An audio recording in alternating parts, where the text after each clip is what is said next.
promotion. And we're not starting out from a blank slate. You have a track record. My Democrat colleagues have relentlessly attacked the department and your and President Trump's leadership. They've called the department, quote unquote, a disgrace and suggest that the agency is broken.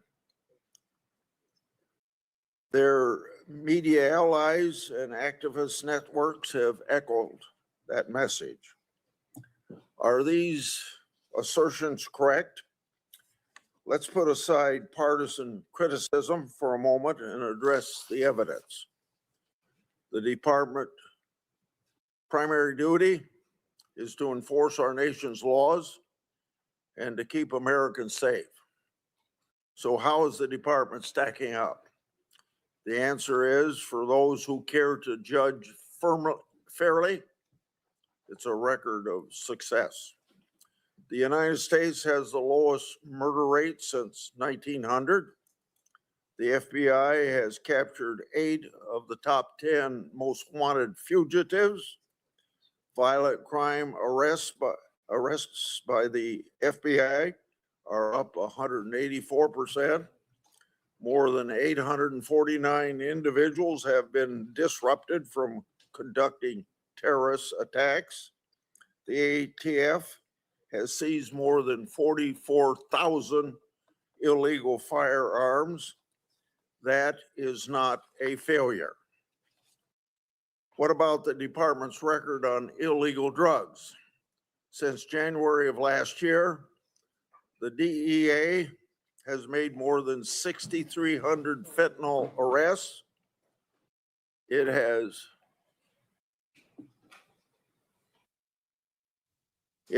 seized more than 5,000 kilograms of fentanyl powder, 55 million fentanyl pills, 240,000 kilograms of methamphetamine, and 1 2/10 million kilograms of cocaine. The fentanyl alone amounts to more than 428 million fatal seizures. That is not a failure. And what about protecting children? Our committee has fought for years on a bipartisan basis to protect our nation's children from the horrors of exploitation. Ranking Member Durbin and I, in a bipartisan way, are leading landmark legislation, the James T. Woods Act, to tackle that very issue. And once again, our partners at the Justice Department have a record of success. The FBI has arrested 2,900 child predators and human traffickers, a 70% increase from 2024, and located more than 6,940 child victims. The U.S. Marshals have recovered more than 1,182 missing children. That doesn't sound like failure to me. In contrast, the Biden administration diverted prosecutors from child sex crime cases on January 6 cases. That is unbelievable. My Democrat colleagues have criticized the Justice Department for a lack of transparency.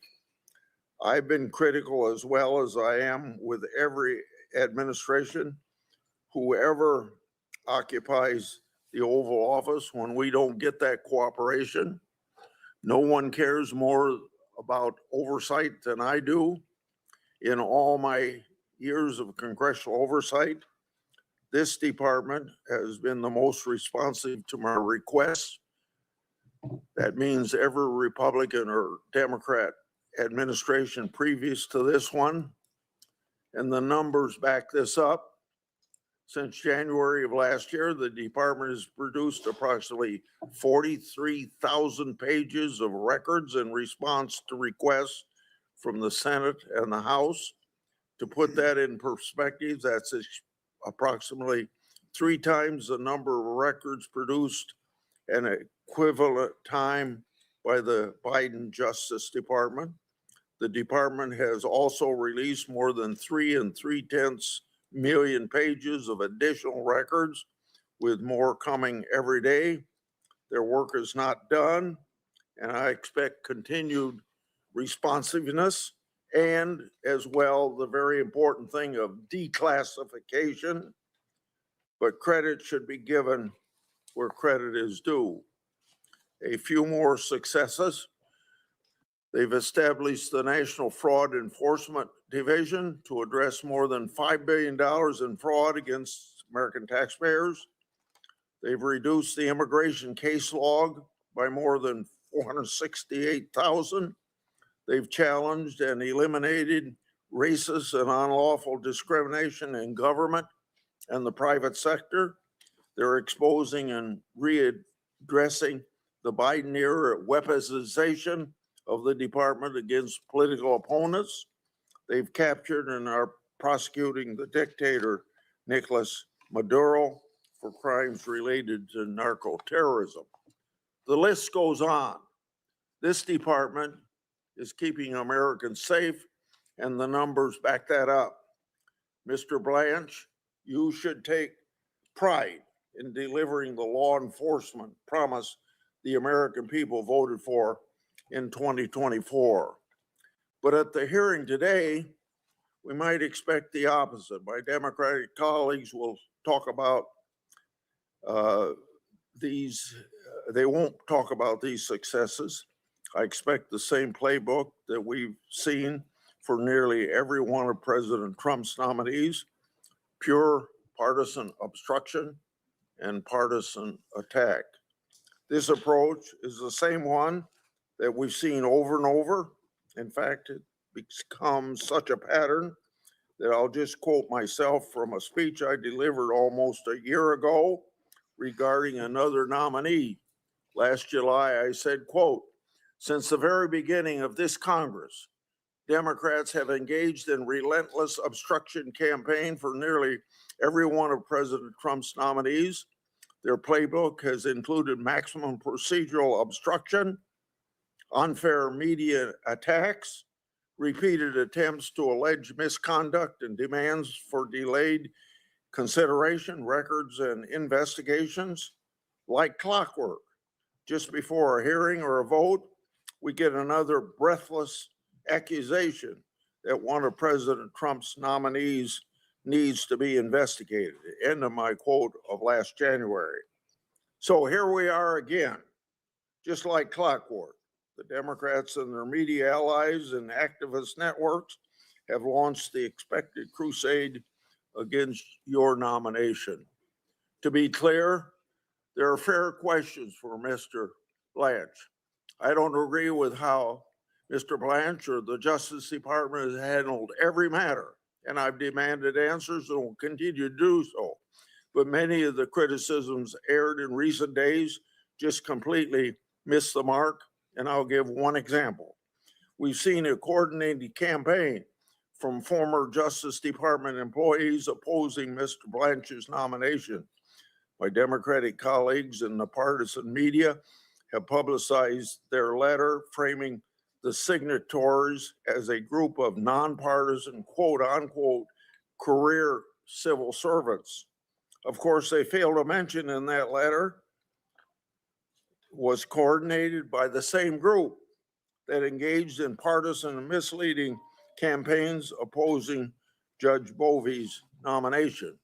They also don't mention that the letter's signatures include a who's who of partisan activists, including former Chicago Mayor Lori Lightfoot and Jack Smith's partisan prosecutors, J.P. Cooney, Molly Gaston, and David Rhodey. And they certainly don't mention that Mr. Blanche has received letters of support from organizations representing more than 600,000 law enforcement officers, 23 state attorneys general, and scores of former Justice Department officials. So, from my vantage point, if the people who engaged in the worst partisan lawfare this country has ever seen have a problem with Todd Blanche, that's a good thing in my book.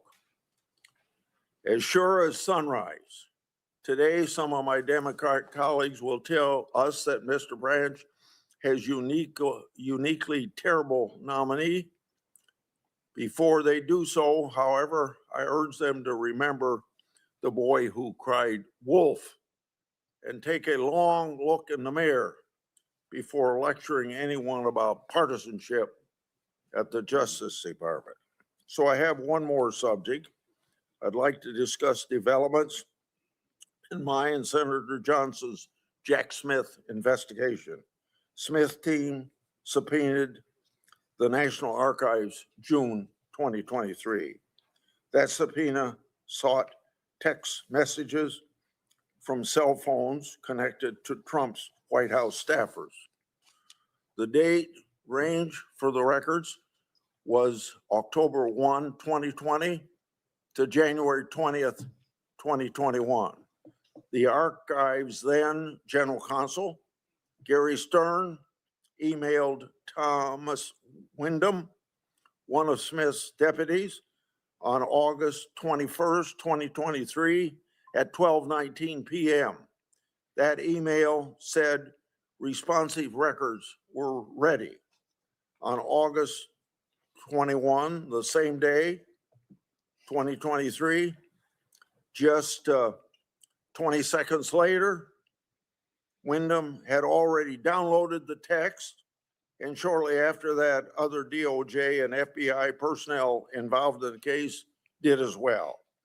Whistleblowers told my office that Smith didn't pass these records through a filter team, and you can see in 20 minutes there wasn't time to go to a filter team. That filter team was already in place. The Justice Department has confirmed that fact in a letter to the committee. Quote, the special counsel's investigative team apparently bypassed the filter team and directly accessed these text messages, end of quote. The DOJ letter to the committee also said, quote, the special counsel's office had previously been made aware of the risks that records relating to members, meaning members of Congress, communications could raise constitutional questions and might be privileged under the speech and debate clause, end of quote. That speech and debate clause is a constitutional issue. Even if Smith's team had been instructed to look for congressional or other privileged information, it wouldn't matter because in this example, it appears the filter team was entirely bypassed. Based on the information provided to the committee, Smith's operation cut corners and blew through constitutional stop signs instead of respecting them and having been advised about the constitutional problems. The White House messages obtained and reviewed by Smith's team included communications with many senators and representatives. The communications included messages with members on this committee, including this senator. The subject matter of those members' communication included core constitutional responsibilities, such as congressional legislation, resolutions, and investigative work. It also included other information irrelevant to Jack Smith's case against then citizen Trump. Instead of that information being walled off, it was intentionally shared. This is another example how this misguided investigation wasn't normal and demands further investigation. Jack Smith's operation was a runaway political train that improperly obtained congressional information. I've requested Acting Attorney General Blanche to allow members to review these records. Senator Durbin. Thank you very much, Mr. Chairman. Mr. Blanche, thank you for coming by my office yesterday. I think we both knew going into that meeting that we had strongly held political beliefs on both sides of the table. And yet we had, I think, a respectful exchange, and I thank you for coming by. Thank you. I'm glad you brought your staffers with you. My staff was there as well. If there was any misunderstanding, my representation of your remarks, you'll have a chance to correct the record in a few moments. but I'll do my best to stick by what I said, and as my staff has backed me up, and in my memory of it, yours may be different. But thank you for meeting with me yesterday. I want to acknowledge the obvious empty seat at the dais here, which is the chairman, next to the chairman. The committee is mourning the loss of our friend and colleague, Senator Lindsey Graham, former chairman and ranking member of this committee. I served on the committee with Senator Graham since he joined the Senate in 2003.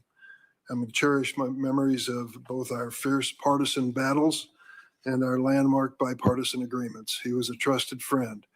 My friends and family back home can't believe it when I say these things. You mean that, Lindsey Graham? Yes, I do. He was a good person, a valuable part of the Senate family, and an extremely valuable part of this committee. I'm glad that we're honoring him with this memorial today. Let me say at the outset that the chairman spent several minutes talking about Jack Smith. I want to make one thing clear about Jack Smith, who was a special counsel. Months ago, perhaps 6 months ago, maybe longer, he volunteered to appear before this committee under oath and testify about what he did as special counsel and to answer the questions of the committee. For reasons I cannot explain, the Republican majority does not want to bring Jack Smith before this committee and have him testify under oath. They continue on a regular basis to take exception to things that he said or did or allegedly did, but will not bring him before this committee. I don't get it. If they have something they want to raise with Jack Smith, that place is where he should be sitting under oath and answering the questions, and he's volunteered to do it, but they turned him down. Mr. Chairman, we are here today with the awesome responsibility of choosing the next Attorney General of the United States of America. We're here because there's a vacancy in the office. The president decided to fire the predecessor of Mr. Blanche after just 14 months on the job, after courts and grand juries blocked her from prosecuting the president's political opponents. Seemingly, President Trump believes you, Mr. Blanche, will be more successful. When you were first nominated to be Deputy Attorney General, Democrats raised concerns about the president's personal attorney serving as the top attorney in the Justice Department. The Attorney General is the chief law enforcement officer of the United States of America. Since you were confirmed, the Department of Justice has literally violated dozens of court orders to advance the president's agenda. Last year, you declared that the Justice Department was, quote, at war with the federal judiciary. I brought that up to you yesterday. I believe all of us, both sides of the table, need to be more careful with our rhetoric when it comes to the judiciary. Yesterday, we had the testimony of Justices Kagan and Barrett, and they talked about the impact on them personally and on their families with the threats that have been increasing against them physically. Most of us on this side of the table know what they're talking about. We have a similar experience, but it is a responsibility of all of us, Democrats and Republicans, liberals and conservatives, in or out of the government. Be careful with what we say about the judiciary. They are doing their job. We should never, ever countenance violence against anyone on either side. One of your first official actions as acting Attorney General, Mr. Blanche, was to establish the $2 billion weaponization or slush fund to benefit January 6 cop beaters while immunizing President Trump from IRS liability. You defended the slush fund by claiming, quote, people hurt police, get money, who hurt police get money all the time, end quote. Despite resounding bipartisan criticism and admitting that it was a mistake, you've refused to rescind the order creating this fund. That order can still be found on the Department of Justice's website today. We talked about this yesterday in my office. I didn't quite understand your explanation. I'll give you a chance, of course, to explain it. But you said it was up to Congress to codify the elimination of this fund. This was a creation of the executive branch. It was not a creation of Congress. So I hope you'll clarify that statement. Earlier this week, a federal judge characterized your explanation of the settlement that led to this fund, quote, at best misleading and at worst disingenuous. You told me yesterday that the opinion was, quote, a hit piece on you, another troubling attack on a judge for doing her job. Then there's the cover-up of the Epstein files, which former Attorney General Bondi herself said you were, quote, in charge of. Under your leadership, more than 1,000 FBI personnel were pulled off of other priorities and directed to flag Epstein records for any mentions of President Trump. When scrutiny of the cover-up intensified, you participated in meetings in the White House Situation Room to strategize about how to protect President Trump, not Epstein survivors, the president. When Congress forced the administration to release the files, hundreds of survivors' personal information was unredacted, victimizing them again. Meanwhile, the names of powerful Epstein allies remained protected in clear violation of the Epstein Files Transparency Act. Your explanation, quote, it isn't a crime to party with Mr. Epstein. Mr. Blanch, these survivors deserve much better. I want to recognize many of them who are in the audience today. I thank them for their courage in speaking out. Tomorrow, we will hear one of them during our outside witness panel. I'd like to enter into the record 6 letters from Epstein survivors in opposition to the Blanch nomination. Without objection, so ordered. I'm asking you, Mr. Blanch, today, before you leave this room, to agree to meet with these Epstein survivors personally and to bring with you professionals from the Department of Justice to hear them out. They have the courage to tell their story, and they should at least hear from their government that they take it seriously.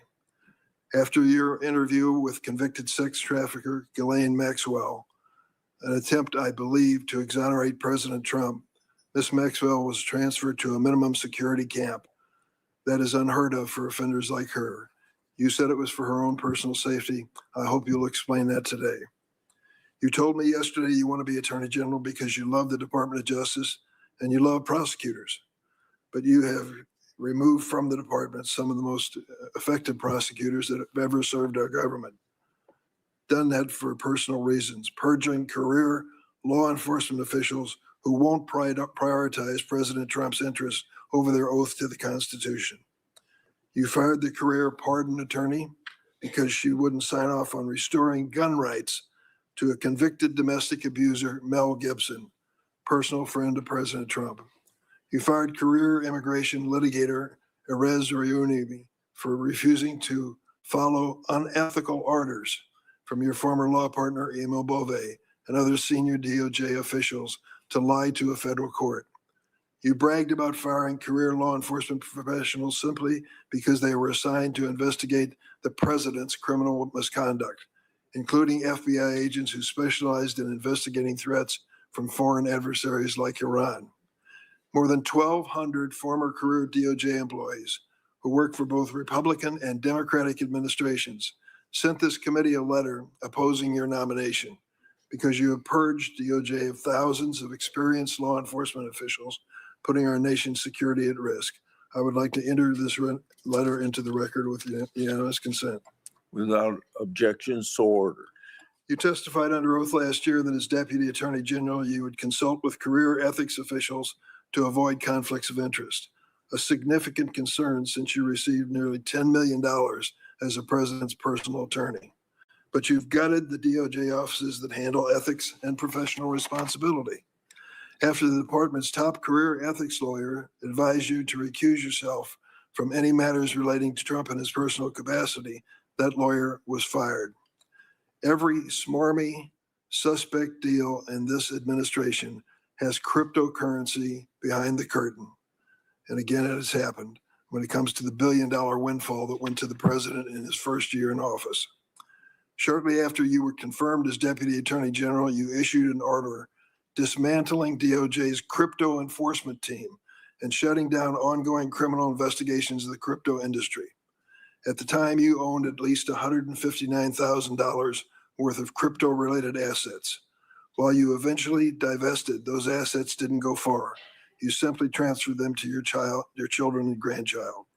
With the crypto enforcement unit out of the way, President Trump brought in $1.4 billion from his family's cryptocurrency business in 2025 alone. Take one example of the dealing in the administration. In April 2024, the founder of the crypto company Binance was sentenced to prison in order to pay $50 million fine for a money laundering scheme. $50 million fine. He then brokered a deal to channel $2 billion into the Trump family's crypto business, World Liberty Finance, after which President Trump pardoned him. Binance accounts have funneled about $1.7 billion to Iranian entities linked to terrorism. The president's World Liberty Financial continues to partner with Binance, even with these facts that I've spelled out in this statement. You recently claimed, quote, Mr. Blanche, that there's a ton of evidence that the 2020 election was rigged. You should see what happens in this committee room when judicial nominees of this administration appear before this committee, raise their hands, take the oath, and then field the questions asked by members of the committee. You'll see some of the people who are even judges today at state level and have distinguished careers in law start to avert their eyes, squirm, and then give a script which doesn't acknowledge the obvious. Donald Trump lost the 2020 election by 7 million popular votes. 7 million votes popular vote, and he lost by that number. That's a fact. Any eighth grader in America knows it and can repeat it for you.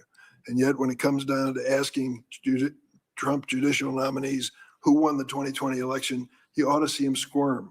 What's the reason? The president's big lie. He believes in his heart of hearts that he somehow won that election, though he can't produce any evidence of that fact. Well, we'll give you your chance. I hope that you'll produce the evidence to show one way or the other that the big lie is the truth or not the truth. Your first indictment of former FBI Director Comey failed in a case brought by an unqualified and unlawfully appointed U.S. Attorney, Lindsay Halligan. So now Mr. Comey is being prosecuted for taking pictures of seashells. This prosecution, personally ordered by the president, who despises Mr. Comey for overseeing the investigation of Russian interference in the 2016 election. You have also baselessly indicted the Southern Poverty Law Center, a civil rights organization that has worked tirelessly to expose violent extremists like the Proud Boys and Oath Keepers, a group which we in the Senate know well for their January 6th escapade, the same people you gave a clean slate for their role in attacking this Capitol. A federal judge recently singled out your, quote, remarkable statements targeting Kilmar Abrego Garcia as evidence that his criminal prosecution was, quote, marked by a retaliatory taint for successfully fighting his deportation. And despite my repeated request, you've yet to produce the DOJ memorandum concluding that it was legally permissible for the President of the United States to accept a gift of a luxury airliner from the royal family of Qatar, despite constitutional and statutory foreign gift prohibitions.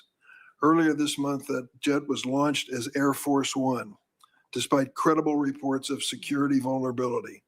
Last weekend, the Department of Justice responded not by addressing these concerns, but by sending federal agents with subpoenas to the homes of the reporters who exposed these lapses.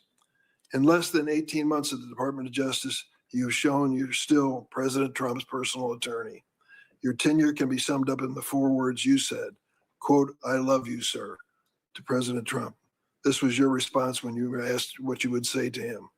This nation deserves an attorney general who loves the Constitution more than any single president, an attorney general focused on keeping America safe and combating corruption, not satisfying the president's personal grievances or channeling crypto cash to the administration's MAGA faithful.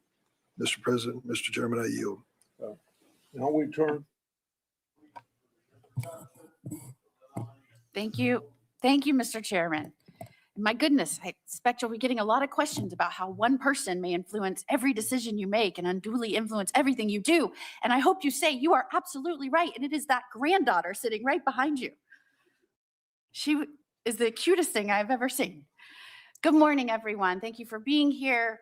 I I have the distinct pleasure of introducing Acting Attorney General Todd Blanche.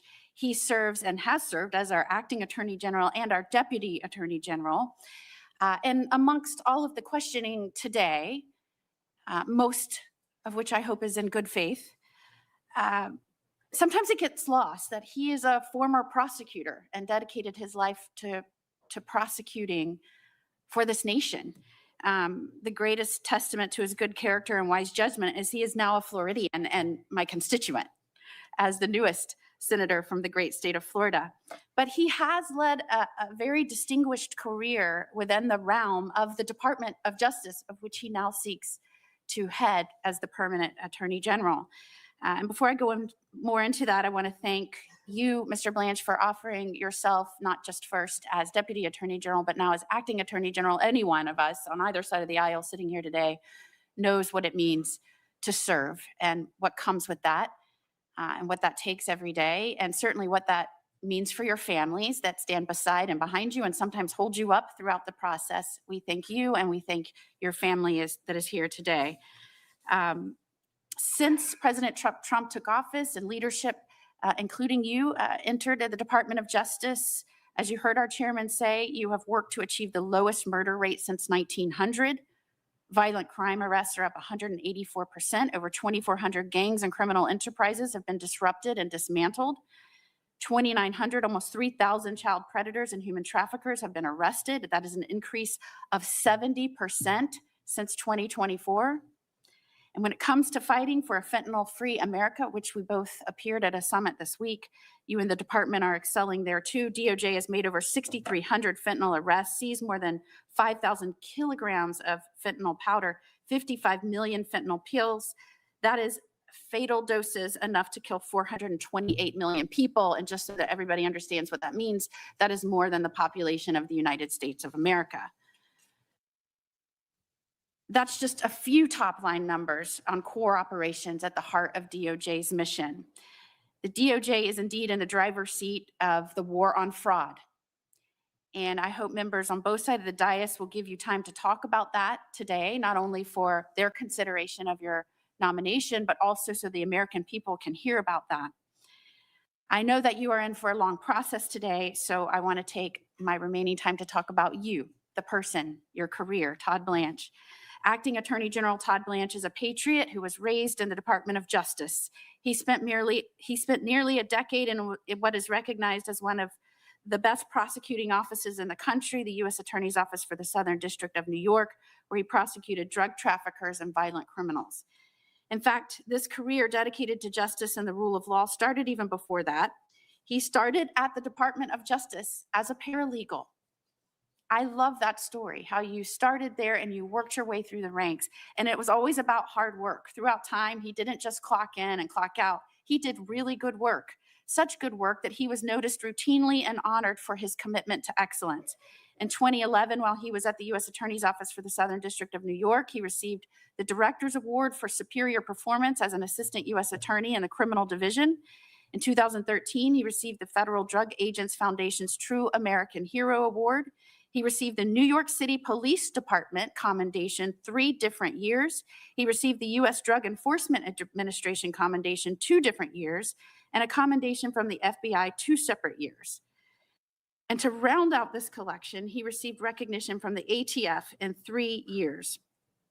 I think this is emblematic of a career that was really spent doing the work of the people and trying to do it well, keeping his head down without seeking recognition, but he couldn't help but get it because of the work and the superior performance that he was doing. And I really think that's an example for anyone watching today, anyone in this audience, any young person at home, any young lawyer. Do good work, put your head down.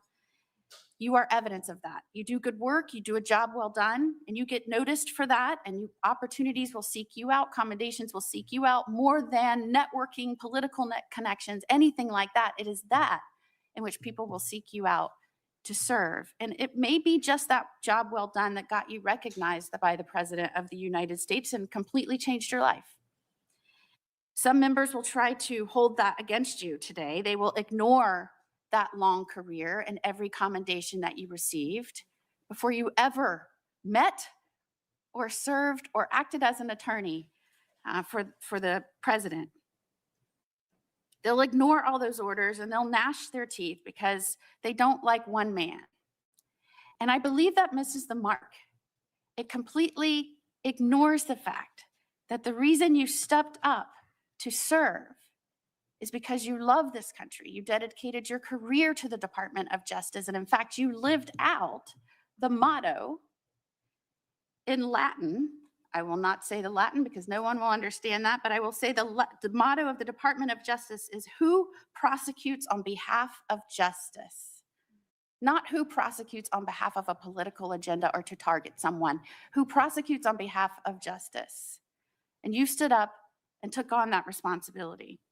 And so I hope today's questions will focus on allowing you to explain the legal positions of the department that you've been a part of, or why you've made certain positions in cases or compliance with orders, all things that might go towards how you will perform on behalf of this great nation and the people you serve, how you will excel as an attorney general. But I suspect that nuance and good faith will be the price paid for clips and likes by some members in this room.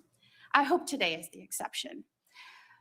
Nonetheless, I thank you for stepping up to serve, acting as the Attorney General in this time in which we are seeking for your formal nomination. I thank you for being willing to take on not only this nomination process, but the job itself, because that will be an enormous responsibility, not only to the Department of Justice and the people that work there, but for the American citizens in this country moving forward. So I thank you very much. And with that, Mr. Chairman, I introduce Mr. Todd Thank you. Blanche as President Trump's nominee.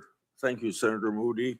Would you please stand at this point and respond to this oath? Do you swear or affirm that the testimony you're about to give before this committee will be the truth, the whole truth, and nothing but the truth? So help you God. Thank you for your positive response. Now it's up to you to take what time you want to make a statement and introduce any people you have with you. Thank you. Thank you very much, Chairman Grassley, and thank you, Senator, for that introduction. I appreciate you and your friendship. Good morning, Chairman Grassley, Ranking Member Durbin, and the other members of the committee. Thank you for having me. As Senator Durbin said a minute ago, I would like to offer each of you my condolences for the loss of your colleague, Senator Graham. He was a patriot and a friend to so many of us. It's a loss for the American people, and I think honoring him today, and as he's been honored for the past several days, is the right thing to do. 17 months ago, I sat at this table as the nominee to be the Deputy Attorney General, and I told you that serving in the Department of Justice was my American dream. Since then, I have helped lead it, first as deputy and now as acting Attorney General, and I'm here today to earn your trust once more. I've lived the American dream. I waited tables to get through college, moved to New York with my wife and 2 young kids, went to law school at night, read textbooks on the late train home while I worked days as a paralegal at the U.S. Attorney's Office. From that start, I became a prosecutor and spent 9 years prosecuting violent gangs and drug dealers. I rose through the ranks of the Department of Justice as a line prosecutor, then a division chief, then as of last year, Deputy Attorney General, and now Acting Attorney General. But I did not take that path for a title. I took it to make a difference for American families and the towns they call home. I am exceedingly grateful to President Trump for his trust, and to my family who have carried me through every long day and late night. My wife, Christine, our wonderful children, Sydney and Justin, my granddaughter, Blaine, who's here today, all of them are here today, my wonderful friends, many of whom are here today, are really what make this worth it and what gets me through my days. And so I want to thank them for not only being here today and supporting me, but also being with me every step of the way of the journey that we're on together. My family's blessings should be available to all Americans. When a family can send their kids to school, walk their neighborhood after dark, and build a life without fear, every promise of the American dream is within reach. When they cannot, none of it is. That's my job, securing safety for every American. I'm pleased to testify again today to tell everybody here that we are doing just that. We are keeping America safe. Since President Trump took office, it's been said a few times this morning already, but it bears repeating, murders are down roughly 20% nationwide. We have the lowest murder rate since 1900. Violent crime arrests are up nearly 114%. We've taken almost 5,000 child predators and human traffickers off the streets. And the Department of Justice has filed nearly 100,000 indictments and informations since January 20th, 2025. Additionally, in just the last 4 weeks, in just the last month, we've paid $96 million in claims through the Public Safety Officers Benefits Program to eligible surviving families of fallen public safety officers, even while fewer law enforcement officers were killed in the line of duty than the prior years. And obviously, these are not just numbers. Each one is a family that still has its son or daughter and an officer who came home for dinner.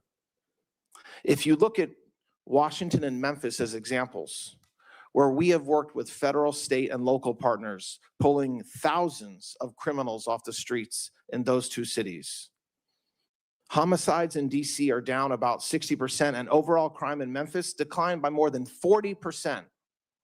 We've seized thousands of illegal guns, brought more than 150 missing children home in those two cities, and cleaned up parks and spaces family once avoided, so you can take your kids and loved ones there once again. We are enforcing our borders. We are prosecuting the smugglers who profited from an open border, removing criminal aliens, and dismantling gangs like MS-13 and TDA. We're smashing the cartels and ending the scourge of drugs in our communities. We designated the major cartels as foreign terrorist organizations because that's exactly what they are. And we're using every tool that unlocked: narco-terrorism charges, forfeiture, and extraditions. Dozens of cartel leaders are now in American custody. Drug seizures are skyrocketing, and overdose deaths are finally falling. We are protecting taxpayers. Last year, the department brought the largest healthcare fraud takedown in American history, more than $14 billion, and another $11 billion in total fraud in just the last 3 months. That's money stolen from the fisc, stolen from Medicare, from seniors, working families, and we're clawing it back. We're doing all of this, I will add, through partnership. Federal agents, state troopers, county sheriffs, local officers, and state attorneys general in your home states, all pulling in the same direction. That is what happens when we fight crime together, and I want to bring that model that we've done in a few towns to more communities in every state. Above all, we are restoring American trust. In recent years, we watched the Justice Department turned against many of you and a former president, and it damaged the public's faith in justice. We are fixing that.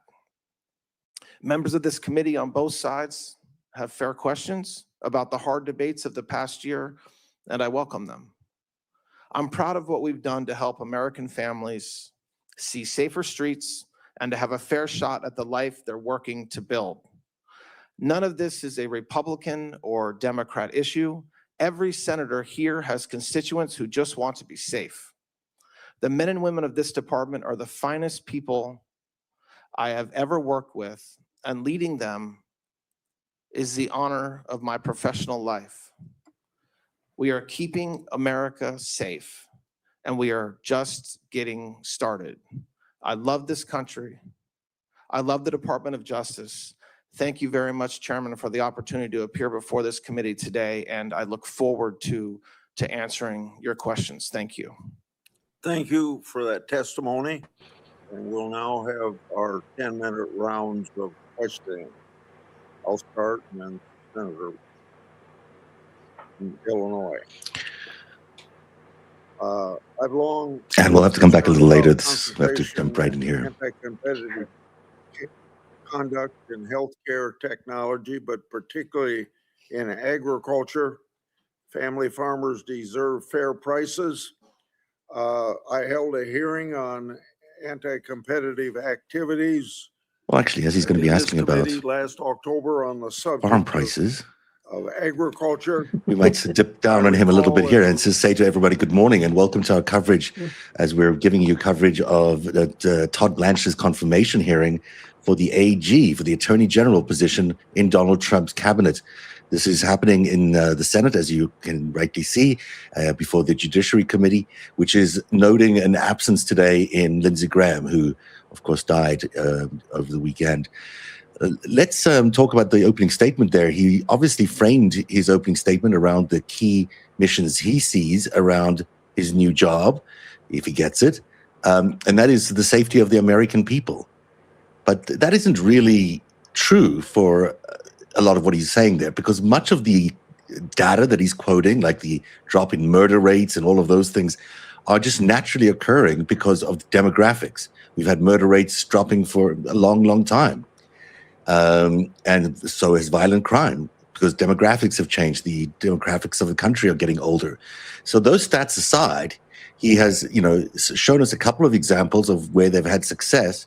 But in his opening statement, he dodged the biggest issue of the day, which is likely to be Jeffrey Epstein and his handling of the Epstein files, his handling of the release of the details of the victims of the Epstein files, and what is essentially a cover-up that is happening in real time in front of our eyes by this man, Todd Blanche, and others at the Department of Justice.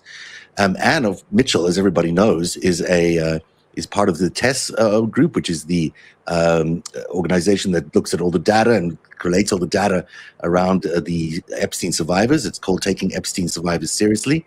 And Ann joins us today. What did you think of that opening statement, Ann? Well, first of all, thank you for having me, and good morning, everybody. It's typical BS from a nominee. It's what they need to say. I'm sure that he had a speechwriter help him write it. He talked about how so many Americans are now so much safer, and as you rightly pointed out, the rates were already falling, and it was doing, yes, in part to get demographics, but also to the efforts of the individual states and their state systems. But also, in some ways, he's right. He is making America safer for white people and, for Republican elites. So, I guess he can say that with a straight face. Let's just jump in here, Beck, because I think he's now talking about the redactions. Let's just see what he's saying. The lower security prison. I wanted you to take the opportunity to respond to these allegations. What would you like this committee to know regarding these files? When President Trump signed the Epstein Transparency Act, the Department of Justice undertook a Herculean task to review millions and millions of potentially responsive files. We were required under the statute to do this expeditiously and very quickly. The Department of Justice did so. We reviewed over 6 million pages. Many of these pages were not responsive. And what I mean by that is we intentionally over-collected potentially responsive documents. So for example, there was a case going on in Florida at the same time as the Jeffrey Epstein case involving another defendant named Epstein, having nothing to do with Jeffrey Epstein.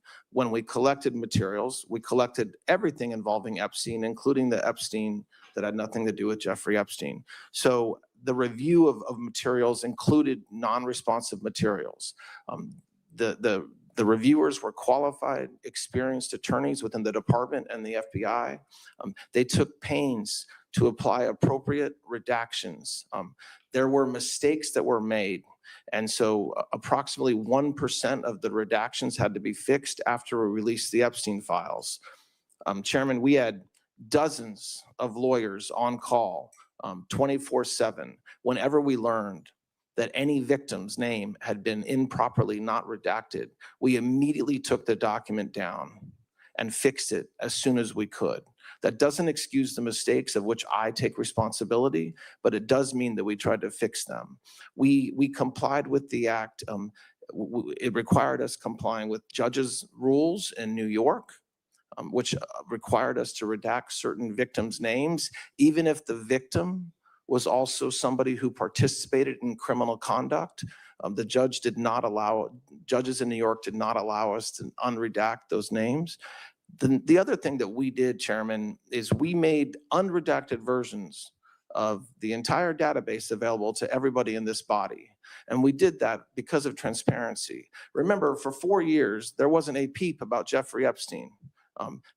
The Biden administration did nothing to be transparent about the Epstein case.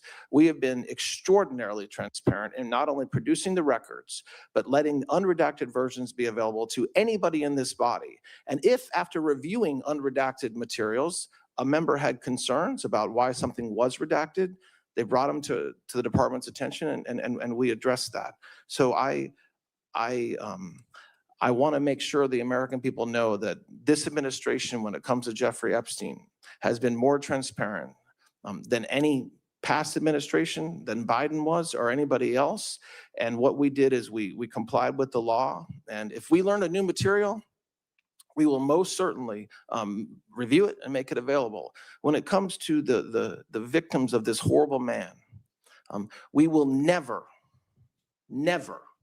not talk to victims. We will never not do everything we can to prosecute anybody that committed any crimes against any of these women. So that narrative is false. We have spoken with over 30 representatives of dozens and dozens of victims since this process started. Any victim, if they're here today, I would encourage them or their lawyers to meet with the FBI. We will 100% investigate. There are no closed investigations. If we learn today, if we learn next week, if we learn next month that there's an individual that we can investigate, indict, and prosecute out of the Epstein files, you better believe it, we will. And so we worked hard, the hardworking lawyers within the department to do the right thing to comply with the act, and we did, and we'll continue to do so, Chairman. Jack Smith and his team possessed and reviewed congressional information and other sensitive materials when they shouldn't have, and they were advised not to. Describe the steps you've taken to impose accountability so that this egregious and partisan misconduct never happens again. The biggest thing we can do, Chairman, is be transparent about what happened. And that requires us doing a check on ourselves and on the work that happened before us and being transparent with this body and providing records to you. I think when the American people understand and learn what happened and the egregious abuses that happened, it will be a check on making sure it never happens again. We strive every day to not only move forward as a department doing the right thing, but to make sure that anything that happened in the past, whether it's releasing emails or admitting to things that we did and the department did that we shouldn't have done, to being transparent with the American people about that, that's the best we can do, and that's what we're doing. I made messages public between Jack Smith's office that appeared to relate to the Trump classified document case. Those messages showed government personnel left open a classified facility and potentially mishandled classified information, causing a security violation. While defense counsels to Trump, did the government apprise you of these issues? And secondly, did the Biden Justice Administration do any investigation into this misconduct?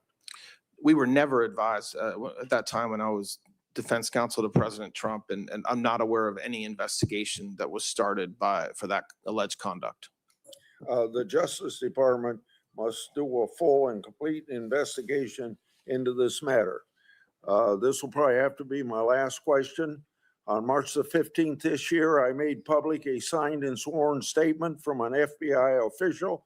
That statement says two important things. Special Counsel Mueller's team lacked a legal basis to pursue a FISA renewal of the Waleed Ferez and investigate Thomas Barak, but did so anyway. What steps have you taken to investigate these very troubling criminal allegations? And if you haven't taken any action, why not?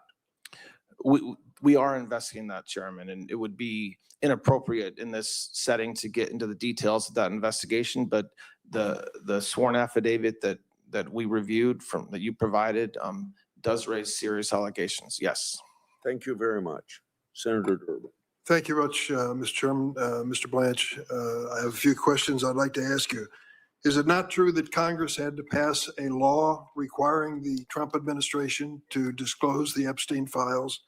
The Epstein Files Transparency Act passed by bipartisan roll calls in the House and Senate to finally get the files made public? President Trump signed that law. Yeah, Yes. of course he did, after overwhelming numbers of the House members and Senate members voted for it on a bipartisan basis because the administration would not voluntarily produce these documents. Now, I've mentioned, That's not true. well, what part of it isn't true?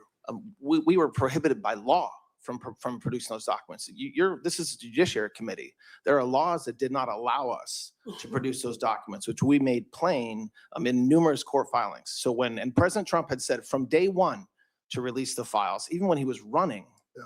And so, yes, he signed it into law and we complied with it. I remember, and everyone in the audience remembers, the lengths that the administration went through to delay production of these documents, to the point where Congress did an extraordinary thing, discharge motion in the House to bring this matter before them and vote on a bipartisan basis to compel your administration to disclose those documents. Let me talk to you for a moment about the survivors who are in the room. There are 10 individuals who were exploited and abused by Mr. Epstein. They are here today. None of them have had a chance to speak to anyone in the department or FBI, though they've asked repeatedly. So can I get your word under oath that within the next 30 days, you will personally sit down with these 10 victims and hear their case in terms of what needs to be done by the Department of Justice? Chairman, I appreciate them being here today. I also have somebody from my office who's spent her entire career working on cases like Mr. Epstein's. She's in charge of our task force investigating human trafficking. She's available to talk to them. She can sit right next to you. She can sit right next to you when you meet with these survivors. I have never said I will not meet with survivors. Will you meet with so these 10 survivors? I'm asking you on the If record. they have lawyers, as you know, I'm prohibited from meeting directly with them. I have met with counsel for survivors, as has many people in the Department of So Justice, you over won't- 30. But if they are represented by counsel, we will work with their counsel. If they don't have a lawyer, I will certainly make arrangements to make sure the right people at the Department of Justice meet Will you with get them. it done? Absolutely. Will you get it done within the next 30 days that each I of will these get it done survivors? today if that's necessary. I mean, my point is there's somebody here who can meet with them today, get their information, and arrange to meet with them. I think you ought to be Absolutely. in the room. Pardon me? I think you ought to be in the room because you ought to hear this. You had singular responsibility for these files. There was a delay in meeting the statutory requirement of disclosure. You were involved in that. I think you ought to be part of this. I am interrogation. definitely part of it, and I have been from day one. And it will be done within the next 30 days. I can keep on repeating myself, but I said it could get done as soon as today. It could have gotten done last week. We remain available to meet with any victim or their representative at any time. Will you notify the committee when you've done this?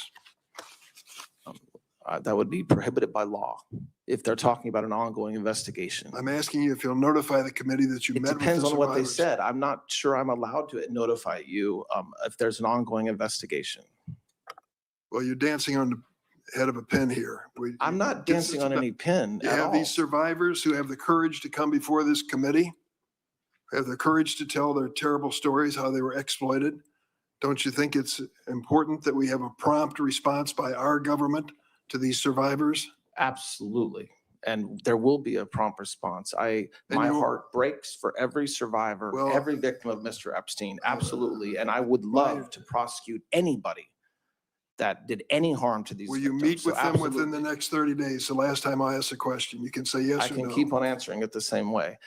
I can meet with them. My staff will meet with them. We have a staff member here If you today can who meet with them, will you meet specializes. with them? I'm not sure what you're looking for me to say. As I said, Yes, is what I'm looking for. there are, if they're represented by counsel, I'm not allowed to meet with them directly, as you know. I assure you, the FBI, who are experts in this space, prosecutors who are experts in this space, and me, if necessary, will absolutely meet with them. I promise you this. I think it's I will stay necessary. updated and know everything that's happening with any victim that has information about any other people that work with Epstein, that committed any crimes with Epstein. Absolutely. Well, if you're truly committed to extraordinary transparency and you're willing to meet with these victims, I hope you will do it immediately or we're going to hold you to it. I want to ask you about the immunity provisions that you signed relative to the responsibility and liability of the president and his family and their businesses when it comes to tax audits. Would you like to explain how we can give to the president and his family and businesses exemptions from complying with the tax laws of the United States? It's not an exemption to comply with the tax laws of the United States. As part of the settlement, it was an agreement that any past audits would end. The United States, your signature, the United States releases, waives, acquits, and forever discharges each of the plaintiffs when it comes to tax liability. That's how it reads. It's pretty sweeping. You don't believe that is a discharge forever from liability? Of any past filings, yes. All right, it is. How do you explain that to the American people, everyone in this room, all of us on this side? We have to follow the tax laws of the United States. And if we don't, we can be held responsible for it to the point of even criminal prosecution. Why did you decide that President Trump and his family and their businesses should be exempt from that same responsibility? As part of the settlement between the IRS and President Trump and some of his family, two of his sons and his organization, as is typical when there's a settlement between plaintiffs and the IRS, part of the settlement included release of any past audits. It does not give any protection to the president, his family, or his organizations for any taxes they file. If they filed it the day of that I signed that agreement, or the day after, they have no protection. No matter what their liability, no matter what their violation of tax law, you signed a document that forever discharged them from any legal responsibility. As part of the settlement that we entered into, any past audits were How often do you think that's been done in the history of the United States? involving the president of the United States. I'm not sure it's ever been done, but this type of settlement is done regularly. So you're saying that when it comes to the president of the United States, his family and businesses have no responsibility under the tax laws for any wrongdoing prior to the signing of this document? No, I mean, I didn't say that at all. What I'm saying is that I think President Trump and his family are the first president that had their tax returns illegally taken, and made available to the public. So that is unique to President Trump, yes. But this type of settlement is not unique to the Department of Justice or the IRS. It's hard to explain to the American people that no one is above the law when that type of document was signed by you, forever discharging that family and that president from any liability for violating the tax laws. Nobody is above the law. And when we enter into settlements like that, we do it with all kinds of people. It's not just President Trump. It doesn't make any of those individuals above the law. So let me ask you, since you don't believe anyone should be above the law, about the January 6 rioters pardoned. We've taken a look at some of the people that the president pardoned on his first day in office, the ones who attacked this Capitol. And I'll use the word attack because I was here and I saw what happened. Anyone looking at the videos knows what happened on that day. Among those who were pardoned by the president are individuals who've gone on to commit serious crimes against innocent victims across the United States. Do you think that blanket pardon by the president of January 6 rioters was the right thing to do?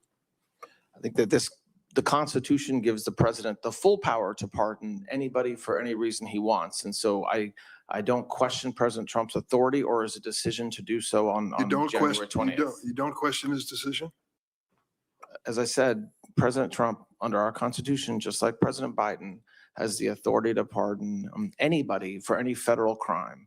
And that's something that every president, that's a privilege every president's afforded, and including President Biden and President Trump. Well, I can tell you, he may have had the authority to do it, but I think someone should have grabbed him by the arm and said, stop. You can't release all of those rioters. Some of them actually physically assaulted policemen in the Capitol. Some of them were guilty of crimes, serious crimes before that day. And for the president to give a blanket pardon to these individuals is something that I don't think you can explain to the American people. You certainly can't explain it to the policemen who almost lost their lives because of these attackers. I yield, Mr. Chairman. Before I go to Senator Cornyn, I'd like to enter in the record for supporting Mr. Blanch's nomination from former Attorney General John Ashcroft. And this is a quote from the letter. "This rule of law is the best friend of liberty. To safeguard this core value, America needs an Attorney General exclusively devoted to the rule of law and will honor his oath to the Constitution." Well, they get Ashcroft's Blanch has the right- endorsement there. There's an interesting exchange we just watched earlier on involving the Epstein survivors and the attempt by Durbin there, Senator Durbin, to force Blanch to say that he will meet face to face with some survivors. He sort of dodged the question, said it's illegal to do that. Is it illegal? And is it illegal to do that? Well, actually, so it is illegal for an attorney to meet with someone who's represented by an attorney unless that attorney, the represented party, in other words, one of the victim's attorneys, is there in the room, or unless that attorney gives basically the other attorney, this one being Blanch, permission. So yes, that's true. However, you can see, I want to say to our audience that what you see in any of these hearings, and particularly here right now, is, an attorney using attorney tactics and methods and words to avoid being pinned down or to not commit to something. And in part, when it's an ethical attorney, that would be because, in fact, they don't want to commit to something under oath that turns out to be something they can't do because they are bound by the rules of professional conduct or even by the laws governing attorney conduct. So, But it's a dodge, really, is what he's doing there. He's not really, there's a way around it for him. yeah. Let's step back into the hearing, because Cornyn is, of course, a very unique person on this panel. There's two people who are not facing re-election, and they might be the people who vote down Yes. the confirmation here of Todd Blanch. If they, Yeah, if as I anyone just does. said, I just said in the chat that, the, it's and not the a given. complaint and Yeah, attempt let's to just jump avoid back in here. We'll be the back with statute of more for the limitations, end. but in a that bit. struck me as unusual. But let's talk a little bit about the settlement agreement and the release. First of all, I believe you have said that the weaponization fund is a moot issue. Is that your position? Yes, it is a moot issue, meaning there is no weaponization fund. The weaponization fund is dead. It's not moving forward. Well, I would refer you to the settlement agreement. Do you happen to have a copy of that in front of you? I do not. Okay, Senator. well, you probably know what's in it. I'm familiar with it, yes. I'm sure you are. On page 4, this settlement agreement may be modified only upon the written agreement of the parties. Has there been a written agreement of the parties to modify the settlement fund? No, the settlement fund's just not moving forward. There's no modification. It's just, it never started. No money went from the treasury to any other account. There's no commissioners. It's not moving forward. Well, so the settlement agreement remains as it was originally, but I hear what you're saying. Is the settlement agreement enforceable as a contract by the parties? Well, yes, it's an enforceable document. So I suppose if President Trump's counsel sought to enforce it, that they potentially could. but- Including the weaponization fund? Well, they could try to enforce the contract. They can't force the Department of Justice to move forward with the weaponization fund. They could potentially say that, I suppose, that we breached by not moving forward. They haven't done that, and I'm not aware that they're planning on doing that. Like I said, Senator, and Senator Durbin talked about this, but I've talked extensively with you and other colleagues about potentially codifying so there's no weaponization fund, which is certainly something that could be done. And I wasn't meaning to insult this body, but just that in response to questions from senators about whether that could be done, we very much are okay with that. But just to be clear, the President of the United States, who is a plaintiff in this lawsuit, has not agreed in writing to delete the weaponization fund, and there's no guarantee that he or one of the other plaintiffs might raise that issue by way of a lawsuit and a breach of contract lawsuit in the future. Well, Senator, the plaintiffs have no power over the fund. The fund was administered solely by the by the 5 commissioners and through the Department of Justice. So no, they don't have any power with respect to the fund at all. I suppose they could bring a lawsuit and then we would litigate it. But even if we were litigating it, there's no fund. So the results of such litigation, whatever it would be, wouldn't be a revival of the fund. I want to ask you about the release, and I know I'm guilty of what a lot of lawyers are guilty of, in having a chart you can't read. But I know you're familiar with this document, which is the release that you signed on May the 19th, 2026. First of all, does this purport to release parties or people who were not parties to the lawsuit? No, Senator. Well, it says here that claims asserted by defendants or any of the plaintiffs or related or affiliated individuals, including without limitation, family or others filing jointly, or parties including trust, parent, sister, or related companies, affiliates, or subsidiaries. They weren't a party to the lawsuit, were they? I didn't hear everything you just said, Senator, but the only parties that were that had any release as respect to any potential audits, even if they existed, were the plaintiffs in the lawsuit. Did you talk to the president about the settlement? He originally sued for $10 billion and settled for an apology and this weaponization fund, and then the release of future liability for tax audits. Did you discuss it with him? No, I did not. He had outside counsel. I did not discuss it with his outside counsel either. It was done by other people in the office.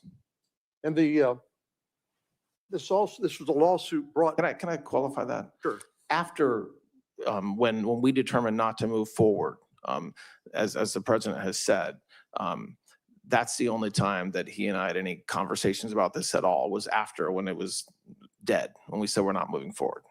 And this lawsuit was brought against the IRS and Treasury, yet this release purports to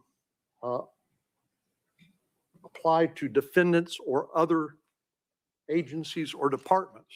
So does this release apply to, let's say, a investigation by the Security and Exchange Commission or some other federal agency? No, that's the standard language that we use when we enter into settlements between plaintiffs and the IRS. But no, it doesn't bind.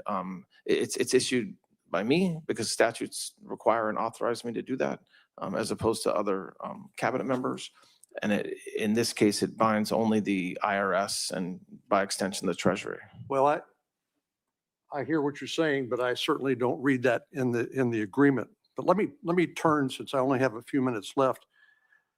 Senator Grassley raised the issue of the mifepristone lawsuit. And just to be clear, you understand the difference between the morning after pill and mifepristone, don't you?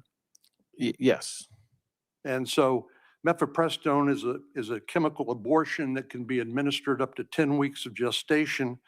The length of gestation should be, it's according to the medical literature, confirmed by ultrasound or clinical assessment by a healthcare provider. And it's generally safe and effective according to the literature when used under medical guidance. But the problem is that President Biden's administration changed the Trump policy and allowed the administration of this chemical abortion drug without any medical guidance whatsoever.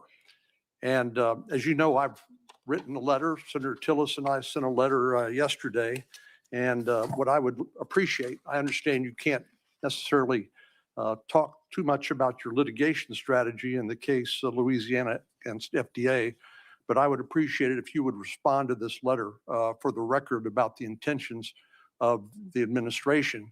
If President Trump is the most pro-life president, this ought to be a pretty easy call because women are hurt as a result of side effects, heavy bleeding, prolonged potentially infection or sepsis, incomplete abortion, other complications when this is being sold through the mail or through online prescription.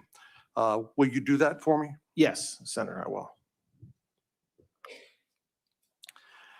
Finally, let me just go back to the, in the 50 seconds I have, go back to this release. This purports to release lawfare or weaponization and/or weaponization. Those aren't legal terms of art, are they? I think they are just legal terms of art. They're not, there's not Have they any, been defined in any case or any statute? not that I'm aware of, no. So they're not a legal term of art.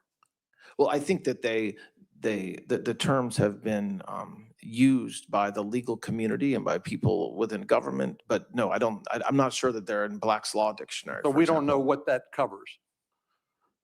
Well, I think it depends on the circumstances of the facts presented as to whether it covers, as to So what it covers, sorry. thank you. My time's up. Senator Klobuchar. Thank you very much. Oh, we got to listen to her, but I, Mr. Blanche, after About both the the exclusions, let's listen to assassination Klobuchar. of Melissa Hortman, our former Speaker of the House, and after the Annunciation school shooting in which 20 people were gunned down through stained glass windows, federal law enforcement, as you and I discussed in my office a few weeks ago, worked cooperatively with state and local. And we also know that they've worked together on the important work going on in the U.S. Attorney's Office in Minnesota with regard to fraud and the ongoing fraud investigation. And I know we have your commitment to continue giving resources for that investigation. Is that correct? Yes, absolutely. Yes. Thank you. So we also discussed my concern about the lack of cooperation we saw after the horrific killings of Renee Good and Alex Preddy, with the federal government refusing to cooperate with state law enforcement for months, blocking Minnesota investigators from accessing the scene of Alex's death, even though they had a judicial warrant. They also failed to secure, according to news reports, failed to secure and process the scene, failed to process Renee Good's car for evidence. When we met a few weeks ago at length, I asked you to ensure full cooperation, and I appreciated that the department shared evidence with state investigators early this week. Will you commit to continued information sharing between federal and state investigators in these cases, as well as with regard to the recent shootings in Texas and Maine? I expect that these investigations should be run as every investigation of similar kinds. And so that necessarily includes working with state and locals in the appropriate way. I think that the definition of full cooperation can be disputed, but I very much expect that whether it's the Inspector General or the U.S. Attorney's Office or the FBI or who's ever on the federal side of the investigation, where appropriate to work with state and locals. I think a lot of the news reporting that you referenced is actually not accurate with what has been happening since the unfortunate events several months ago. Okay, but that aside, we've seen these recent shootings in Maine and the reactions of the communities understandably concerned, as well as Texas. I think that people are going to want accountability in these cases. And one of the things that doesn't get as much attention is the non-death cases. The Hmong elder pulled out of his house in Minnesota in his underwear and Crocs in 10 below zero weather. And as the nation's chief law enforcement official, do you agree that it is unacceptable for federal agents to forcibly enter someone's home without a warrant and drag them onto the street without even checking that they have the right person? Well, it depends on the circumstances, as you know. I mean, yes, obviously, law enforcement agents need a warrant to enter a house, except for limited exceptions to that. So yes, we very much believe in the constitutional protections afforded American citizens. The same protections are not afforded people who are here illegally. So it's not a black and white answer where I can say yes or no. But yes, I very much expect the law to be followed by our law enforcement agents. So since the Civil War, along those lines, federal law has made it clear that the president does not have the authority to deploy armed federal officials to election sites. Will you commit to following clear federal law and not deploying federal agents to polling locations? I will commit to following the law, Senator, of course. Okay, Yes. but does that include not deploying federal agents to polling places? I will absolutely follow the law no matter what it includes. So yes. Do you understand why voters, U.S. citizens, are concerned about armed agents at polling places? I'm not aware of armed agents being at polling places. Thank you. So I'm not aware of that concern, but I will tell you, we will follow the law, Senator. All right. The DOJ has carried out a campaign to push states to turn over voters' sensitive and private data to the administration. 30 states, including Republican-led states like Georgia and West Virginia, have refused. In doing so, the West Virginian Republican Secretary of State said, quote, "I will not break the law, give up our state's rights, or compromise the privacy of our citizens." 15 federal courts in decisions from Democratic and Republican appointed judges have all found that these actions to force the states to turn over this data is unlawful. Could you discuss how cutting off anti-terrorism funding to states that refuse something that 15 federal courts have found to be illegal enhances our national security? So those cases are still being litigated, so I can't talk specifically about the cases that you mentioned, but overall, what I will say, Senator, is that election integrity is extraordinarily important to this administration. It's important to this body. And so to the extent that the work that we're doing is to make sure that we have fair and honest elections, that the only people voting are the people who are eligible to vote, and that they're only voting once, that's important. If secure elections are important, how does stopping the longstanding practice of critical information sharing and scenario planning between the DOJ, other federal agencies, and state and local election officials promote election security? We're not Because doing, we have heard from our own Secretary of State, that Steve Simon, that the standard briefings trainings have not happened. we're not doing that. So I'm not sure what you're It's in a- referring okay, to, I'll- but I'm happy to follow up Thank with your you. office about that. Appreciate that. So you and I talked about some of the antitrust concerns I have, the independence of the department. I was very concerned by the department's weak settlement of the monopolization suit against Live Nation Ticketmaster. Do you believe that this settlement was good for consumers? And if so, then why didn't, there was another case, of course, that the state attorney general's brought that is going to result in much better protections for consumers. Why didn't the DOJ join them, stay in that suit? I share your concerns, and yes, I do believe that settlement was good for consumers. The American people got a lot out of that settlement with Live Nation, and you talk about another case that's separate. That's ongoing litigation that could potentially take years to resolve. And so, when we make a decision as a department to settle a case, we are only thinking about the American consumer and making sure that we're complying not only with the laws but with what's right for. Did the for White America. House have any involvement in that decision In the decision regarding which to case? settle the Ticketmaster case? We work at times closely with White House counsel on certain issues. I am sure that I wasn't directly part of discussions, but so I can't speak to that, but I'm mostly not saying they were not part of it. So, okay. Are you concerned that former Republican Principal Deputy Assistant Attorney General Roger Alford, who has appeared before this committee as a Republican witness in the past, has said that in your department, antitrust cases are being resolved based on political connections, not the legal merits? No, his words don't concern me because they're not true. Well, a lot of us disagree on that front. So I want to turn to some sort of number of issues involving security. So in the wake of the shooting last year, Annunciation Catholic School was approved to receive funding through the Office for Victims of Crime for mental health and other support services. And I appreciate that the department has worked closely with the Annunciation community on this issue.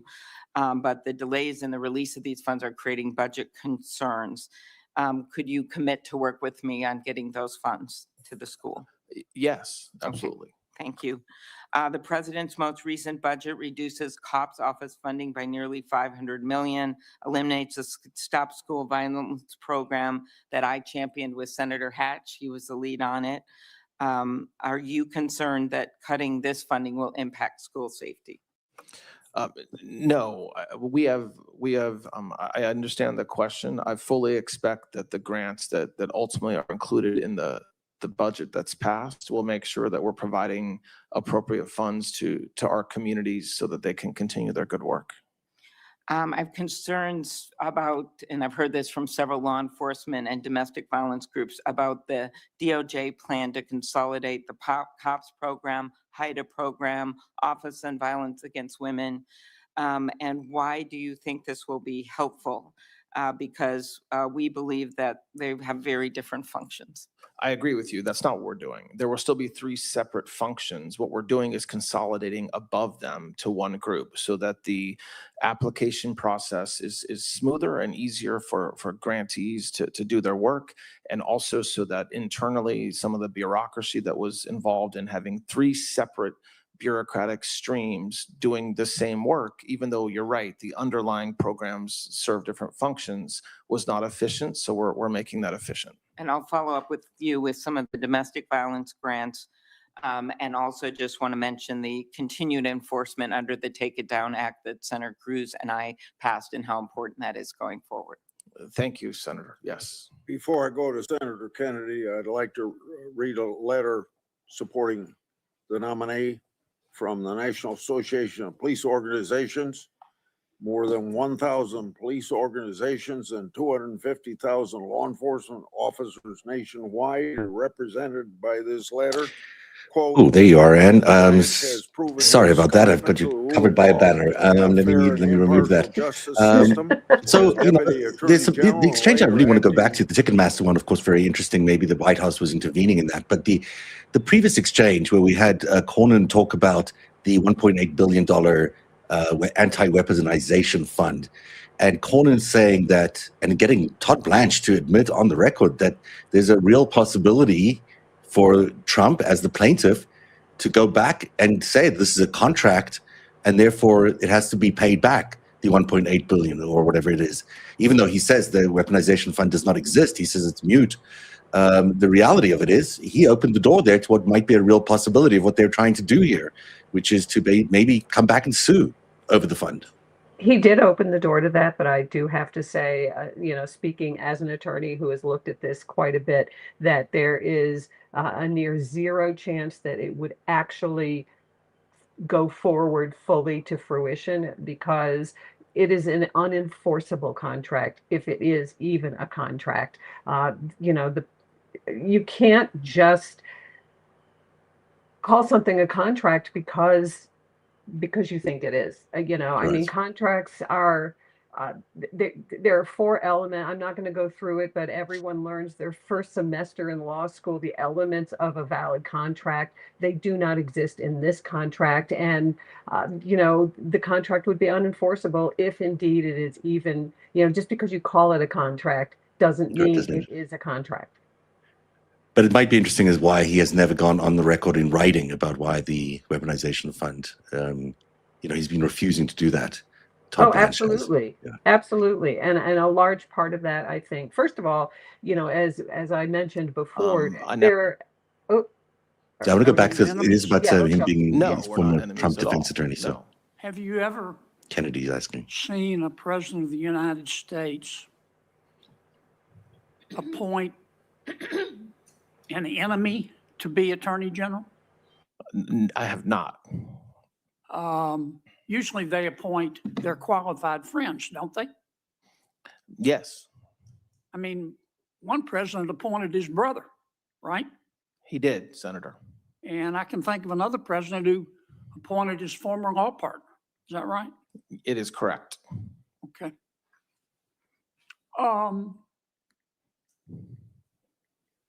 Are you responsible for all the president's decisions? No, Senator, I'm not. I mean, does the president get up in the morning and give you a call first thing and say, Todd, tell me what I ought to do today? He does not. Does he ever ask your opinion on actions he should take? Yes, Do you tell him the truth? every time. Have you ever disagreed with him? Yes, And have you ever disagreed with him and he did it anyway? yes, And did you go call a press conference and announce that the president made a bad decision? absolutely not.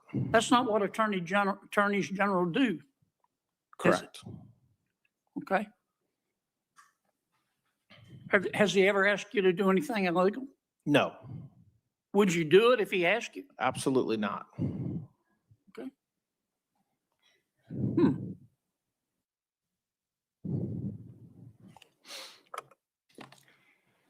How many pages of the so-called Epstein files has the department released? Nearly 3 million. How many more pages are there? That are responsive, we're not aware of any. How about that in the department's opinion are not responsive?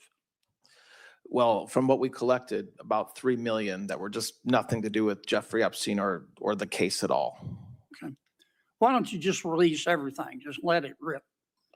Well, that would be against the law because the only reason we could release the 3 million we did is because of the Epstein Transparency Act. There are federal laws that prohibit the release of case files. And the Epstein Transparency Act was very explicit and specific about what could be and should be released. Other than to himself. Well, first, we can agree, can we not, that Mr. Epstein was a pig? Yes. Other than to himself, who, if anyone else, did Mr. Epstein traffic young women to? There's from what we learned, from what we know. So when we know, I mean, what's in the FBI files and what's in the DOJ files, we did not identify evidence. And by we, I mean career prosecutors, not me, not my leadership, but career prosecutors in New York and career prosecutors in Florida who worked this case hard, did identify other participants, some of whom, as has been discussed, were also victims themselves of Mr. Epstein. But we did not have evidence, as of now, of other men who were that were trafficked, that Epstein helped traffic. That does not mean it didn't happen. And I want to be clear about that. It just means that we have evidence that the FBI gathered and that the Department of Justice gathered. And that's the body of work that we have to work with, which is why I said earlier, if there's anybody out there, victim or otherwise, that has information, I beg them to come forward. Okay. Did Jack Smith read my emails? I'm not sure, Senator. I don't know. Would you check for me? We will check, Senator, yes. I think he read Senator Grassley's emails. How did he, how can someone at the Department of Justice get Senator Grassley's emails without probable cause? There are checks in place that should make it extraordinarily difficult for a prosecutor to collect and review a senator's emails or a congressman's emails or a lawyer's emails or other folks that have privilege protections associated with their communications. And those checks and balances should always be used. But Mr. Smith just ignored them? I cannot speak for Mr. Smith, Senator. Would you check for me first if he read my emails? And We will check. Number two, how he got them. And number three, I don't mean to single out my friend Senator Grassley. But what emails did he get of Senator Grassley? And I mean, what were they limited to, if at all? You know, did he get emails of Senator Grassley talking about his corn harvest and all of that? And who did he share them with? Do you know if Mr. Smith shared my emails with Attorney General Garland? I do not know. Can you check for me? We are investigating that, Senator, yes. Yeah, I'd kind of like to know all that. Now, Mayor Lori Lightfoot sent she sent the world a letter suggesting that we should not confirm you as Attorney General. Who is Mayor Lori Lightfoot, just for the record? So she's the former mayor of Chicago. I believe she had a brief stint in the Department of Justice prior to her political life. Right.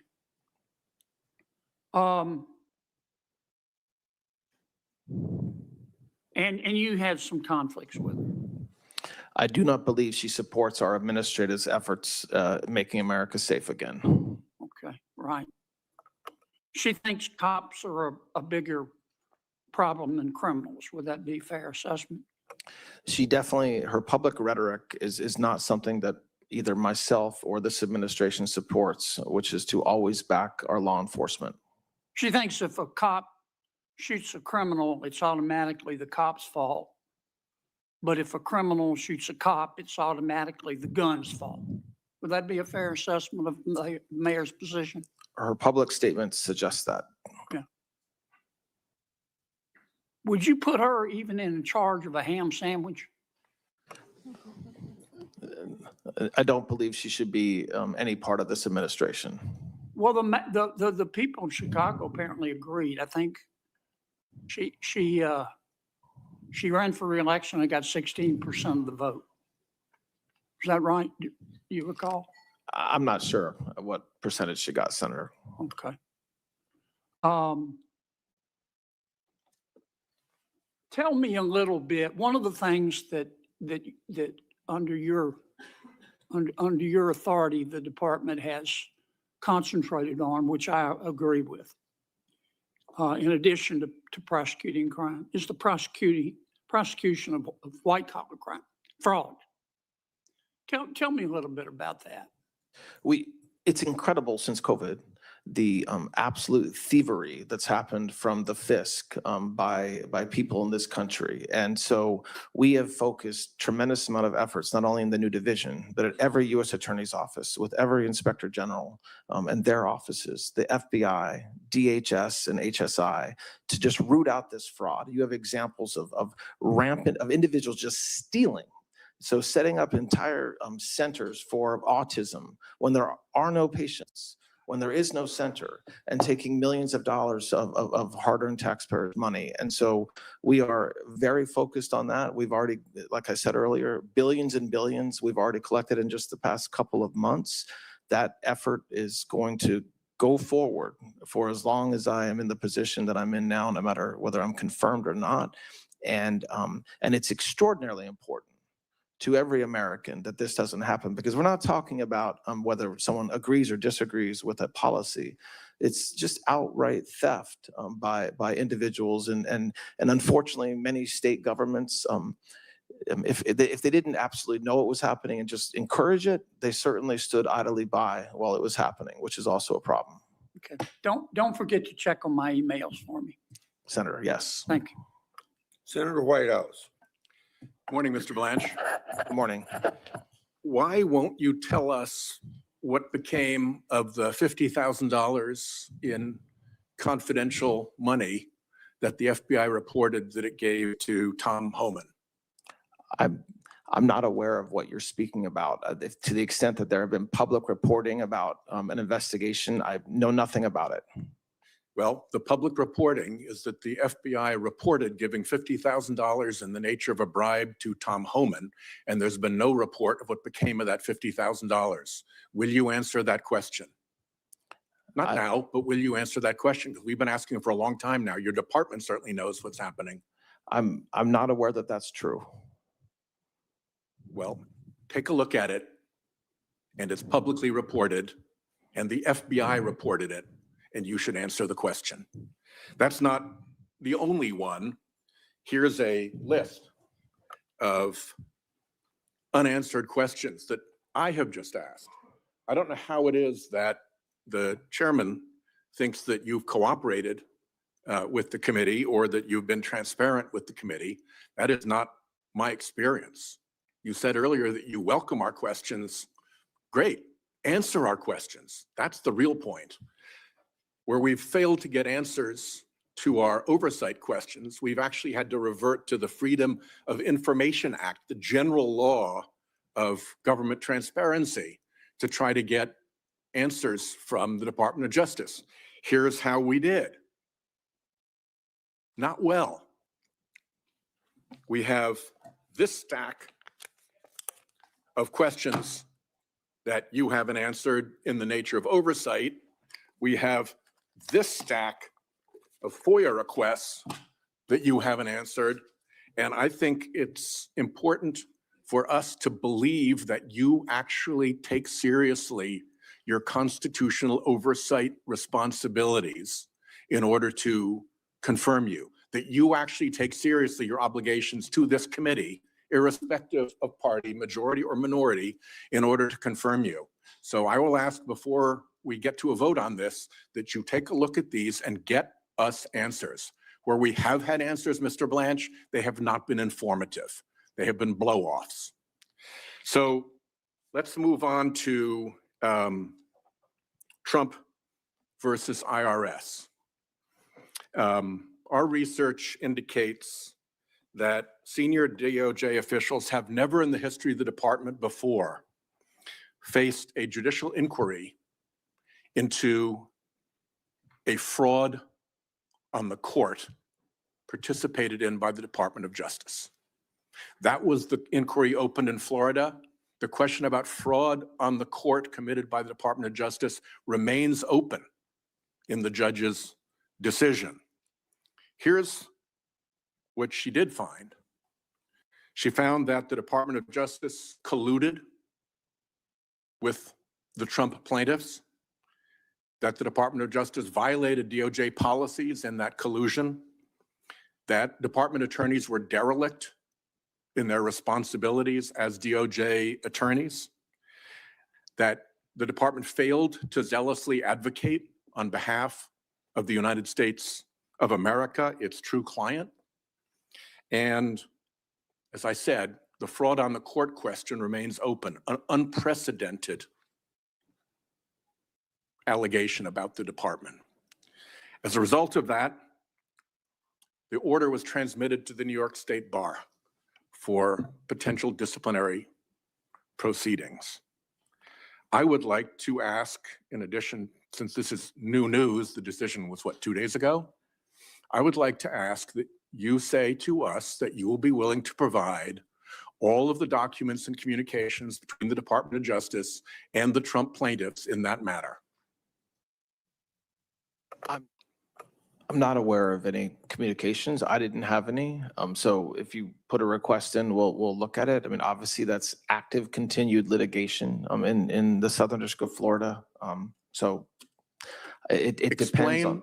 Explain how it is active continued litigation in the District of Florida. Well, there's been several indications that the parties of, I never entered notice of appearance, but that the parties intend to appeal the judge's Monday 56-page decision. Well, it'll be interesting. Do you intend to appeal the Department of Justice? We weren't really even part of that decision. So to the extent there's something that we can appeal, I very vigorously will encourage the department to do so. Well, here's the tell.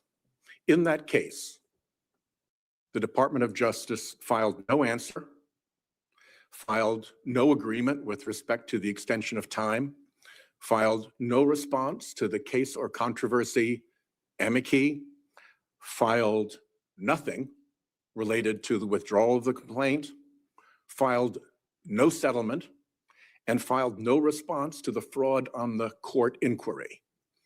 To me, as a one-time litigator, that looks like really weird behavior. And when for the first time in history, there's inquiry into fraud upon the court committed by the Department of Justice, the silence from the department in response to that is deafening, Mr. Blanche, deafening.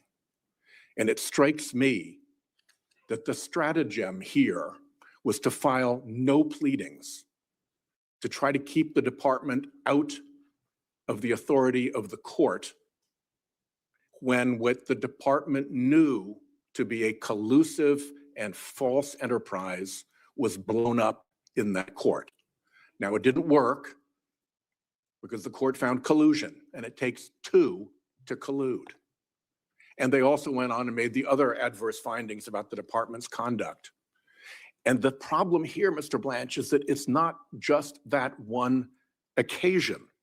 Between judges appointed by every president harshly criticizing the department's work in your tenure, grand juries rejecting indictments, judicial findings of outright misconduct, capable lawyers fleeing the stinking ship, this seems to be the most troubled Department of Justice in history. Here are some of the misconduct findings against your U.S. attorneys. And if I haven't put it up yet, here's a word cloud of the commentary by federal judges about the conduct of your DOJ. These are red flag words that when I was a U.S. attorney would have provoked at minimum an internal conversation about what the hell went wrong, and very likely a conversation with OPR and maybe OPR pursuit. Words like pretext mean a lot coming from a judge about a government argument, usually enjoying the presumption of regularity. We need answers. I need you to be able to tell me that this kind of misconduct is going to stop if you're confirmed as Attorney General. Can you say that? The Department of Justice works hard. The prosecutors work hard every day, and I appreciate the hand-picked words that you have behind you right now, but it's not reflective of the 100,000 indictments and informations that have been filed to do the work that I talked about earlier today. And so while cherry picking a few isolated words from district court or magistrate judges in certain districts is something that you're entitled to do, it's absolutely false to suggest that this Department of Justice is not executing as we should and doing the right thing every single day. I will tell you that you are wrong. That in the history of the department, this kind of criticism by federal judges is unprecedented, and it comes from judges of every different political persuasion. Let me ask about the FBI. How long do you intend to put up with that Kash Patel character? Are you good with his airplane jaunts? Are you confident he's not drinking on the job? Are you sure none of his travel is a pretext for vacation activities like snorkeling, Olympics, and visiting girlfriends? Are you sure he knows what he's doing? Do you vouch for him? Are you willing to look at whether he lied to this committee? That's an extraordinarily obnoxious question, Senator, and I have full faith in Director Patel and the work that he's doing every day. Great, you get to own that. One last thing, if I may. You have refused to exclude January 6 rioters from your anti-weaponization fund. You have refused to put in writing that the slush fund is dead. Indeed, you signal to allies that payouts are still on track. You have vacated seditious conspiracy convictions against members of the Proud Boys and Oath Keepers. You hired January 6 rider Jared Wise, who had urged the mob to kill police officers. You scrubbed press releases about January 6 prosecutions and called the releases partisan propaganda. You denied that Trump encouraged any violence on January 6th. You've cleaned house of every attorney who worked on a case related to Trump, and you've bragged that bringing justice for violent rioters meant that every one of them was either pardoned or had their sentence commuted. I hope that our colleagues who are concerned about what happened on January 6th take that into account. Thank you. Would you like to respond? I would. Almost everything the senator just said, and he's protected, he's allowed to lie, but almost everything he just said was absolutely false, okay?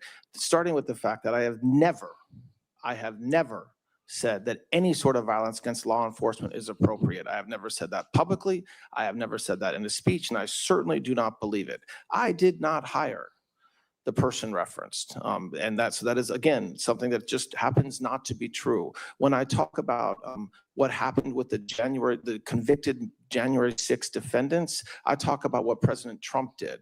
He has the absolute right to pardon anybody for any reason he sees fit. And every one of them got pardoned or commuted. I am not celebrating that. It is a fact. And the fact that my department had to take action in response to those pardons by dismissing some cases is exactly what I have to do under the law, and it's what I did. So that the narrative that the senator just suggested and put on me as something I believe is absolutely not true. Since he accused me of lying personally, Mr. Chairman, let me ask that I put this series of concerns into a question for the record, and that you, under oath, one by one, tell me where there's a lie. I'm happy okay? to do that. We'll get that to you. I'm happy to do that. Absolutely. Before I go to Senator Blackburn, since oversight was brought up and responsiveness of your. So that was a department, bristling exchange I'd there, like an to important one that speak we should about just how it quickly was note with here, the Anne. Justice Department's What is your non-response. takeaway of that? I mean, it certainly seems like Senator Whitehouse is very upset, as he has been with the Department of Justice. Oh, sorry, your microphone's off. Here, go. Turn it back on. There we There you go. go. Yeah. Boy, you are the only man who I allow to shut me up like that. Because the hearing's so- going on.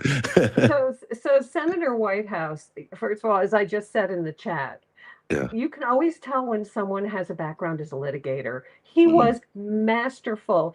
He just got Blanche to admit that he did not agree with Trump on the actions. I mean, that is going to sting when Trump gets back to him about that. I have no doubt. Just underline that first, because it is important. You said that he disagreed. He on the record now has disagreed with Donald Trump about January the 6th and the pardons for January 6th. Yes, that was so masterful. And his thing about Kash Patel, like when he knew that Blanche was going to answer that question in a way that allowed Whitehouse to say, well, now you own that. You own that decision. It's important to know that a litigator, you never ask a question to which you don't already know the answer or what will be the response. And Whitehouse was masterful. Mhm. Yeah, one of the better performances today for sure. The outright, accusing White House of lying, that's not very good either for the incoming Attorney General if he gets this position, because, of course, he didn't lie in any of those things. I don't think he lied in any of those things. Nope. And so, what does that mean for his own personal liability there? Well, so Blanche is under oath right now. Mhm. So, and White House made a point of saying, will you go through these point by point and show me where I am lying? And Blanche agreed. So I really look forward to that. I don't know when that will actually happen, but I suspect that Senator Whitehouse will not let that go. The other thing that Senator Whitehouse did was to show all those FOIA requests and all those questions that have been ignored by the DOJ. Not a good look for someone who's, the president's former personal defense attorney to now also be stonewalling the oversight capabilities of the U.S. government. Oh, yeah. I mean, as I said at the beginning, when your followers and my followers were saying in the chat, you know, their stomachs were being turned because it was a Republican questioning. As I said, wait a minute, because, you know, the Democrats are going to have their moment. And I think this stands out. Senator Whitehouse stands out as the shining moment. This is the one where all the outtakes are going to come. And just, I can't speak highly enough of what Senator Whitehouse performed just now. He is, Blanche is doing a reasonable job here, and he's always quite reasonable. He sounds reasonable, at least. He's going to be able to get through this hearing fairly, probably, you know, unburnt by any of the questions in terms of a serious flaw, and he'll probably get this confirmation, I believe. But we haven't seen. I'd love to hear what you have to say about that, actually. I am not so sure. I mean, you know, I think that part of this hearing, you know, that will go into the confirmation decision. But I think this could be a squeaker, especially, you know, the Republicans are down one or maybe two in terms of health or being alive. And they now have a couple of other senators who have been primaried out and are much more willing to take on Trump. So I Tertullus am and not. Cornyn amongst them. Let me ask you one other question, because I know do you want to finish that sentence? Shouldn't have done that. I was just going to say I'm really curious what the poly market is saying about this. Oh, that's really interesting. We should look into that. Yeah. The claim that White House made about the Department of Justice being accused of a fraud against the American people in this weaponizations deal slash fund that the president and Blanche cooked up here, that is significant. I mean, that is beyond significant. That is a crime happening in real time, and this is the criminal involved in it potentially. Potentially, arguably, there have been criminal acts. It's, you know, I'm not 100% certain of that. I don't think anyone is at this point because, you know, it's very complicated and convoluted. However, what I will say is that this is an acting attorney general who is up for confirmation while having just been referred for disciplinary action to their state bar. So it's a very unusual situation. And again, that's part of the reason that I am not all that sure that he will be confirmed. I do think it'll be a squeaker. And boy, howdy, when White House got him to say that he told Trump to not, I mean, by implication that he told Trump, you know, don't do this blanket pardon of Jan 6, you know, and that because I'm sure that's what they were talking about. And even if it wasn't, when he got Blanche to admit that sometimes he told Trump not to do things and Trump did it anyway, you know, and Blanche started really trying to distance himself and the DOJ from some of those actions, that may have been the noose really tightening around Blanche's neck. And I just also want to say I am so glad White House brought up the Tom Holman thing, that $50,000 in a bag, and for Blanche to say he knows nothing about it, I mean, is just beyond unbelievable. Let's get back into the hearing now. This is Senator Blackburn, I think. Let's listen to what she's asking. The prosecutors, federal prosecutors, more tools so that they could hold some of these violent carjackers accountable. We thought it was going to move with the NDAA, and Leader Schumer has blocked that, and we're disappointed. It's a bipartisan bill.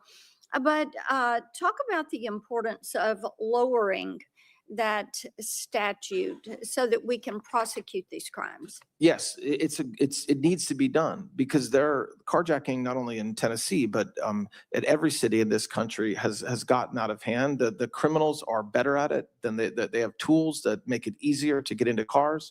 They're willing to exact violence. And so the standard that exists now under the statute, but also because of certain cases, make it higher than a regular general intent crime. And law enforcement and prosecutors will do the right thing. So we need to be empowered with tools to prosecute these cases. And if there's cases where somebody was in the car and didn't know, prosecutors are not going to move forward. They'll do the right thing, but it shouldn't be the law that that puts the damper on that. And so I'm hopeful that we can continue to work together on that, and that because it is very important. There was a deeply disappointing decision from the court in the Trump versus Barbara case that it's clear that Congress and we're going to have to step up and do something about birthright citizenship. And this is our opening. We know that birthright tourism is something that is taking place in our country.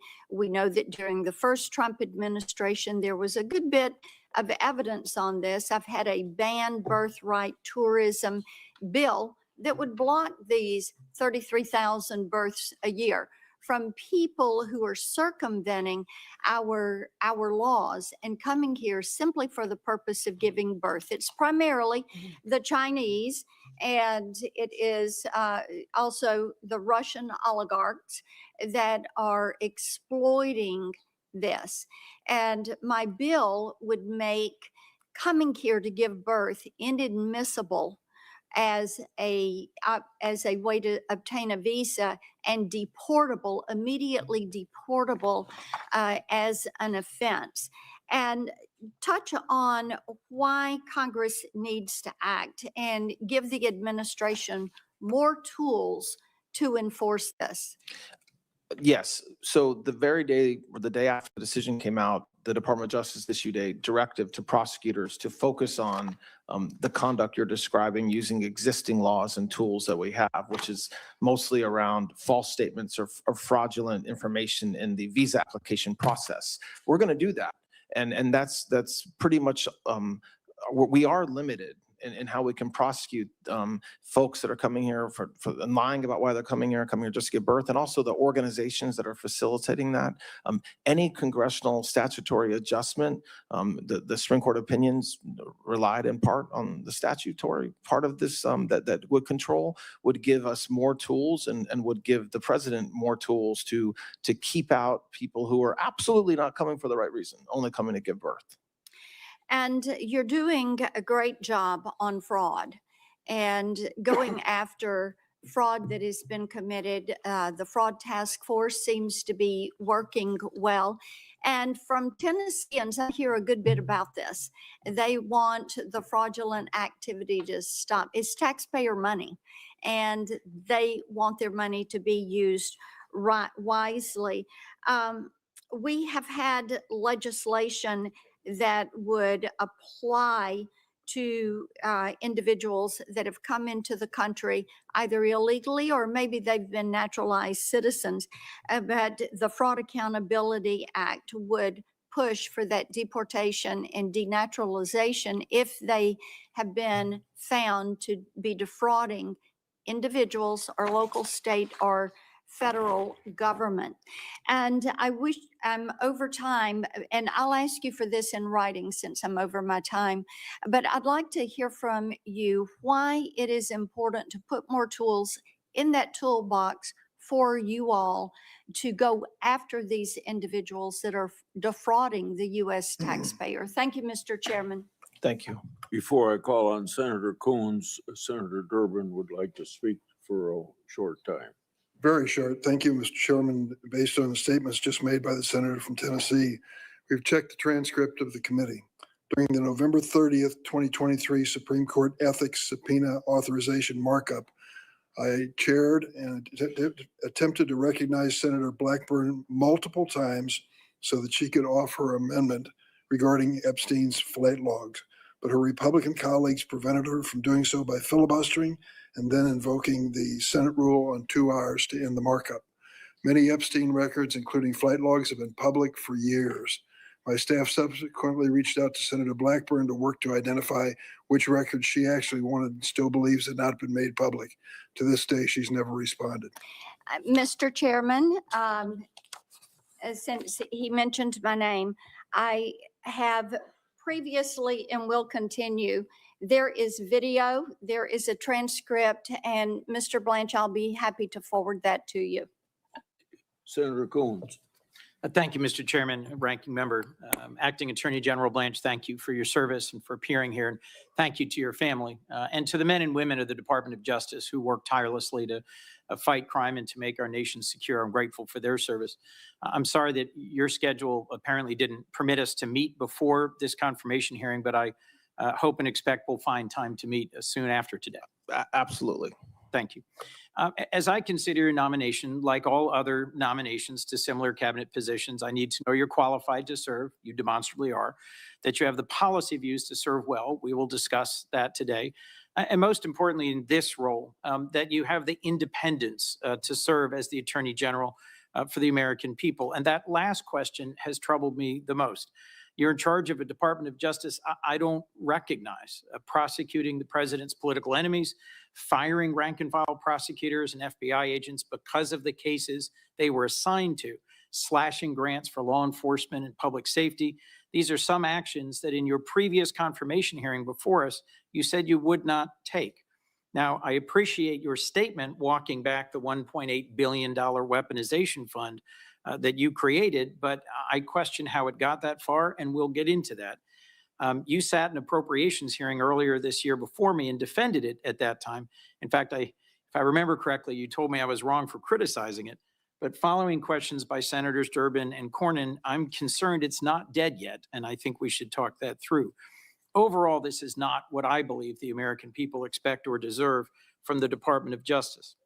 Having spent critical parts of January 6th in this room, taking shelter from the mob, I just wanted to open with some questions.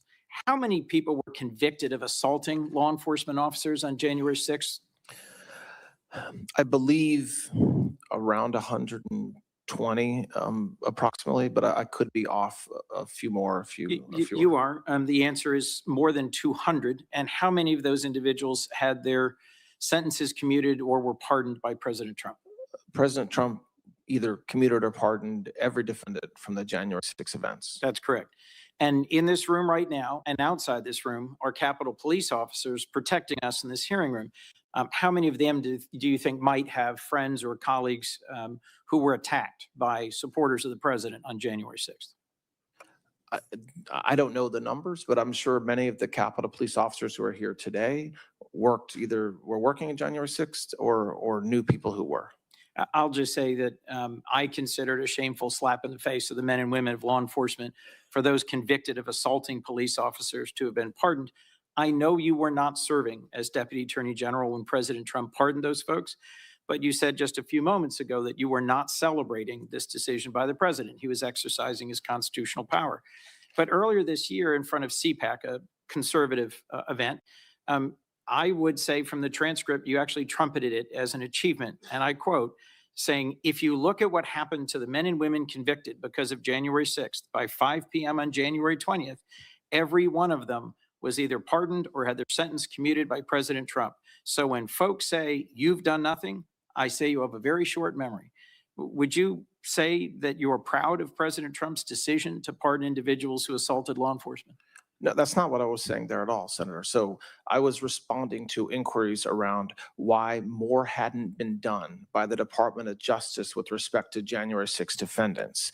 And so my answer was that January 6 defendants and some of their lawyers had a short memory because a lot had already been done. Indeed, by the end of the day on January 20th, they had all been pardoned or commuted. So I wasn't celebrating it. I was merely stating a fact, which is that the January 6 defendants did receive a very generous pardon or commutation from President Trump, every one of them on January 20th. A generous, and in my view, for those who had assaulted police officers, unwarranted, unjustified, ahistorical, and a terrible precedent. Let me move on to questions I've asked in previous hearings.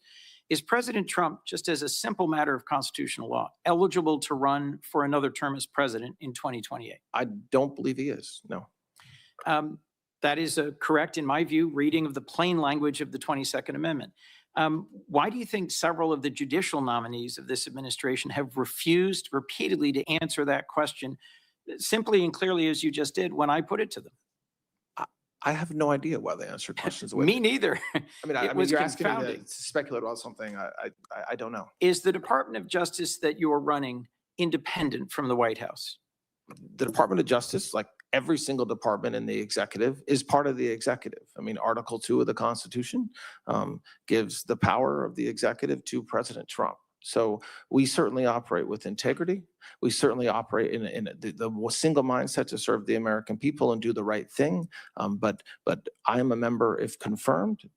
I will be a member of the cabinet. I'm serving in the acting capacity that way now, just like the other cabinet members. And President Trump can fire me whenever he wants. So Do you have a sense why he fired your predecessor? I have no idea. I mean, President Trump, we all serve at the pleasure of President Trump and this administration. Did President Trump ever post on Truth Social directing your predecessor to get at it, to prosecute his perceived political enemies?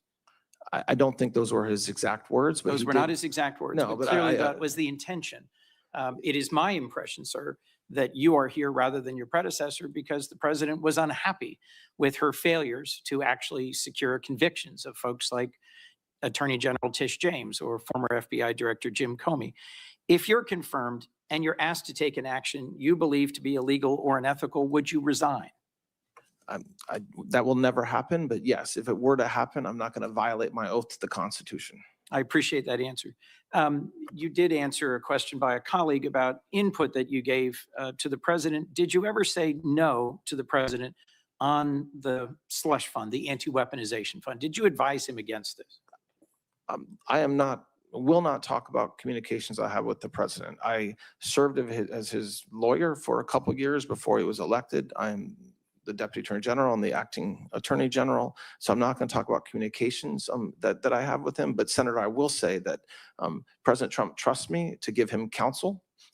Counsel does not mean yes, recognize that. man. And so that's true in my case, like it should be in any Attorney General's So case. let me just for a minute bear down on the anti-weaponization fund. You've testified to the House. We are not moving forward with that fund, period. But you've repeatedly refused to put that commitment in writing or to submit a declaration to the court. You're an officer of the court, a member of the bar. You should be able to make that assertion in a court filing or even in a letter submitted to this body. On May 19th, you testified before the CJ, the Justice Appropriations Subcommittee. Since the case had been dismissed, there was no judge and no mechanism for judicial review. But in an opinion this week, a federal judge wrote, and I'm quoting, that your testimony was at best misleading and at worst disingenuous, explaining the court remained available to review this agreement had you sought relief. Why not seek review of the settlement agreement or submit some record, some writing, given that the president continues to publicly champion this weaponization fund, and given your previous answer to me in another hearing that you wouldn't say whether or not those who assaulted cops on January 6th would be eligible for multi-million-dollar payouts? So there's a lot of questions there. First Indeed. of all, we have put it in writing. It's in repeated court filings in EDVA and DC. So this narrative that you won't put it in writing happens not to be true. The reason why neither myself nor Secretary Bessent agreed to put a declaration in is because there's longstanding precedent that judges cannot ask cabinet secretaries or people like me to put in declarations. It has nothing to do with whether the fund is alive. I'm under oath today, and I've said it's dead repeatedly. I said it to the House Oversight Committee, and I'm happy to say it as many times as necessary. As far as what Thank you. the judge said in Florida, just the last question you asked about Florida, that judge disagreed with what I said. I still believe that 11th Circuit precedent, which I've studied, I am right. So we'll Thank see. You did say earlier, this is the most transparent Department of Justice in American history. We have nothing to hide. And you started by saying we're here to rebuild trust. Two decisions or two OLC opinions I'm very interested in. I'm the senior Democrat on Defense and Intelligence Approach. I'm the most senior member of the Foreign Relations Committee on my side, who's currently serving on this committee. I'm curious as to why the most transparent department has refused to release the OLC opinion that justifies the 66 strikes the military has conducted on boats in the Caribbean, which have killed more than 220 people, either a redacted version or in a classified setting to me and others who are in relevant decision-making positions. Well, Senator, we made the head of OLC available on multiple occasions to explain that to you and other members of the committee. And that is extraordinarily transparent and unprecedented that we've done that. Whether an OLC opinion is released, there's a lot of process that goes into that. But the idea that we were not transparent about our legal basis there is absolutely not true. Okay, another chance to be transparent. The FISA court in March certified your Section 702 proceedings, but found compliance deficiencies. This is an important power of the federal government that will soon be up again for vote, and you have not declassified that opinion. Senators Cotton and Warner, Republican and Democrat leads on intelligence, in April wrote the administration saying that they expected declassification of this March opinion within 2 weeks, yet it remains classified. You have a bipartisan request from the leadership of Intel. Will you declassify it or make it available to us? We'll continue to look at that. I agree with you that that's a very important issue, and we need 702 reauthorized. Thank you. Last question, if I could. The Safer Supervision Act is co-sponsored by Senators Lee, Cornyn, Tillis, and Langford, and it gives a path forward to making sure that federal probation and parole is more effective. We've discussed it before. Will you meet with me to talk about ways that this important criminal justice reform supported by federal law enforcement could move forward? I think that Please give a short answer to that. I think it's yes, absolutely. I very much agree with what you're trying to do there, Senator. Thank you. Before I call on Senator Schmidt, and after Schmidt gets done questioning, we're going to take a 15-minute break, and that 15-minute break starts when you leave the chair and be back in at the 15th minute. Before then, I'd like to enter into the record for your supporting your nomination from 382,000 members of the National Fraternal Order of Peace. The letter emphasized Mr. Blanch's distinguished record of public service and his commitment to work closely with law enforcement across the nation.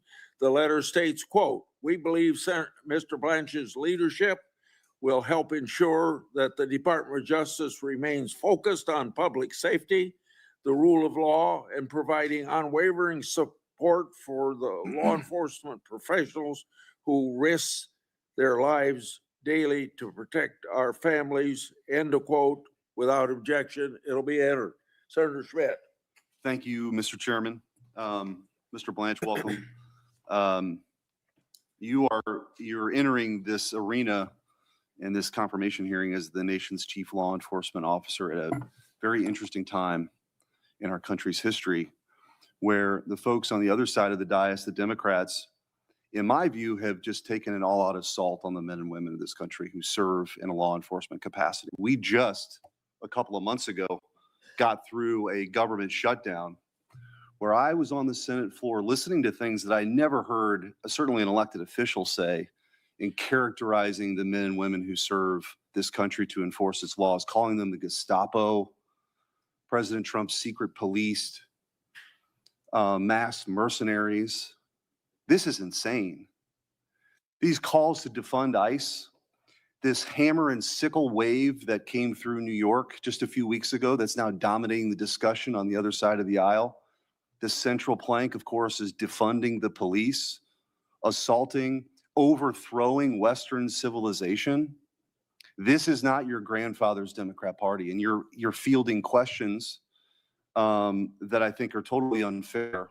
But it's all meant, I think, to undermine and demoralize. I saw it in my time as Attorney General in Missouri, where we had a Soros-funded prosecutor who refused to prosecute crime. And police officers, many retired early. Fewer came into the ranks to protect and serve. And so you're coming at an important time. I think President Trump, like he has with the military, has inspired the men and women on the front lines to serve. You're helping, I think, restore that with your focus on violent crime, your focus on fraud. I heard one of my colleagues say that this is the most troubled Department of Justice in history. I happen to live through the previous administration where you had a Department of Justice completely weaponized against political opponents. They tried to throw their chief political opponent in jail, ruin his family's lives. You were his lawyer to see some of that, and I was with you in a courtroom in New York to witness that Yes. defense, one of those cases, were aimed against Catholics in this country who happened to attend a traditional Catholic Latin Mass, went after parents under the Patriot Act for showing up to school board meetings to object to critical race theory or the masking of their kids. We lived through Jack Smith, and the chairman has just revealed new revelations, of course, that he was reading text messages. By the way, Jack Smith testified under oath he didn't do that. He testified that they just had the phone logs. We know that's not true now. Jack Smith should be subject to prosecution for lying to Congress. So this weaponization, let's draw a distinction. When you go after your political opponents, that is a weaponization. When you hold people accountable who weaponize the justice system, that's not the same thing. So you have a very important job. I want to highlight a few things that you've done in your time as acting Attorney General. Hopefully, as Attorney General, you're confirmed. You created the National Fraud Enforcement Division. I think this is very, very important. I think it's the tip of the iceberg, what we're seeing in Minneapolis, in California, and places that I think the work will continue. Carried out the largest healthcare fraud takedown in department history, expanded the fight against Medicaid fraud after the $90 million Minnesota fraud takedown. You secured 6 fraud convictions involving more than $1.1 billion in less than 3 weeks, cleared the backlog of immigration cases, allowing for deportations, more deportations. You filed a historic number of denaturalization cases. You secured major anti-DEI wins against IBM and PayPal. You ended the EEOC's racist disparate impact regime. You secured 450 years of prison time for Antifa members involved in the terrorist attacks against ICE. You prosecuted the Southern Poverty Law Center for secretly funneling millions of dollars to the KKK and neo-Nazis. That's a hell of a record in 100 days. But more work continues. I want to talk about a few things that I'd like to, and I'm going to allow you to answer, to focus on. First, I think we have to break this sanctuary city scam, the system. To the people watching or listening at home, what is a sanctuary jurisdiction? Here's what it means. It means that if you are a criminal child rapist and you're here illegally and you've been released from prison, they will not tell federal immigration authorities that that person is being released. They would rather have that individual, that monster, released into the community than be deported. That's how sick this regime is. And so we were able to secure in the ICE funding, I was able to secure in the ICE funding $350 million to clean up this mess, to allow ICE in those sanctuary jurisdictions to actually carry out those deportations. Sanctuary cities be damned. Will you use every tool that you have in your toolbox to go after these sanctuary jurisdictions? I mean, absolutely. You just hit the nail on the head when you described one example. But there are thousands of examples of our law enforcement agents being put at risk because instead of going into a jail to arrest somebody or take somebody who's here illegally, even with a final order of deportation, that individual gets released in the community, and it puts everybody in the community at risk. It puts law enforcement at risk. It's not consistent with the law. And so, yes, I definitely pledge to you that we will do everything that we can at the department to combat that. The second one is to crush the machinery that converts illegal conduct into political power for the left.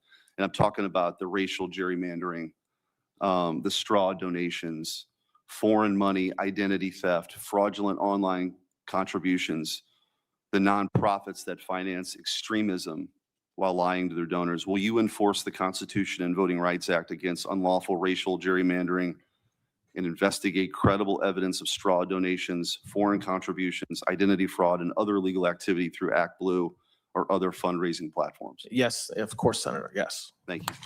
Third, protect free speech from the new censorship machine.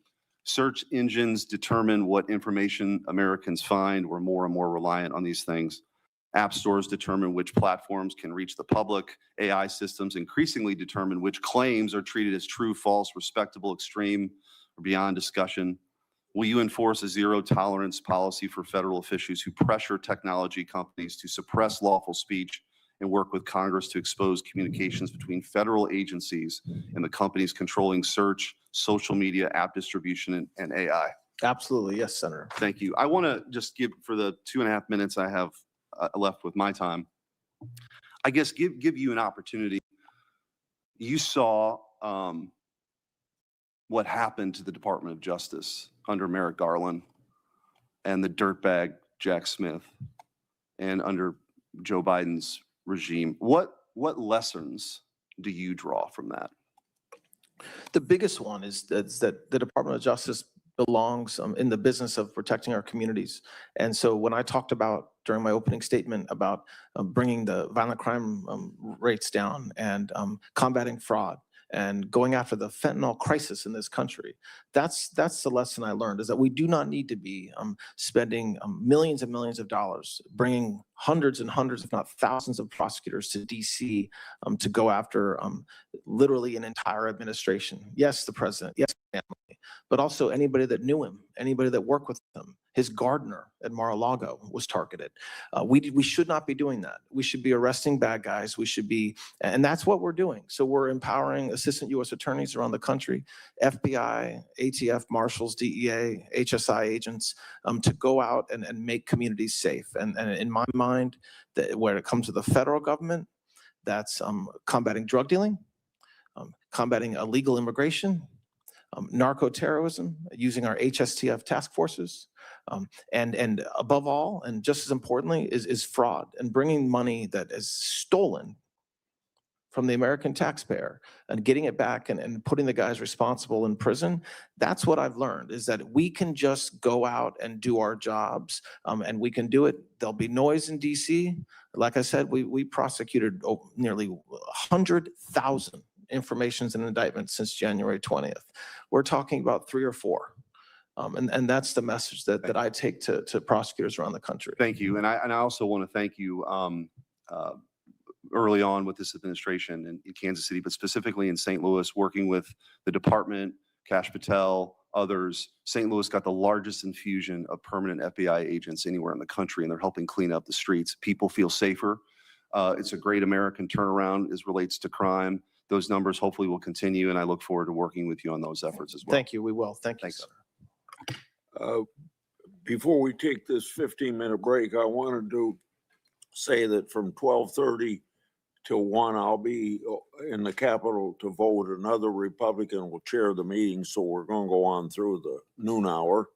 And so we'll take a break now, and we'll be back at 11:45, and Senator Blumenthal will be the first person to ask questions.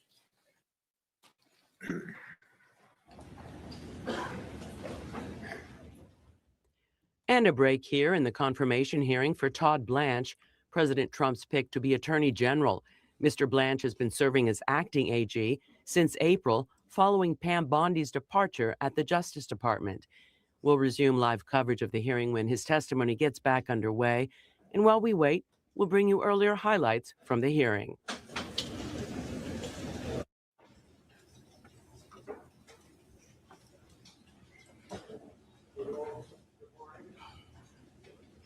We welcome everybody to this hearing.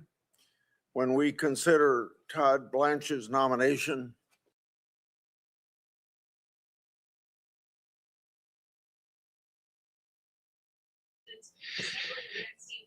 continued fallout of an attempt to create a so-called anti-weaponization fund. There have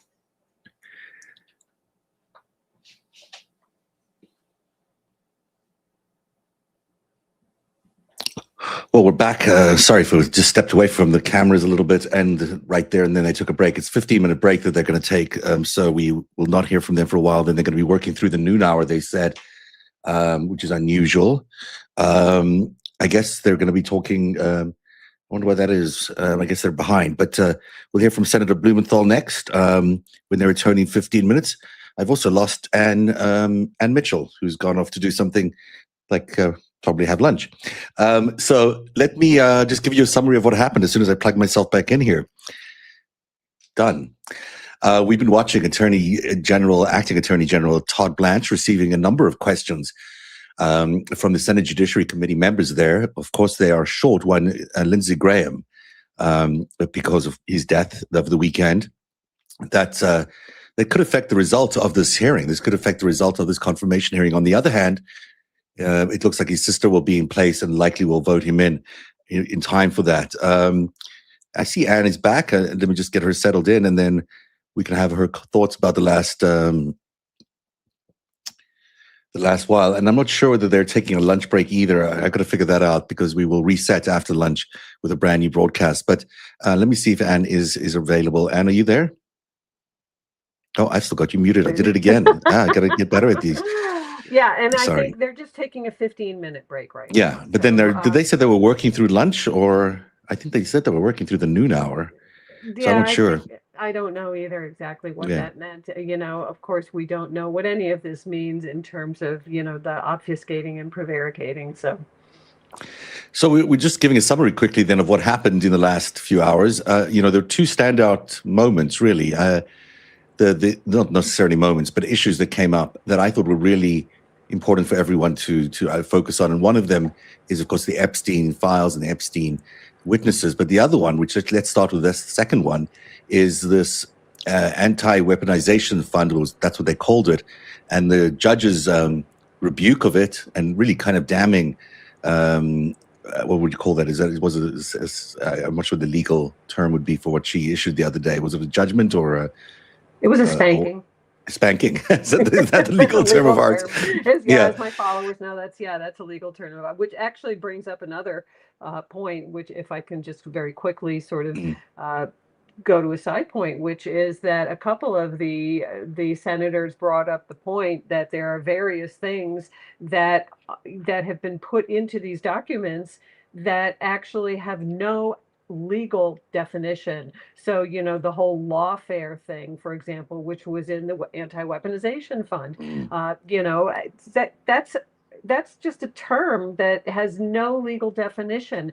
As I would like to point out is the term sanctuary jurisdiction or sanctuary city, which the last speaker referred to. But in fact, there is absolutely no legal definition for quote unquote sanctuary city, sanctuary state, or jurisdiction, even though there have been executive orders against them. I mean, this entire administration is just so ridiculous in terms of how they craft things that sound like they have legal import, but they really don't. They really just have, let's do what Trump wants. Let's take a listen to one of these moments from today.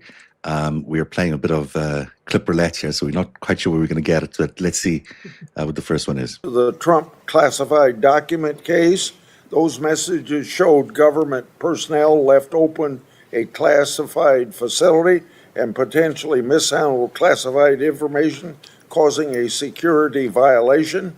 While defense counsels to Trump, did the government apprise you of these issues? And secondly, did the Biden Justice Administration do any investigation into this misconduct? We were never advised at that time when I was defense counsel to President Trump, and I'm not aware of any investigation that was started for that alleged conduct. The Justice Department must do a full and complete investigation into this matter. What's going on here, This will Ann? probably have to be my last question. What's going on, Ann? This is related to his obsession with Jack Smith, it seems like. Yeah, I think here's what I conjecture. It's just conjecture, and it almost borders on conspiracy theory. But the Jack Smith Volume 2 report that Judge Eileen Cannon just absolutely tried to lock away for Trump was compromised. And there's a lawsuit going on about that right now. And I have every belief that at some point it will be leaked. And I really have a feeling that this was planned damage control ahead of time. They are trying to discredit, they're using this hearing to try and discredit Smith before that happens. I mean, you see a lot of this in confirmation hearings where things like that, where they're trying to slip in some messaging that isn't really related to the case at Yeah. hand. It's also, part of the strategy is which will be fulfilled, I guess, tonight with the address by the president to raise questions about the impartiality of the DOJ, but also the fairness of elections, which is what tomorrow night's big speech is all about. Here's the dancing on the head of a pin conversation that Durbin had with the acting attorney general. Mr. Epstein. She's in charge of our task force investigating human trafficking. She's available to talk to them. She can sit right next to you. She can sit right next to you when you meet with these survivors. I have never said I will not meet with survivors. Will you meet with these 10 survivors? I'm asking you on the record. If they have lawyers, as you know, I'm prohibited from meeting directly with them. I have met with counsel for survivors, as has many people in the Department of So Justice, you over won't- 30. But if they are represented by counsel, we will work with their counsel. If they don't have a lawyer, I will certainly make arrangements to make sure the right people at the Department of Justice meet Will you with get them. it done? Absolutely. Will you get it done within the next 30 days that each I of will these get it done survivors? today if that's necessary. I mean, my point is, there's somebody here who can meet with them today, get their information, and arrange to meet with them. I think you ought to Absolutely. be in the room. Pardon me? I think you ought to be in the room because you ought to hear this. You have singular responsibility for these files. There was a delay in meeting the statutory requirement of disclosure. You were involved in that. I think you ought to be part of this. I am definitely part of it, and I have been from day one. And it will be done within the next 30 days. I can keep on repeating myself, but I said it could get done as soon as today. It could have gotten done last week. We remain available to meet with any victim or their representative at any time. Will you notify the committee when you've done this? That would be prohibited by law if they're talking about an ongoing investigation. I'm asking you if you'll notify the committee that you It met with the depends on what they survivors. said. I'm not sure I'm allowed to notify you if there's an ongoing investigation. Well, you're dancing on the head of a pin here. I'm not This dancing is on about- any pin You at have all. these survivors who have the courage to come before. It's interesting. He just moments earlier said there were no open investigations. Now he's saying, he won't even reveal if he has any conversations because there might be open investigations. Yeah. He is dancing on the head of a pin there, but he's also, you were saying earlier, not actually accurate, that there is a way to get out of him not, meeting, or at least allowing him to meet with the survivors. Well, I mean, and I wouldn't ordinarily say getting out of, just simply because it's accurate that attorneys are not allowed to meet with parties if those parties are represented by attorneys, unless their attorney is either present or has given consent for them to do so.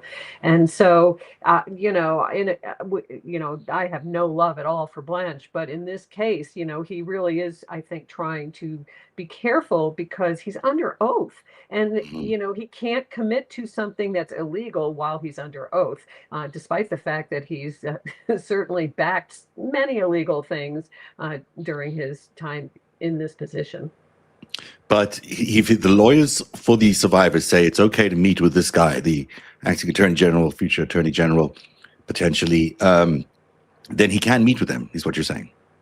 Yeah, I mean, generally speaking, he can meet with them then. I think it would be under a very controlled environment. The lawyer for the victim would probably also be there. But he also, I think, was responding to a question that wasn't asked. He was responding to, will you tell us what happened in that meeting if you have it? He can certainly say, we met with the victim and their attorney. He cannot disclose what was discussed. Interesting. Later on, he also spoke about survivors. Let's take a listen to this clip. Not Epstein survivors, the president. When Congress forced the administration to release the files, hundreds of survivors' personal information was unredacted, This is from the opening victimizing them again. Meanwhile, the names of powerful Epstein allies remain protected in clear violation of the Epstein Files Transparency Act. Your explanation, quote, "It isn't a crime to party with Mr. Epstein." Mr. Blanche, these survivors deserve much better. I want to recognize many of them who are in the audience today. I thank them for their courage in speaking out. Tomorrow, we will hear one of them during our outside witness panel. I'd like to enter into the record 6 letters from Epstein survivors in opposition to the Blanche nomination. Without objection, so ordered. So that's I'm asking you, Mr. Blanche, today, before you leave this room, to agree to meet with these Epstein survivors personally and to bring with you professionals from the Department of Justice to hear them out. They have the courage to tell their story, and they should at least hear from their government that they take it seriously.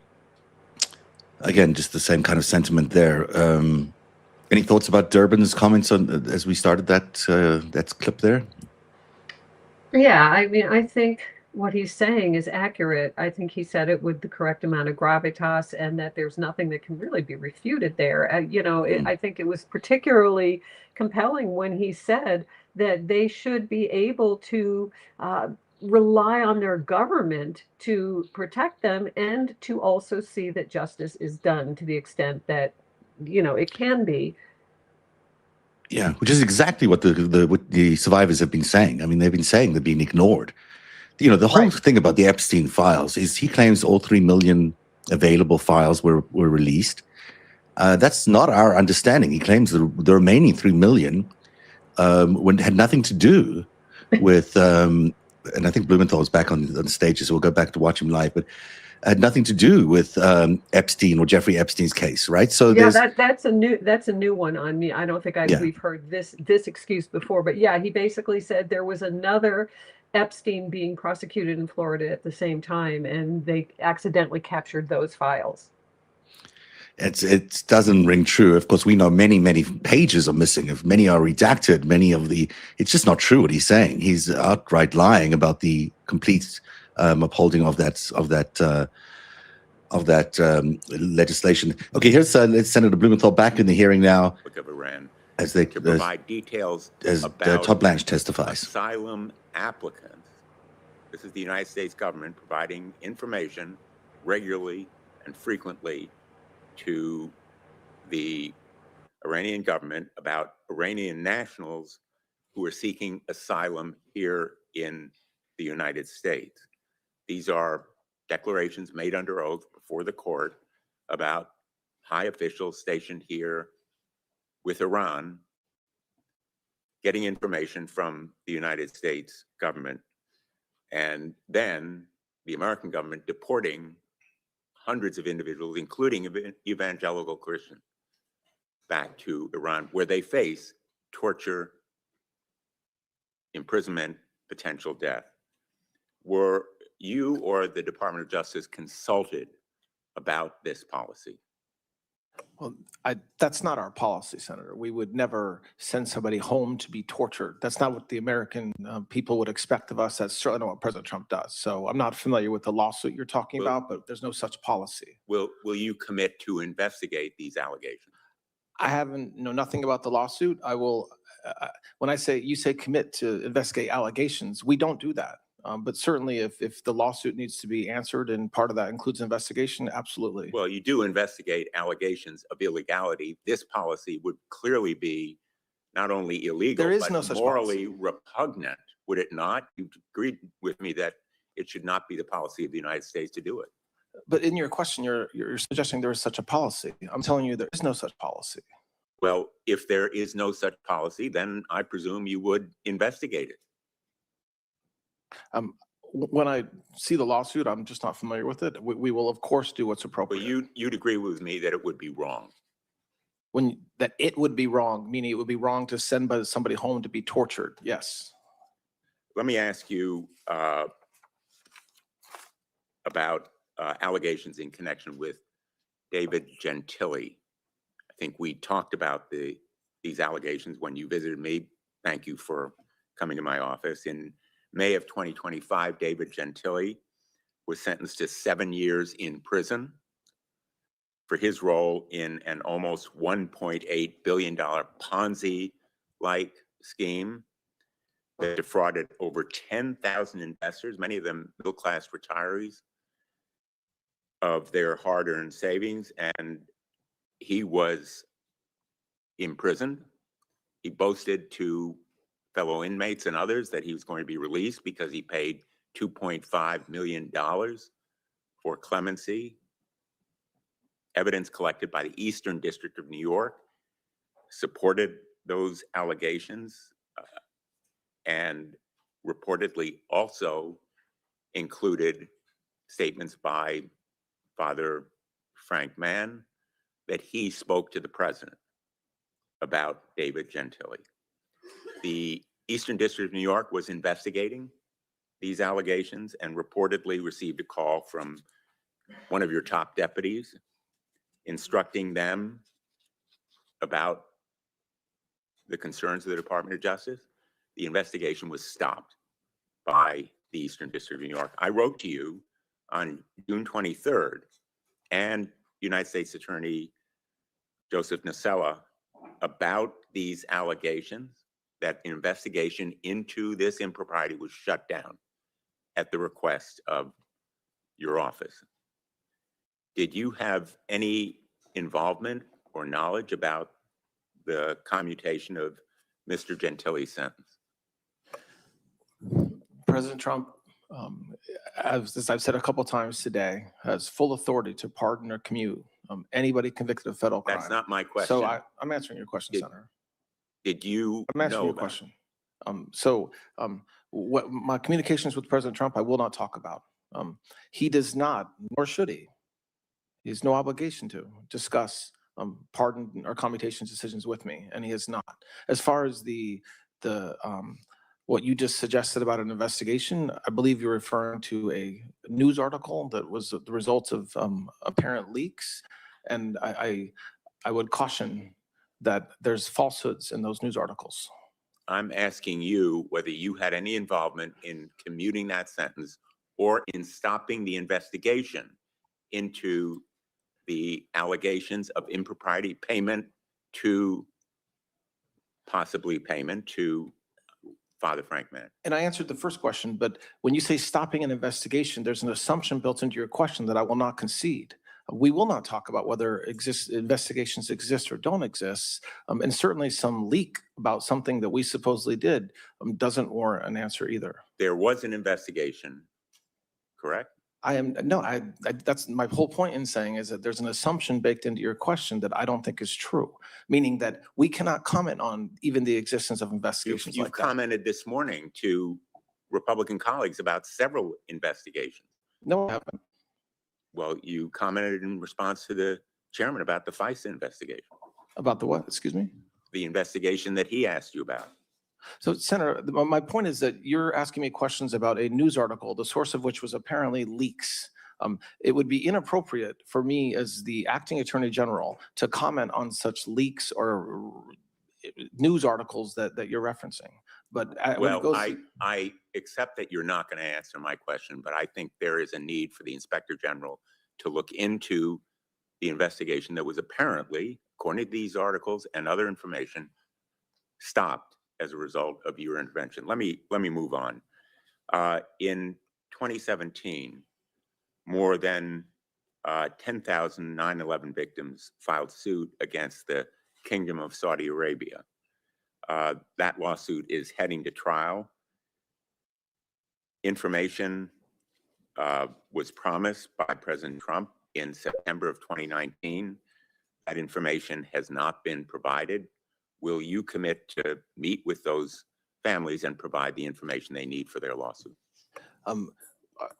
Folks from my office have met with the representatives of those families. We will commit to continuing to have communications, of course. And provide the information they're seeking? Well, you're saying, I don't know what the information is you're talking about. So obviously I can't just commit to providing the information. Well, let's talk about other information. Information about the Epstein abuses. Your predecessor apologized to the Epstein survivors with good reason, because as you've said today, mistakes were made. I'm asking you today, with Epstein survivors in this room, to apologize to them. Well, so my heart breaks for every victim of any sexual crime, whether it's involving Mr. Epstein or somebody else.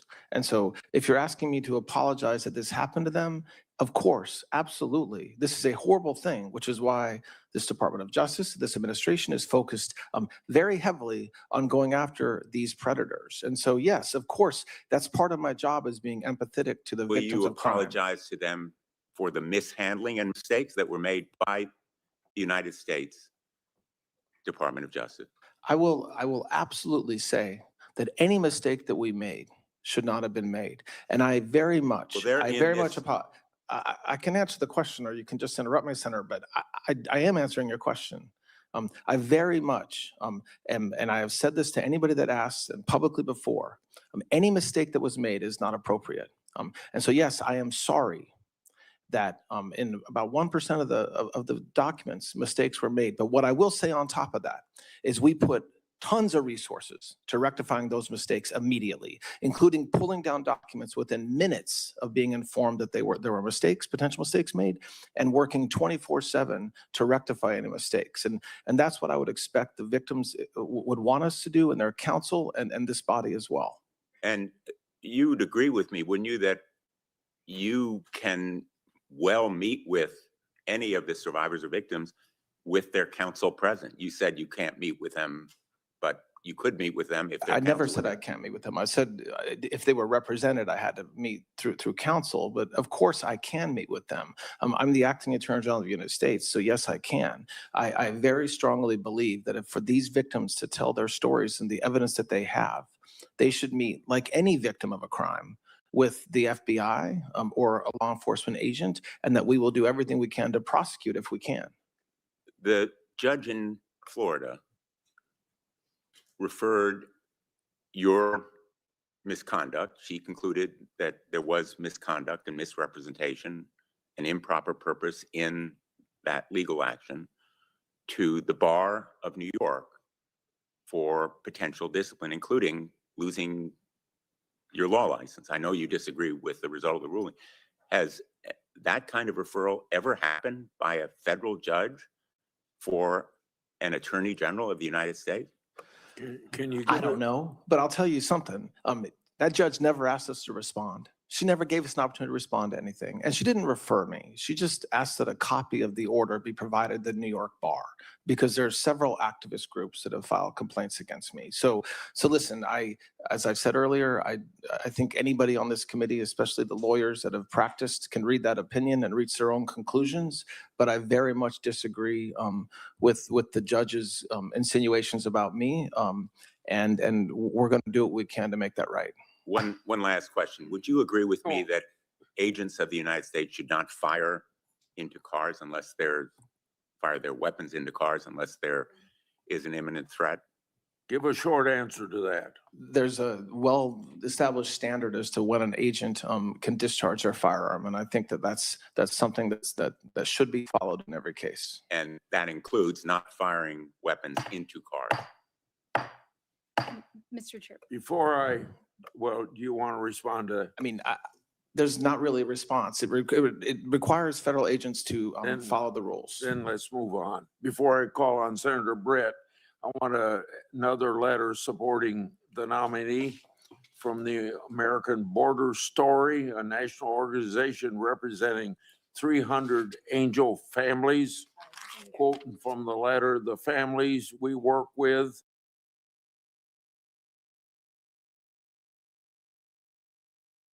It's on here, turn you on as well, so I'm not accused of keeping you silenced in any way. I will not be silenced. You should never be silenced. Your insights are always too brilliant to be silenced. Oh, thank you. That was another interesting exchange there, and he's acting quite defensive on a lot of these things. He's certainly got a lot to answer for in terms of the weaponization fund, and he has a lot to answer for around January the 6th.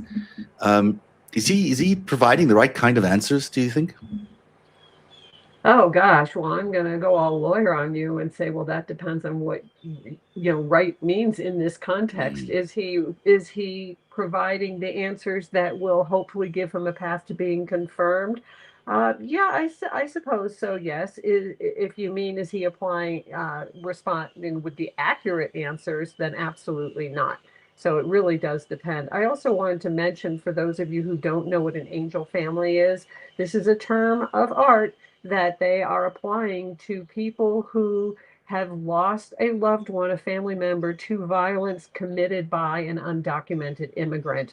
So suddenly now these people are angels, although, of course, what is the term that we have for people who have lost a loved one to ICE improperly, such as Renee Good? So it's all wordsmithing. Yeah, this is a lot of stage managed questioning today. Let's get back in here. Here's Katie Britt of Alabama, who I'm not really familiar with. So doing. let's find out what Keeping she says. Americans safe. We know that you've done that through a number of ways, task force and joint operations, interagency cooperation. We've seen the forces, those task forces, successfully pursue numerous cases in our state related to major drug trafficking, related to firearms trafficking, all of which has been linked to, in many cases, broader criminal enterprises. So we're glad that our children are safer and that our communities are safer.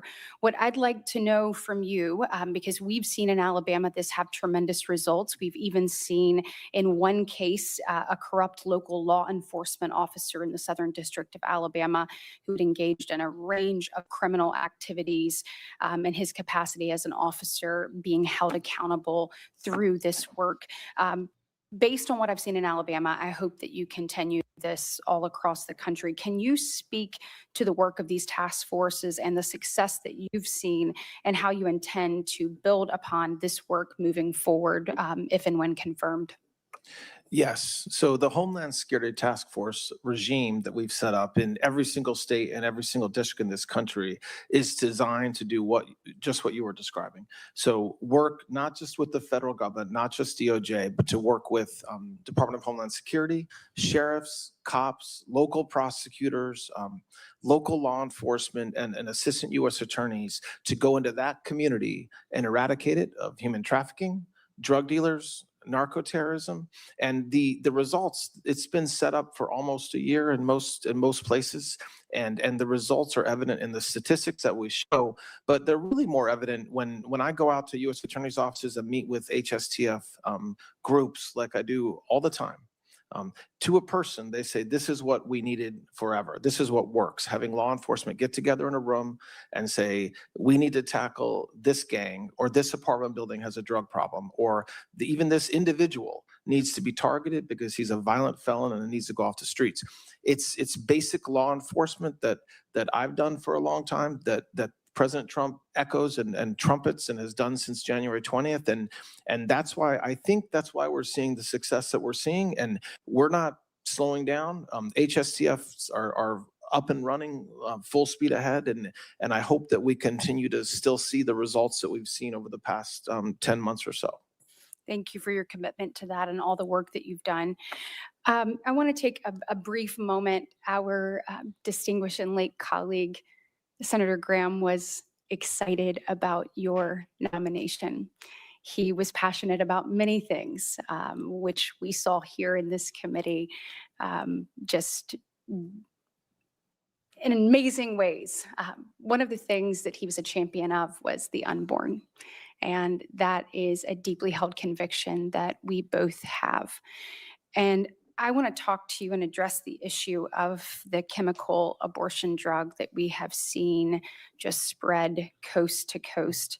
As you know, pursuant to a Biden-era administrative action, the FDA, there is no longer an in-person dispensing requirement in place for the drug, for mifepristone. It allows it to literally be dispersed across state lines,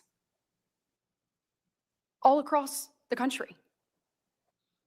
We are losing children, and we are putting women in harm's way.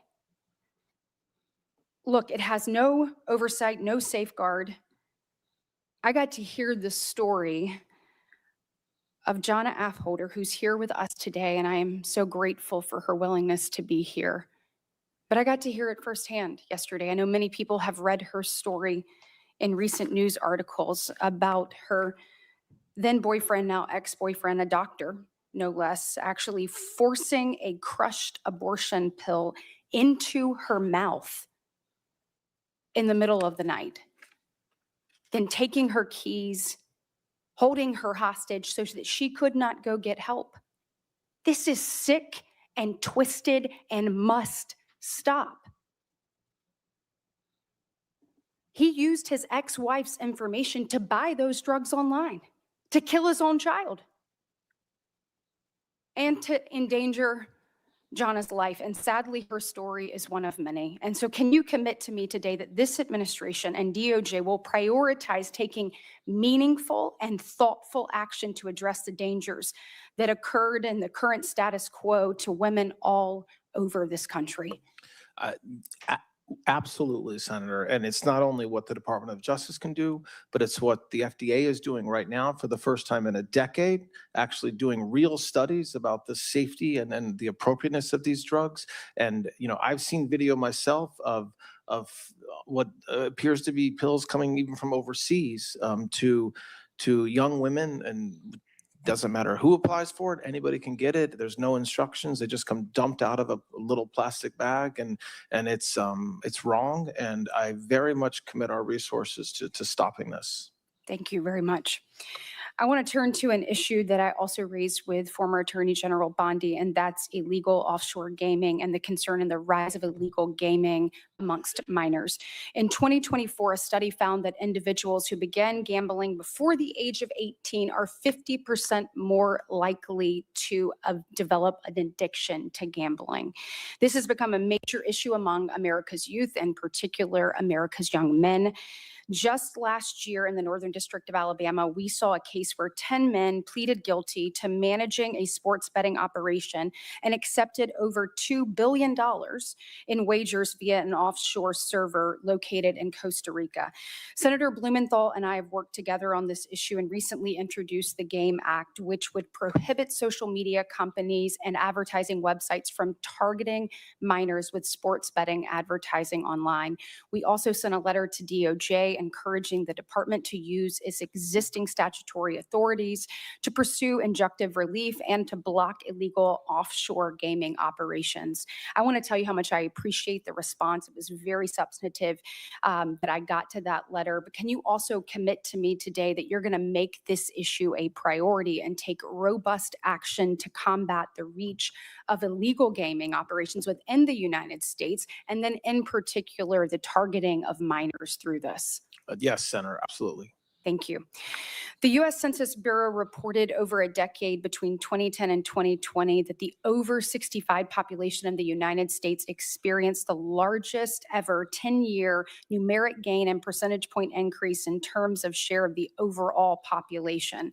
In its annual report to Congress last December, the FTC noted that total fraud losses by older Americans defined as age of 60 and older increased almost fourfold from 2020 to 2024, shooting up from 600 million in 2020 to 2.4 billion in 2024.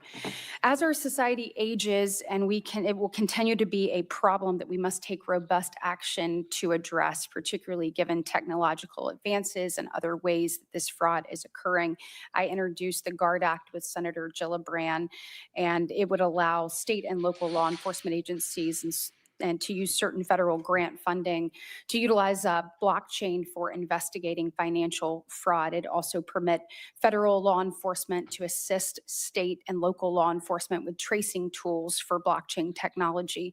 I'm thrilled it was reported out of this committee by voice vote earlier this year. I know that DOJ has programs in place like Elder Justice Initiative, but can you speak specifically to DOJ's efforts with respect to elder financial fraud and the extent to which we will work to continue to make this a priority under your leadership, and the importance of collaboration with state and local law enforcement officers as we work to bring justice to these people who have been abused?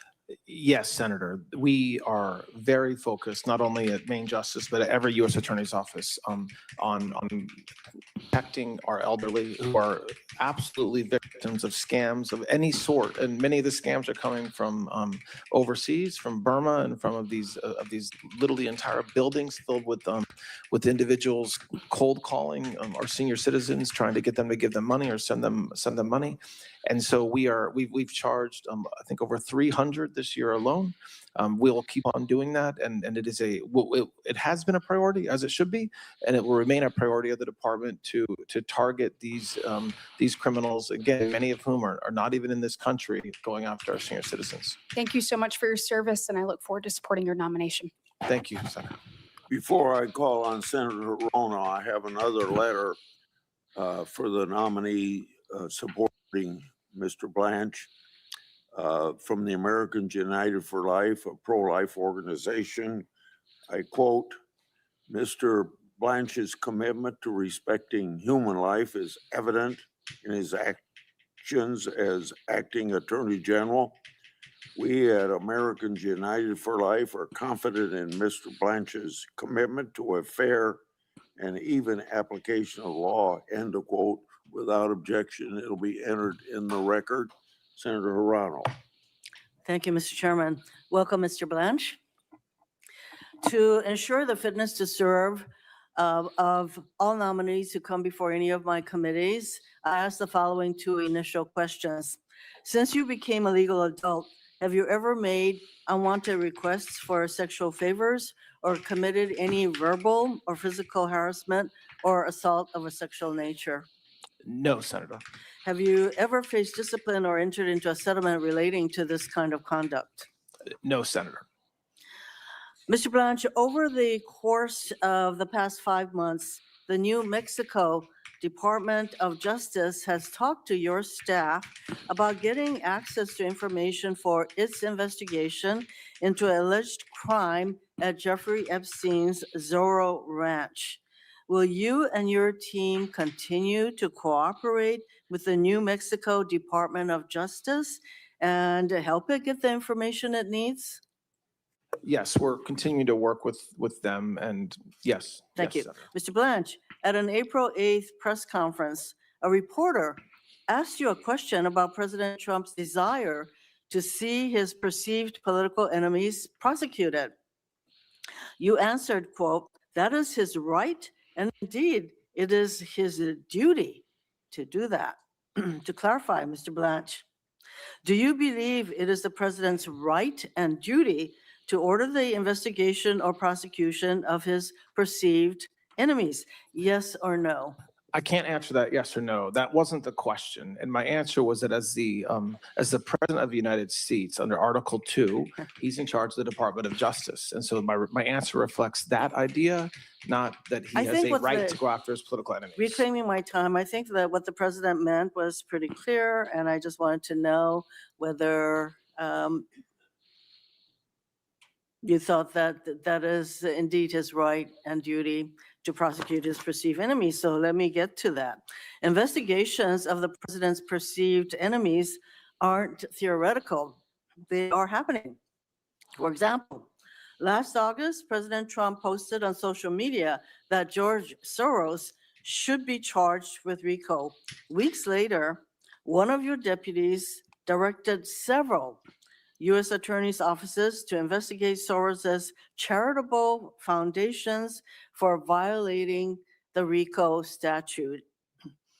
Mr. Blanche, to confirm, were the U.S. attorneys' offices asked to launch these investigations because of the president's post? Yes or no? I'm not even confirming that they were asked to, but most certainly not because of any truth Well, the from president President Trump. the president definitely posted that Mr. Soros should be charged with RICO, and lo and behold, several weeks later, that is exactly what your office sought to have done. Since last year, DOJ has sued 30 states seeking their voter lists. 14 of those lawsuits have been resolved by federal judges. Mr. Blanche, did any of those 14 federal court judges from across the country agree with DOJ's legal position? Again, yes or no? With some of the legal positions, yes. Pardon? The answer to the question is yes, some of the judges The agreed 14 with some, judges?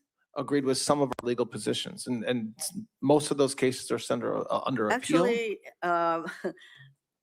that's not correct. The answer is actually no. These 14 federal judges, some of them were Trump appointees, disagreed with DOJ's position in terms of getting access to these voter rolls. Well, I And think it's there's all a- part of DOJ's attempt, with the president's attempt at election interference.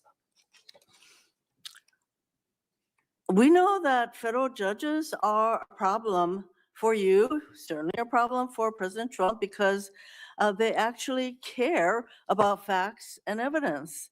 And that's why last fall at a Federalist Society event, you called for young lawyers at that event to join you in fighting a war. And you said, we need you because it's a war and it's something we will not win unless we keep on fighting. The war that you were talking about was against federal judges who were ruling against the administration, correct? No. Well, then do you believe that judges should be impeached based on their rulings against this administration and the president? Yes or no? No. No, I don't believe that. On that, you disagree with the president because you believe judges should be impeached for disagreeing with them. President Trump sees DOJ not only as a tool to attack his enemies, but also useful for helping his friends. To that end, on May 18th, you signed an Attorney General order establishing funding and setting out requirements for the so-called Anti-Weaponization Fund, correct? You signed Yes, such I an order? did sign that document, yes. Have you rescinded that order? Yes, the order is no longer in effect. There is no Oh, that- weaponization fund, Mr. Bannon, correct? that is not my question. My question is, did you rescind that order? Yes, I'm doing it under oath right now. No, the It does fact, not no, exist. when you answer that there's no fund, that is not rescinding the order because you can resurrect that order at any time. So actually, your answer is no, you have not rescinded that order.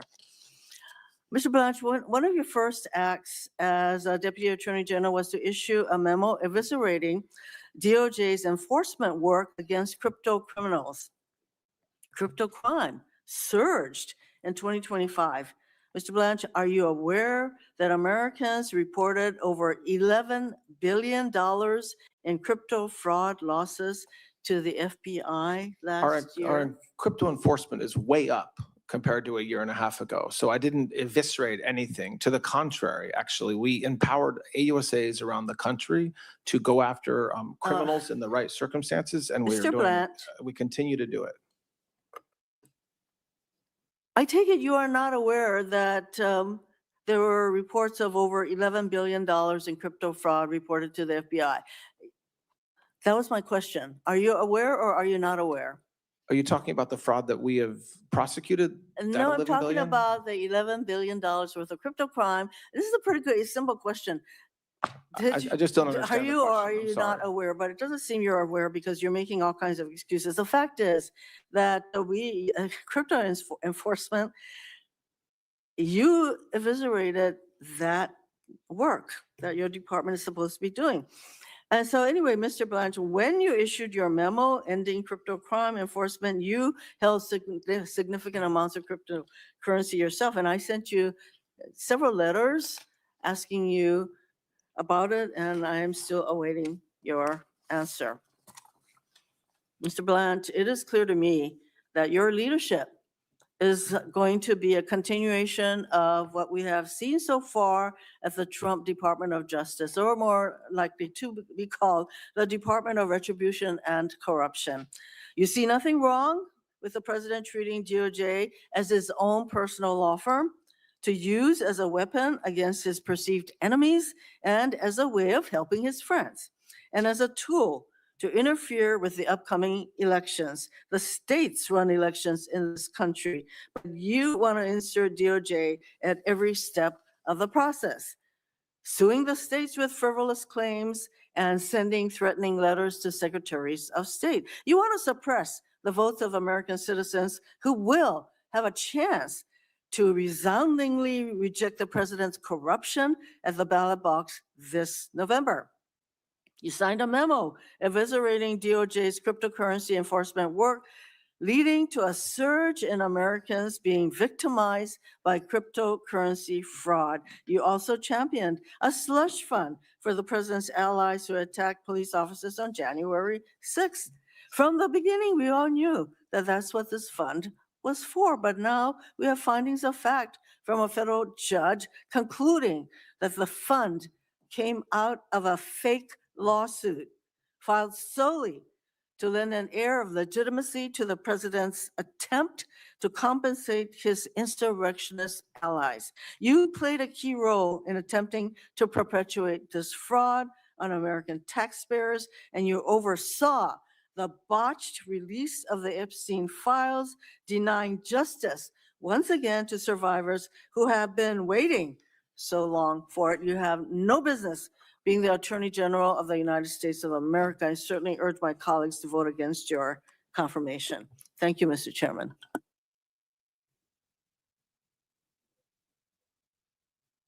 I mean, Chairman, on the crypto point, our crypto prosecutions are way up, and it is very true that crypto fraud is a thing, and it's still happening. But getting rid of a task force of a bunch of lawyers in Washington, D.C. did nothing more than empower AUSAs around the country to bring cases, which is what they've done. So I'm proud of the work that we're doing in that space, and we'll continue to do it. Before I call on Senator Tillis, we've been talking about political prosecutions. You've been criticized and the department's been criticized, but I wish you'd spare me the outrage. They cheered on Biden as he weaponized the Justice Department, targeting President Trump, congressional Republicans, parents, Catholics, and conservative Americans nationwide. So I think that the other party has zero credibility on this issue. Moreover, let's look at some of the so-called political prosecutions underway. How about the Southern Poverty Law Center? The group's apparently been funding extremist groups like the Ku Klux Klan and the National Socialist Movement. How about Don Lemon and the ICE protesters? They stormed and intimidated folks in the middle of a church service. Those are not political prosecutions. Protecting the taxpayers and other First Amendment rights is the responsibility of the government and the Justice Department. Senator Tillis. Thank you, Mr. Chair, and I'm going to take up where you just left off. Thank you for being before the hearing. I think you're doing very well, Mr. Blanch. I'm going to kind of ascend to the rarefied air of the moral high ground here for a minute. As I've heard some of the Democrats talking about this administration, it's almost as if they weren't here when the Biden administration did the indictments against President Trump. We've already heard it talk about Jack Smith. We haven't talked about the way that they dealt with a family member who was being indicted, and Hunter Biden.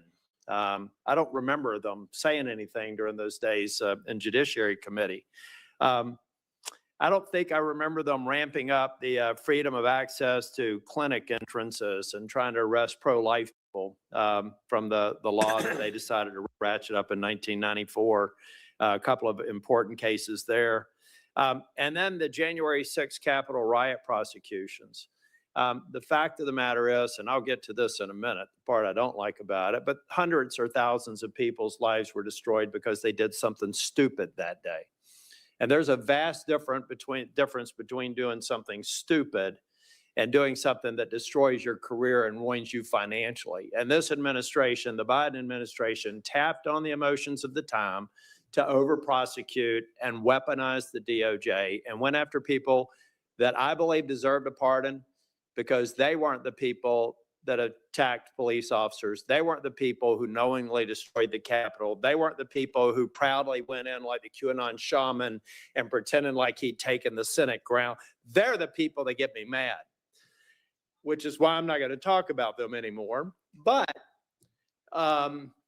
it's remarkable how it's almost as if that Men in Black, that device they use to erase their memories, it's remarkable that these people sat before this committee when all that was going on and not a whiff. I hate duplicity and I hate situational ethics. And I want to lay the groundwork to say I was against that, and I'm also against some of the decisions of the president. Not you, Mr. Blanche. You work for somebody, and you got to do what you're told to do. And I hope you stay within the ethical bounds of the law. You have to answer to the bars and everyone else.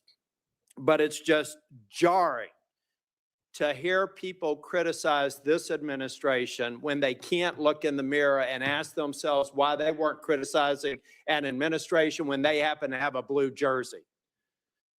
Now, my criticism of the administration with the red jersey. January 6th, I have searched heaven and earth, and I haven't found anything except a passing comment at a C-SPAN conference. So can you tell me definitively that you think that any Capitol police officer who was harmed on January the 6th was a victim of a heinous crime at the hands of the person who did it? Yes, and should have been prosecuted and was. And they were. And so I just, with the members, please, you know, as long as you can prove you've been consistent, use those sound bites, but don't use them when you look the other way, when fundamentally at the abstract level, President Biden did everything that you're accusing President Trump of doing. And a part of what we've got to get rid of, Mr. Blanche, is this political physics going on. American people are an exceptional people, and they always like to best each other. And what I've seen happening here is when we have a bad action of one administration, I'll be damned if we don't repeat it with the other one. I want leadership that says we're going to ratchet things down and not make the heinous mistakes that the Biden administration did. Let's be better than them, not better at prosecuting people that maybe we shouldn't, or take a little bit more time before we indict them. But let's just be better than them. Let's set an example and stop this spiraling, or the next Congress that I will not be a part of will be talking about it again, or in 2029, if a Democrat president comes in, they're going to up the ante, and they're going to go right after the behavior of this administration as an example of why they should. Because this administration has done the same thing to justify some of their behavior. I'm not criticizing you, but I'm trying to just cut through the rhetoric and let people all know that we are at this place today in part because of the actions of the Biden administration and the weaponization that I even saw under Garland, who I generally supported. So let's just be real here, people. If you're going to criticize one administration, look in the mirror before you do it.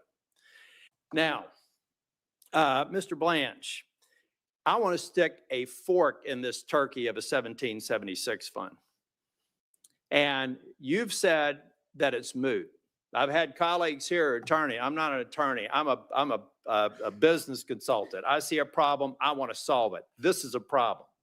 It should never be paid out. You've said it's going to be moot, that it's moot.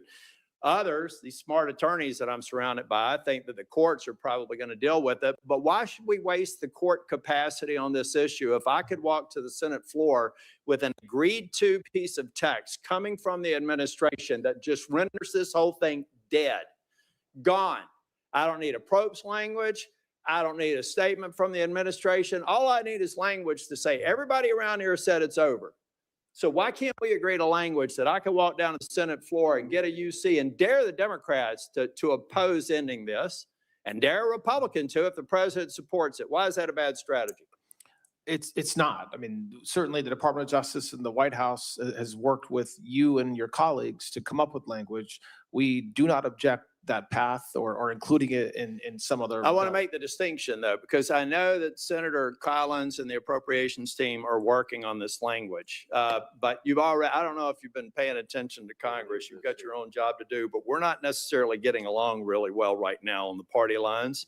Schumer's already threatening a government shutdown. We haven't even had appropriations discussions, except ongoing negotiations. He's already threatening a shutdown.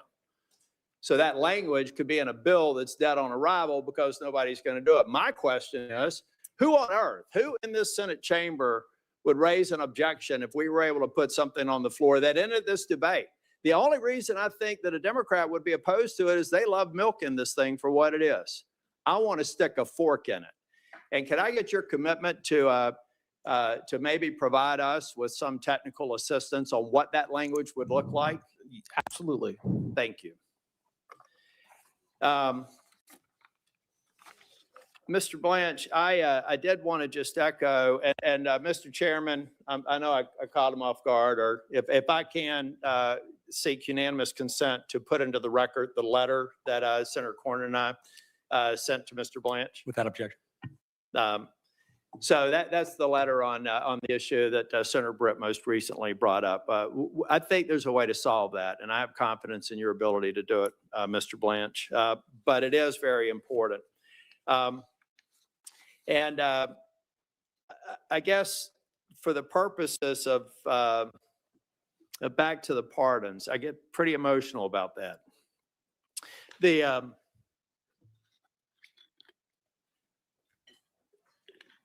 I think we need to do a better job of looking through the pardons process. Okay, I've talked about the January 6 pardons, but in this administration, and I'm no fan of Ed Martin, that's exactly why he'll never get confirmed in the U.S. Senate as long as I'm here. That's only 172 days. Maybe he can come back next year.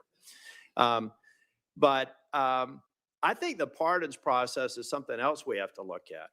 The Democrats are criticizing this administration for pardons. You take a look at the egregious list of pardons in the Biden administration. And let's not forget that the Biden administration also had prospective pardons, get out of jail free card. I heard people criticizing some of the get out of audit arguments for the agreement, 1776 agreement. Have they all forgotten that Biden in the 11th hour gave prospective pardons to people who hadn't even been charged with anything? Again, the point that I'm trying to make, folks, is you're all victims of political physics. There was no criticism about that then. And now we're trying to criticize this president for pardons that I've criticized. So the point here, and I do believe that in the Trump administration, I have talked about the January 6 pardons, but I'm concerned that the Binance CEO got pardoned. I'm concerned that there was talk about a corporation getting a pardon. So I'd be very curious if you're confirmed, if we could sit down and understand how that process goes and to what extent we can have visibility into these people getting pardons, starting with a lot of the pardons that came out of the Biden administration. Can I get your commitment, if confirmed, to walk through that process? Of course. Yes, Senator. Thank you, Mr. Blanch. You've done a great job today. Senator Booker.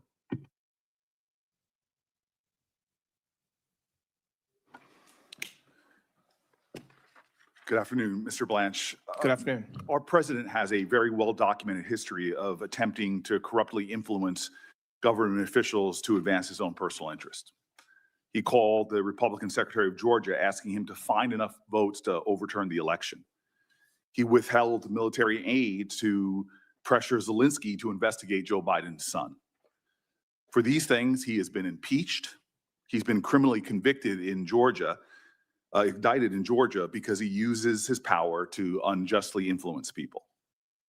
When a president routinely pressures public officials for his own personal benefit, the Department of Justice has to remain independent.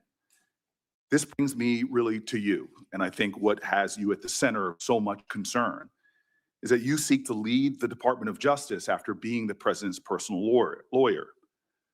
The American people are really entitled to know whether your allegiance to the rule of law is your focus or your allegiance to one man who clearly has an insatiable appetite for revenge, self-enrichment, and the abuse of power. So I want to talk about your record. Under you, the department has prosecuted people that have caught folks on both sides of the political aisle by surprise. Jim Comey, Letitia James, my colleague Adam Schiff, Federal Reserve Governor Lisa Cook. It's cast a shadow over your ideas, any ideas of independence. You directed the arrest of Mayor Ras Baraka of my city of Newark. You weren't at Delaney Hall on May 9th, 2025, when he was arrested. But yes or no, Did you have a conversation with Special Agent in Charge, Ricky Patel, ordering him to arrest Mayor Baraka? I had a conversation. I didn't order him to arrest. I authorized the arrest, which is my job.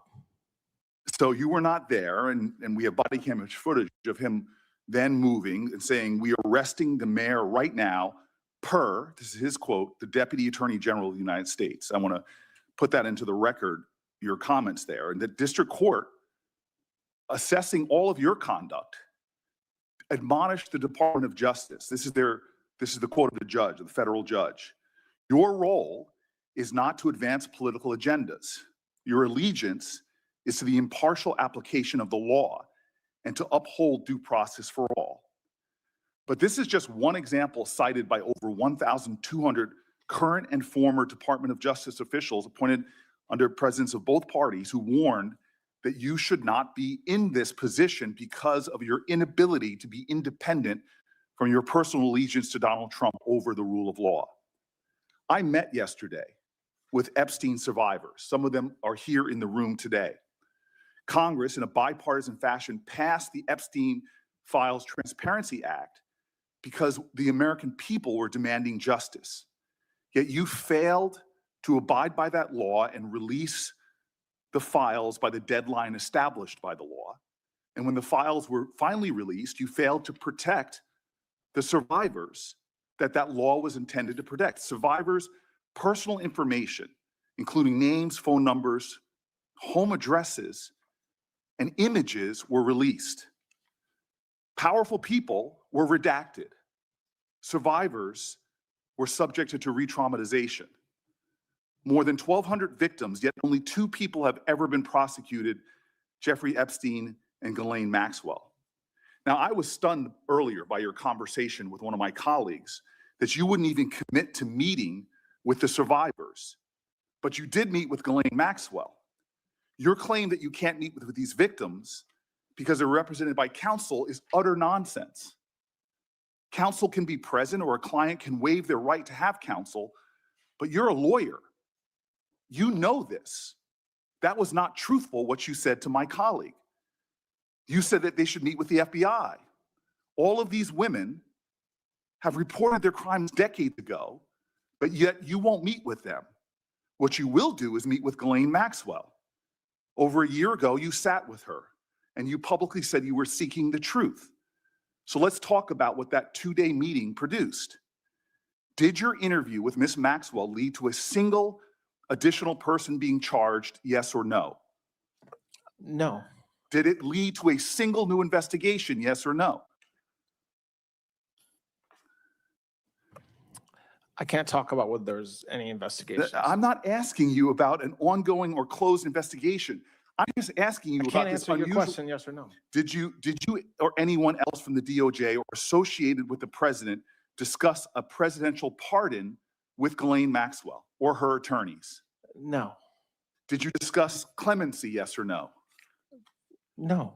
Did you discuss? She was convicted. What do you mean clemency? Did you discuss her transfer to another institution, yes or no? No.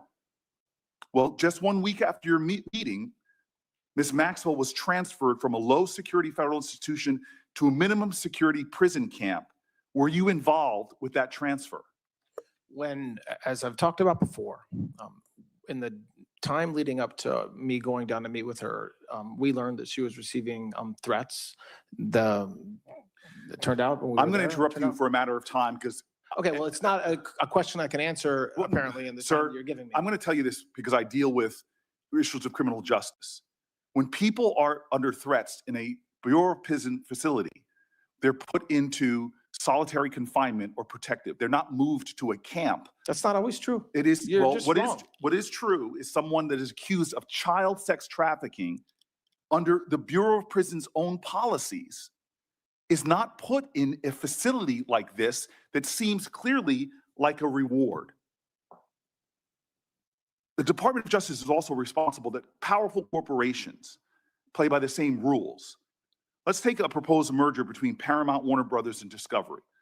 This is no ordinary transaction. It was a proposed $111 billion merger involving 2 of the last remaining legacy Hollywood studios. As Deputy Attorney General and later Acting Attorney General, you exercised oversight of the Antitrust Division. You approved the decision to close the department's investigation into that merger, yes or no? I was part of the decision. I don't Yes, know you were whether- involved in that. You That don't is a even yes. let me answer, man. Did you, That's did the incredible. career attorneys The who answer to- investigated that deal recommend closing that investigation? I didn't have a conversation with the career, but as I was saying I didn't earlier, ask you I that. was- I asked you, did the career attorneys who investigate the deal recommend closing the I investigation? have no idea what they You were in charge of that department, yet you have no idea. Well, I this didn't is, say I had no idea. It's no idea about the question you asked, but what the career attorney's view was. you do not know what the career attorney's view was. I'm not sure what the view was with respect to closing it or Well, not closing it. let me tell you why ethics laws that bind you about the appearance of impropriety are so damning in this case. On the same day that Paramount shareholders voted to approve the merger, David Ellison, the head of the acquiring company, hosted a dinner that you attended honoring the President of the United States. While you were at that dinner, the DOJ was still investigating a merger. Did you speak with Mr. Ellison on that evening? No. Did you discuss with anyone involved in that organization that evening the department's ongoing investigations? No. Well, 6 weeks later, after that dinner, that investigation was closed, that you're stating you have no idea if the attorneys in charge even finished their investigation. That's not what I said. What did you say? You asked me a question about whether the attorneys recommended that the investigation be closed, and I said I wasn't sure. That's different than what you just threw Well, back at me. do you believe that that creates an appearance of impropriety that you were at a dinner? No. Okay. The Justice Department ethics rules are very clear about avoiding the appearance of impropriety. In a case like this, I don't think that's appearance of impropriety. I think that's improper. That the connected and the powerful are getting a chance to rub shoulders. It would seem appropriate that you avoid those kind of appearances and dinners like that. Every appearance or dinner or speech that I give are cleared by ethics officials. So your attendance at that dinner was cleared by ethics officials? Everything that I do. I didn't ask you everything you do. Was your appearance at that dinner You cleared? can ask the questions, but you cannot control my answers. I'm under oath and I can answer the questions. I choose to answer them. Were Okay? you So what I will approved tell to you is approve? when I do Yes things or outside- no? when I Were do you things- approved when by I do ethics things to- outside of the department, whether it's a speech, whether it's a dinner, whether it's an event, they're approved by ethics officials. You did not answer whether that attendance was approved. Every time I go out, it's approved. Yes. You know, Lincoln, it was said about him that if you want to see the true character of a man, don't view him in adversity, give him power. I believe you've had a lot of power. And so we don't have to speculate about what has been revealed with your time in that office. We don't need to worry about what kind of attorney general. You've already had that power. This isn't a job interview like usually. You've sat before this committee before. You've made promises time and time again before. You got the job actually to be the #2 and the acting director. So this isn't a confirmation hearing. This is more of a performance review. And clearly, when it comes to the treatment of Epstein victims, when it comes to politically motivated prosecutions, when it comes from avoiding appearance of impropriety with corporations, you failed. You're asking this body for a promotion. And you've spent today making a lot of promises to follow the law, promises to be independent, promises to serve the American people and not the president. But we don't need your promises. We have your record. We have watched you exercise one of the greatest powers entrusted to any public servant. And what have you shown us? 1,200 victims waiting for justice. What have you shown us? There's 2 prosecutions. While the people involved, the victims, are waiting for action, one of the people prosecuted gets the most cushy arrangement possible after you visit with her. Again and again, you seem to be favoring the interest of a president and the powerful. You've chosen Trump over truth. You've chosen corporations over the Constitution.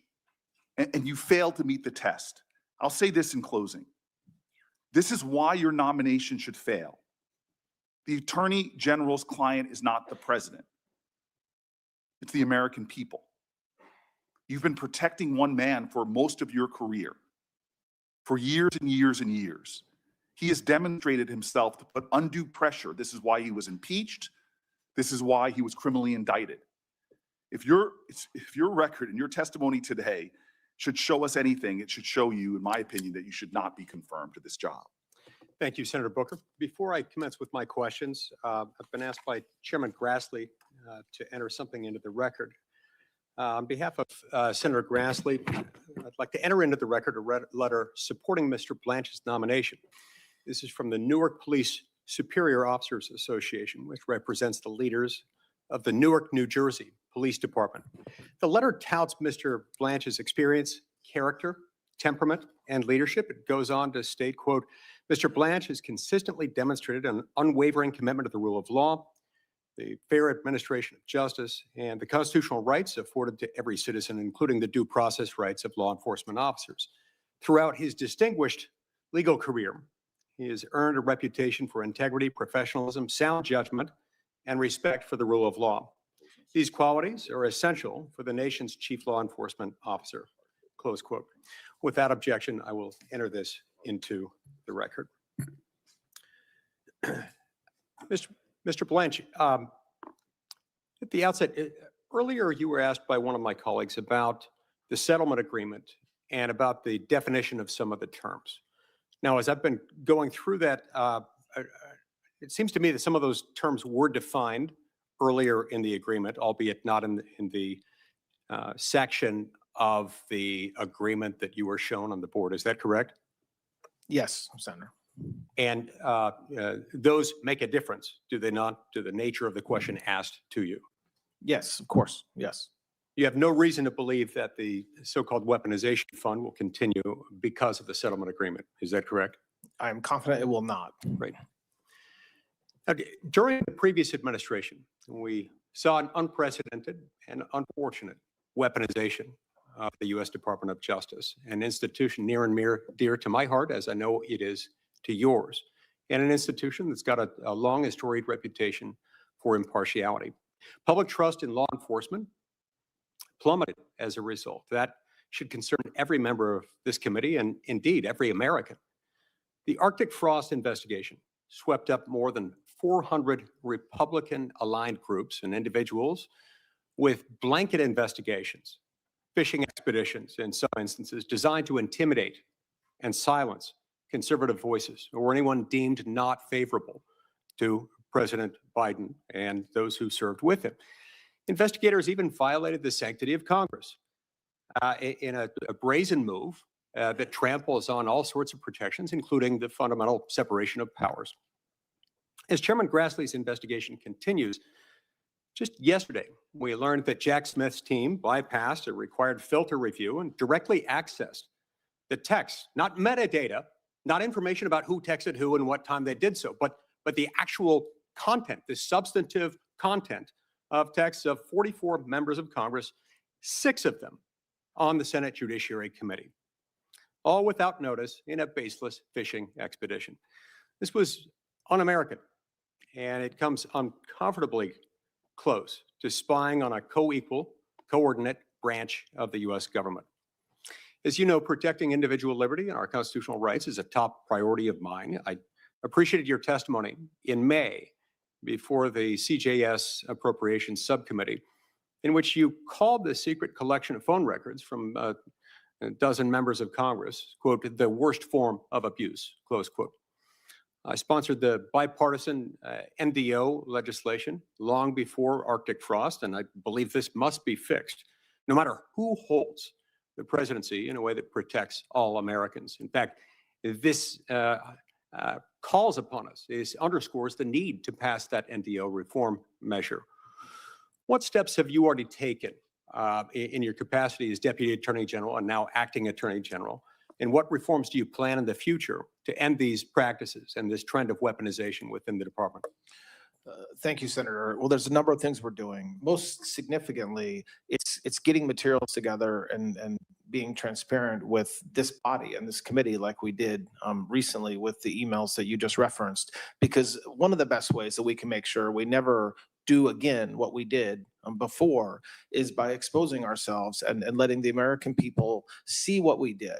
We're also taking steps to right the wrongs. So that means, again, going back and issuing reports and issuing findings and conclusions around not only what the Department of Justice did at times, but other agencies within the executive, and holding ourselves to account that we shouldn't do it again. And the most important thing, and it's come up a lot today, but it is just having prosecutors prosecute bad guys. And so it's getting prosecutors out of DC and into U.S. attorneys' offices and unleashing them to do what they should be doing and what they should have been doing for the past 4 years as well, which is tackling the drug pandemic and epidemic we have in this country, going after the fraudsters. And that's the best way to make sure that the next Department of Justice continues doing the right thing and not the wrong thing.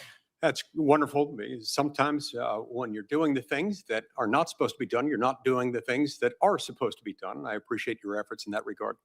On another topic, federal law prohibits non-citizens from voting in federal elections. Separately, a law called the National Voter Registration Act of 1993, sometimes known as the NVRA, requires, among other things, that the states keep their voter registration files clean, removing voters who have died, who have become ineligible, and to make those maintenance records available for public inspection. The Department of Justice has relied on that disclosure requirement to request state voter rolls and to confirm compliance with this mandate in the NVRA among the states. But a number of states have refused. And when the Department of Justice has sued in order to correct this problem, some federal courts have issued rulings indicating that the NVRA doesn't clearly authorize the NVRA. The NVRA doesn't clearly authorize this kind of compelled production of the complete voter registration files. So the department is thus left without a reliable, viable enforcement tool, even where non-compliance might be staring us in the face, as it is in some jurisdictions. Put simply, non-citizens can't legally vote. But a number of these states, blue states more than others, are doing everything they can to prevent the Department of Justice from enforcing the law. In the meantime, we've got an interpretation of other provisions of the NVRA that have made it in tandem with this other problem, virtually impossible to enforce the law prohibiting non-citizen voting in federal elections. In your view, would the Save America Act give the Department of Justice clear authority in its efforts to protect the sanctity and security of those elections? Yes, absolutely. Yes. Thank you.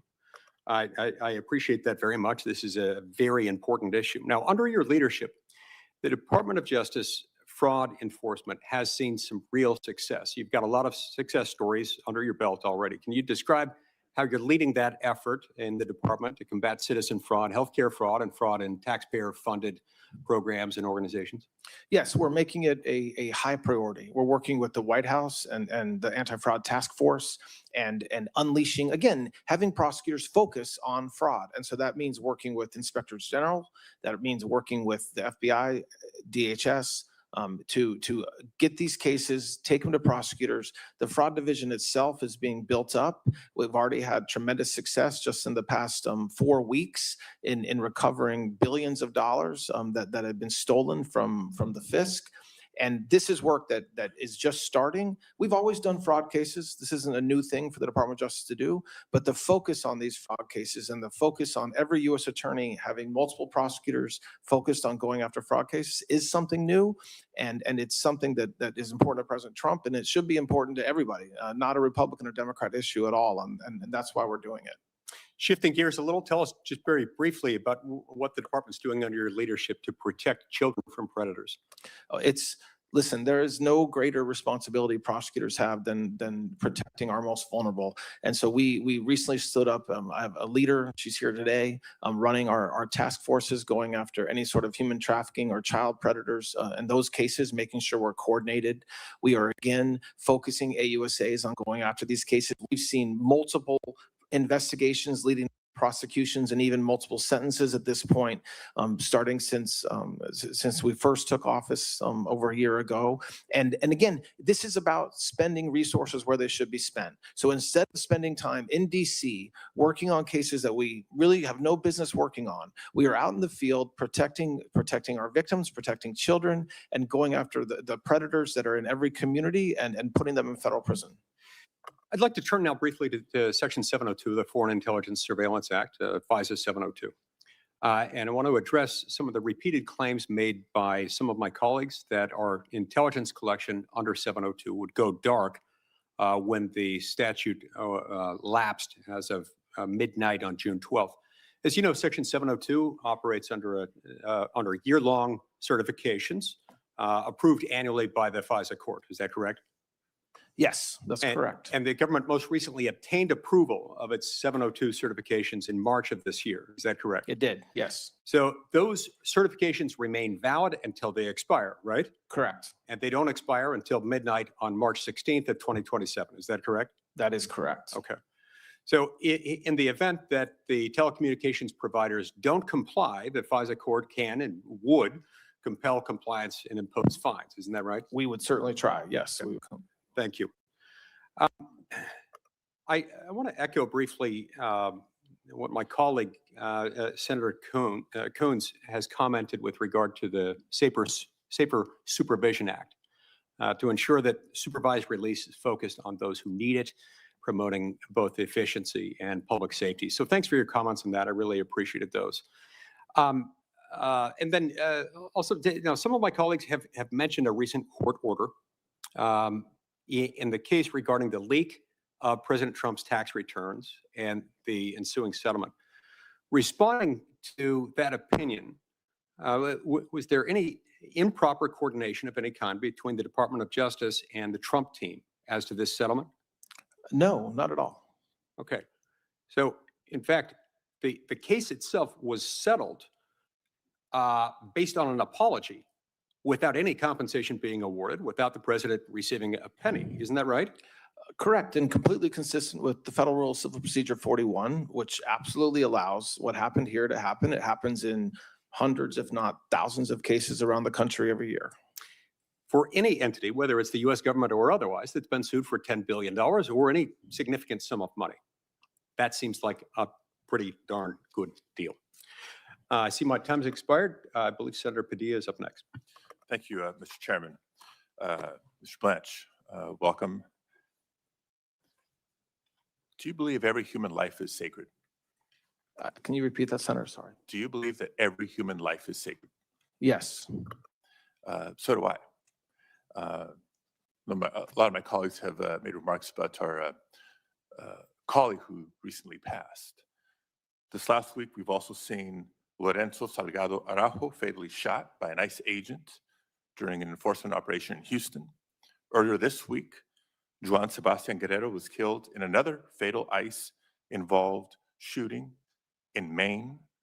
I'm not here to debate immigration policy or how immigration enforcement has been conducted by this administration.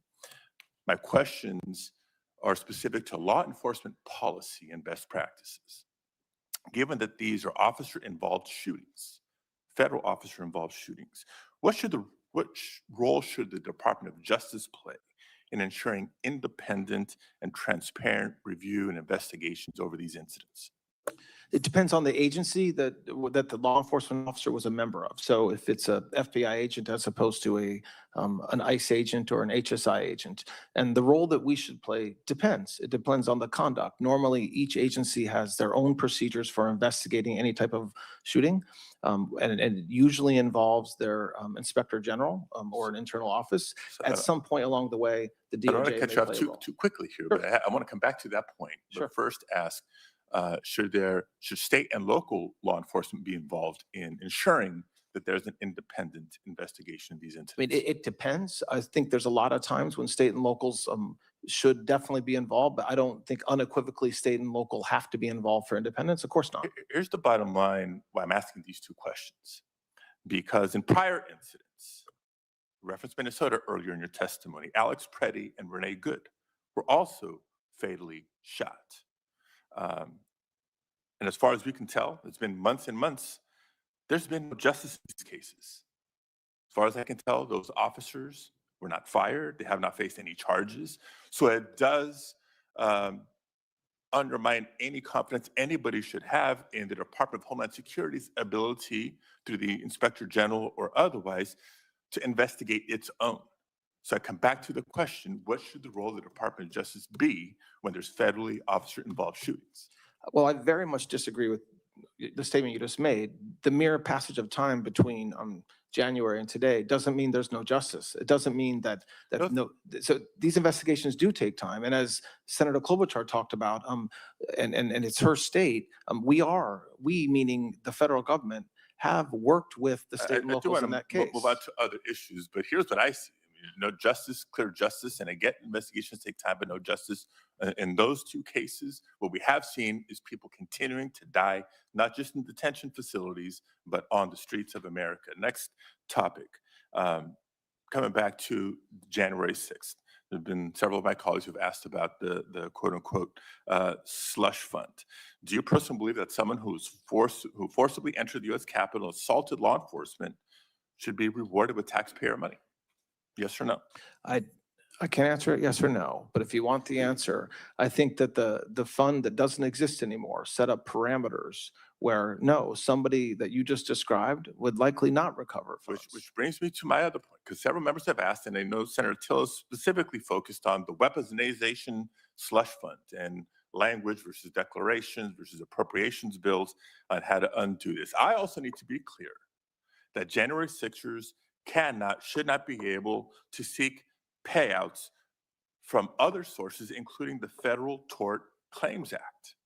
Do you commit to vigorously defending taxpayer money from being paid out to January 6 riders, those who were convicted of their involvement with January 6, regardless of the source of funding from the Department of Justice?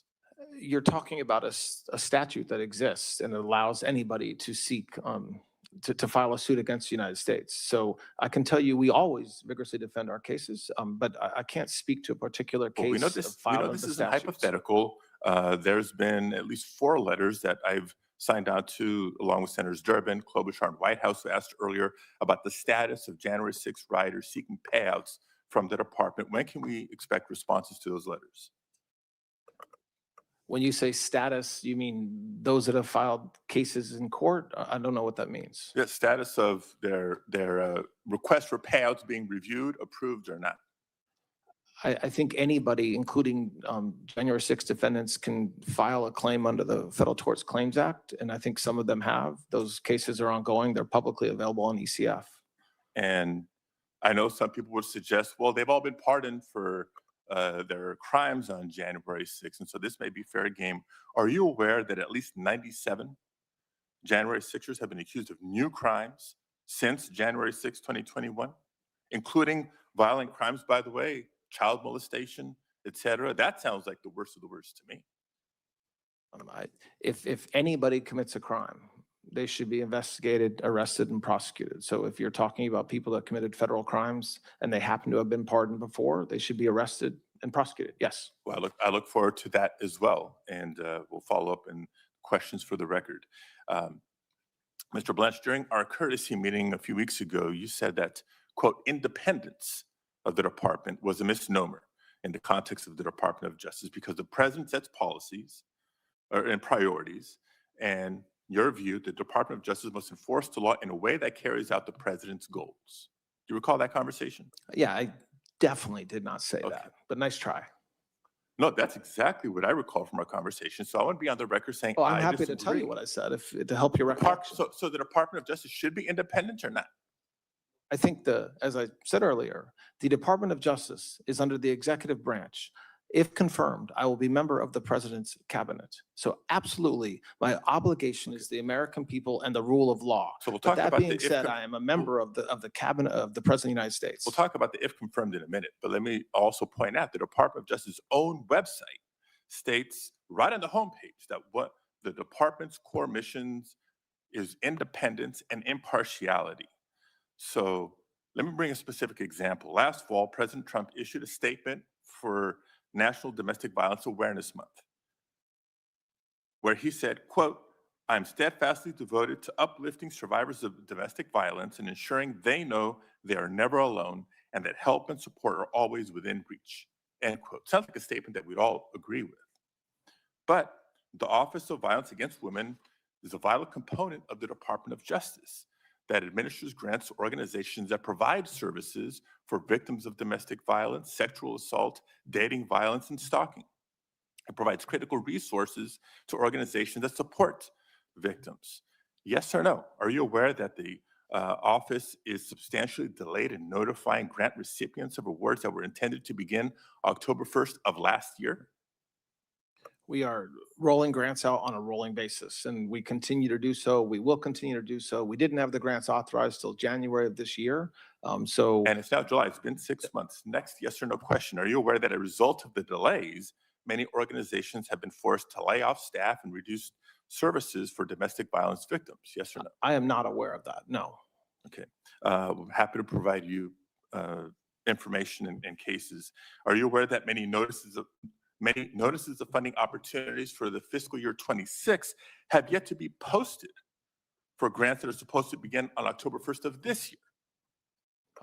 I know that we are posting, that we are caught up from the last fiscal year. The budget wasn't approved until January of this year. We had to finish last year's first. We're putting them out every single Again, day. it's been 6 months. Are you aware that multiple congressional offices from both sides of the aisle, this is not partisan, on a bipartisan basis, have reached out to the office about delays and have not been given any concrete timeline despite the real and substantial impact that these delays are having on domestic violence services? That's not true. I've testified publicly about it on multiple occasions, and we have given a timeline. I just gave you the timeline today, which is that we're doing it every day on a rolling basis. We're caught up to last year's, So and I'd we're like to see a moving more forward, and we specific schedule anticipate so having that all of them done organizations by in the end of this California fiscal and year. every other state for that matter can know when to expect their funding. I know my time is running out. Let me just end with this.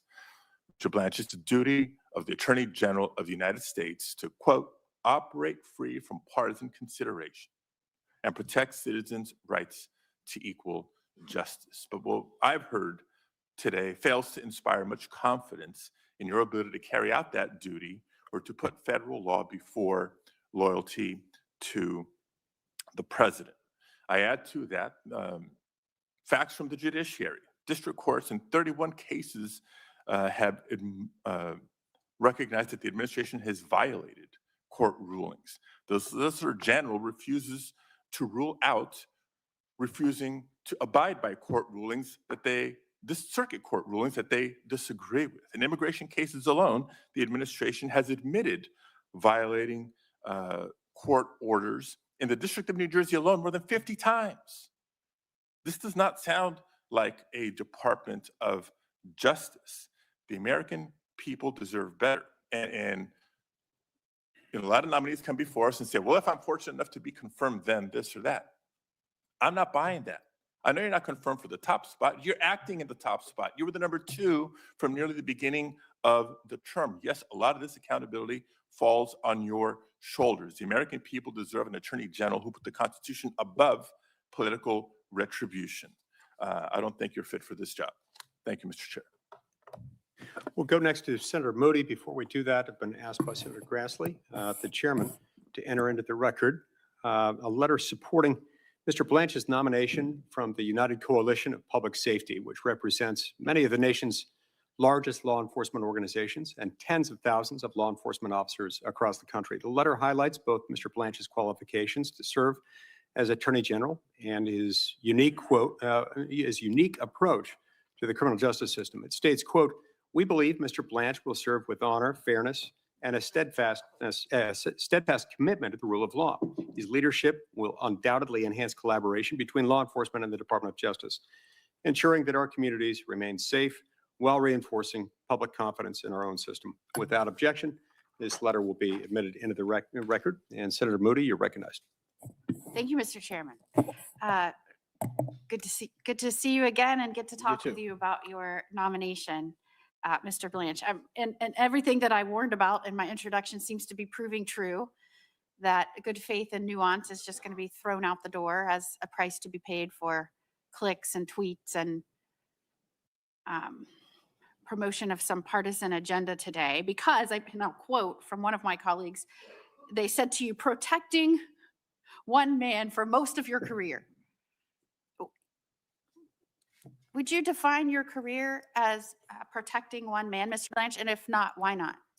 I mean, absolutely not. I mean, I am a prosecutor. I'm a career prosecutor. I started out as an intern down the street at the Department of Justice. I was a paralegal. I was a law clerk. When I was representing President Trump, I had other clients as well. So the fact that I represented President Trump for a period of time under 2 years does not define my career, nor does it define me. I should be defined by the work that I did as a prosecutor and by the work that I've done leading this department since March of last year. I think one of the true crises that we face as a nation right now, and you can pick the subject matter at which this would apply, but the American people who are supposed to be where the power lies in this country. It was how our government was set up. It was a government to serve them and first and foremost to protect their rights. And as part of that, even our founding fathers said, in order to do that, you have to have a government that effectuates safety. And so I truly believe that your agency is one of the most important in our government structure for those reasons, because you have the responsibility of all of that. And one of the really, the most serious challenge I see facing our nation right now is that the people don't trust that Washington is indeed working for them or being accountable to them or being serving their interests first. And I just came from a hearing where you had Nick Shirley, James O'Keefe, really a partisan swath of witnesses testifying about fraud in this country. And I think, this administration is making announcement after announcement. You yourself are making announcement after announcement, the extent of fraud that has been uncovered. And I commended Nick Shirley, and this is he described himself as an independent journalist, but he started out disrupting, young at like 15 weddings, I want to say. And I think that spirit of challenging the status quo or formality has really driven him to disrupt what I think the American people believe is a bureaucracy historically that has not only maybe because of its size, maybe because personnel in there aren't too quick to want to uncover, but has really been not inclined, complacent, or is set up to not uncover and really go after some of this fraud. And I've been astounded by the amount that this administration has uncovered. And I commend people like Nick Shirley and James O'Keefe that have been out there because they're American citizens and they believe that their government owes them accountability and stewardship of taxpayer money, first and foremost. And he said, I can't believe that for so long, nobody paid attention to this. And we're seeing just fraud that is just something that we haven't imagined. And I'm really proud of this administration and the DOJ, specifically under your leadership, for setting up a specific division now to go after these things that are raised. The results speak for themselves. I mean, you've established a new National Fraud Enforcement Division charged with bringing a comprehensive approach to rooting out fraud. We just saw a 2026 National Healthcare Fraud Takedown where you charged 455 defendants in connection with schemes involving more than $6.5 billion in fraud. I believe we brought together the most states and territories ever in the history of the department's existence in going after fraud. That was all under your leadership and this administration. And I think that delivers a remarkable message, not only to the people out there committing this fraud against the American taxpayer, really against the next generation that's going to inherit this. I mean, I'm a mother of a teenager right now. I feel terrible that they're going to inherit all of this, because before Biden ever pushed out swaths of money that went to corruption and fraud, an American taxpayer had to earn it, or we had to borrow it on the backs of our next generation. And so I am proud of the department saying enough is enough. The free ride is over. We're digging in. We're going to not only are we just going to, talk about it, We're going to actually show you what we're doing, and we're going to create an entire different division. I think it speaks volumes that you have the new head of your fraud division with you today in the audience. I think America should know that. That didn't exist before you. I would like for you to tell the American people right now a little bit about that, because I have to tell you, when some of these states learned about this fraud going on, when Nick Shirley showed up and exposed some of this insane fraud that was happening right under state administration government's noses, the reaction from state leadership, and the governor of Minnesota called Shirley far-right delusional conspiracy theorist, maybe because he campaigned on these small businesses that were set up with that money so that the American people, like, we are growing small businesses, make me your vice president. Maybe that's why he had to knock Nick Shirley down a notch. Governor Newsom came out and said, slow, Shirley is the fraud. He tried to ridicule and demean this 24-year-old kid who's just uncovering fraud. And these are chief executives of states. So I'd like for you to explain what you're doing differently. Because right now I just came from a hearing where not one Democrat was in the room to ask this bipartisan witness panel about the fraud that's happening or what we could do about it. Not one Democrat was in the room.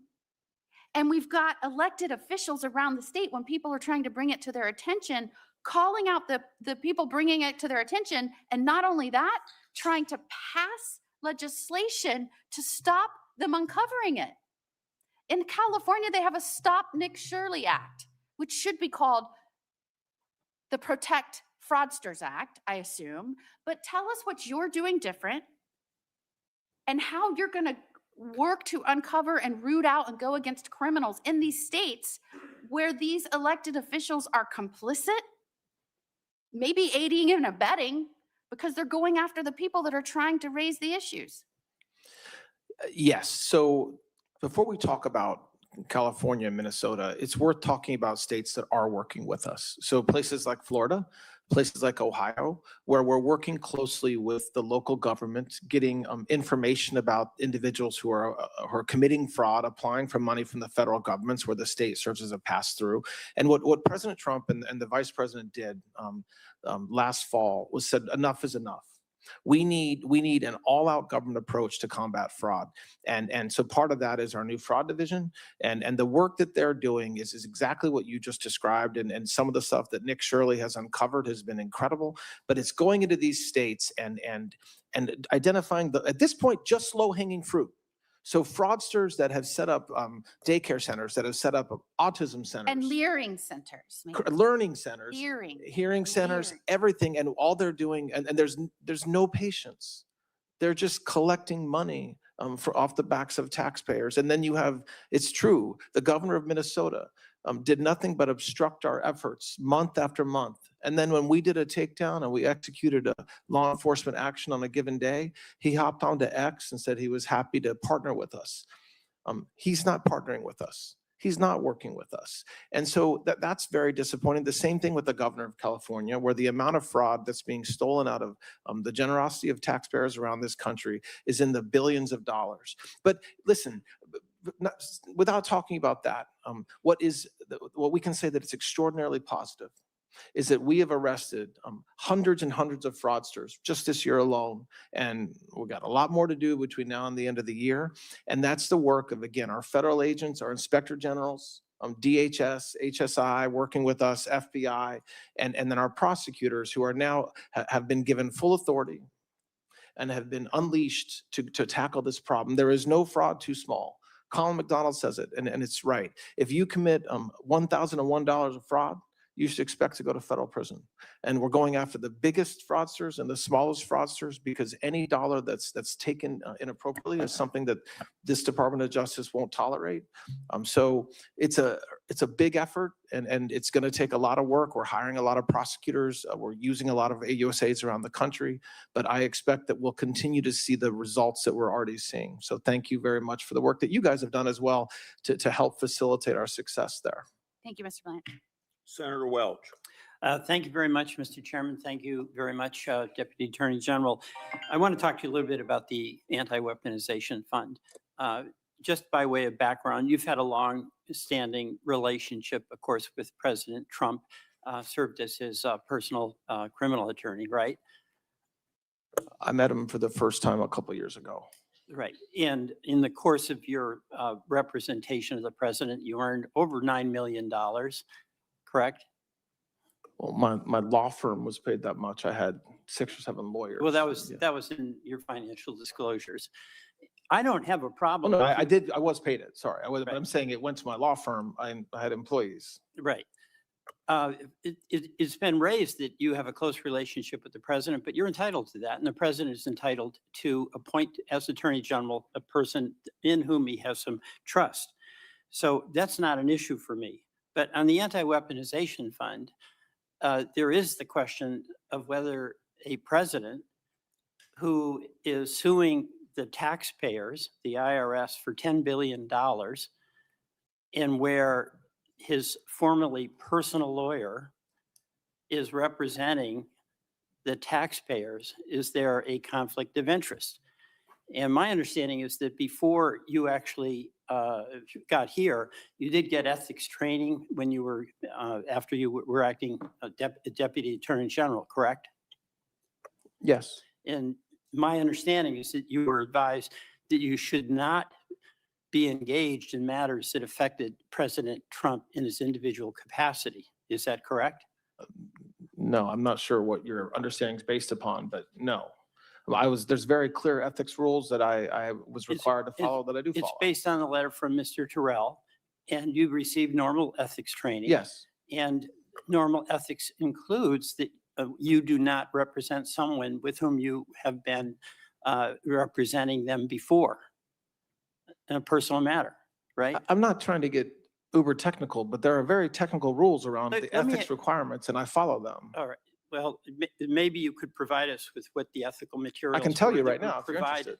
interested. What I'd like you to do is send us the materials. Let me go on. If you had an issue, there was a dispute about, say, Paramount. Would you have a lawyer from the Justice Department who owned $9 million in stock negotiate on behalf of the government with that company? It depends on as long as there's an ethical and no reason there was no conflict. So if I had then $9 the lawyer- million in stock with Paramount, I'm representing the people. There's an adverse relationship, adversarial relationship. You'd let me negotiate on behalf of the people when the outcome of those negotiations would have an If you- impact on my stock price? Sorry, I just want to understand your hypo. If a lawyer for the Department of Justice has 9 million in Paramount stock, they should not be on that case. I Right. agree. Yes. Okay.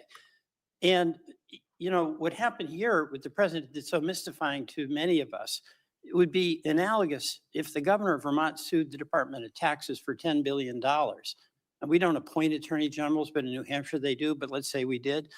And the governor is formerly personal attorney. There's no comparison Let between. me finish my question. The governor sues the Department of Taxes for $10 billion. His former personal attorney, who's now appointed attorney general, negotiates with the Department of Taxes and ends up settling by setting up a fund in the control essentially of the governor for 1.776 billion. That doesn't sound fishy to you? Well, the hypo you just described, I don't think it's appropriate to use the word fishy. It's either ethical or not ethical, and there's you know what? no. Vermonters would just say it stinks. I mean, that is truly bizarre.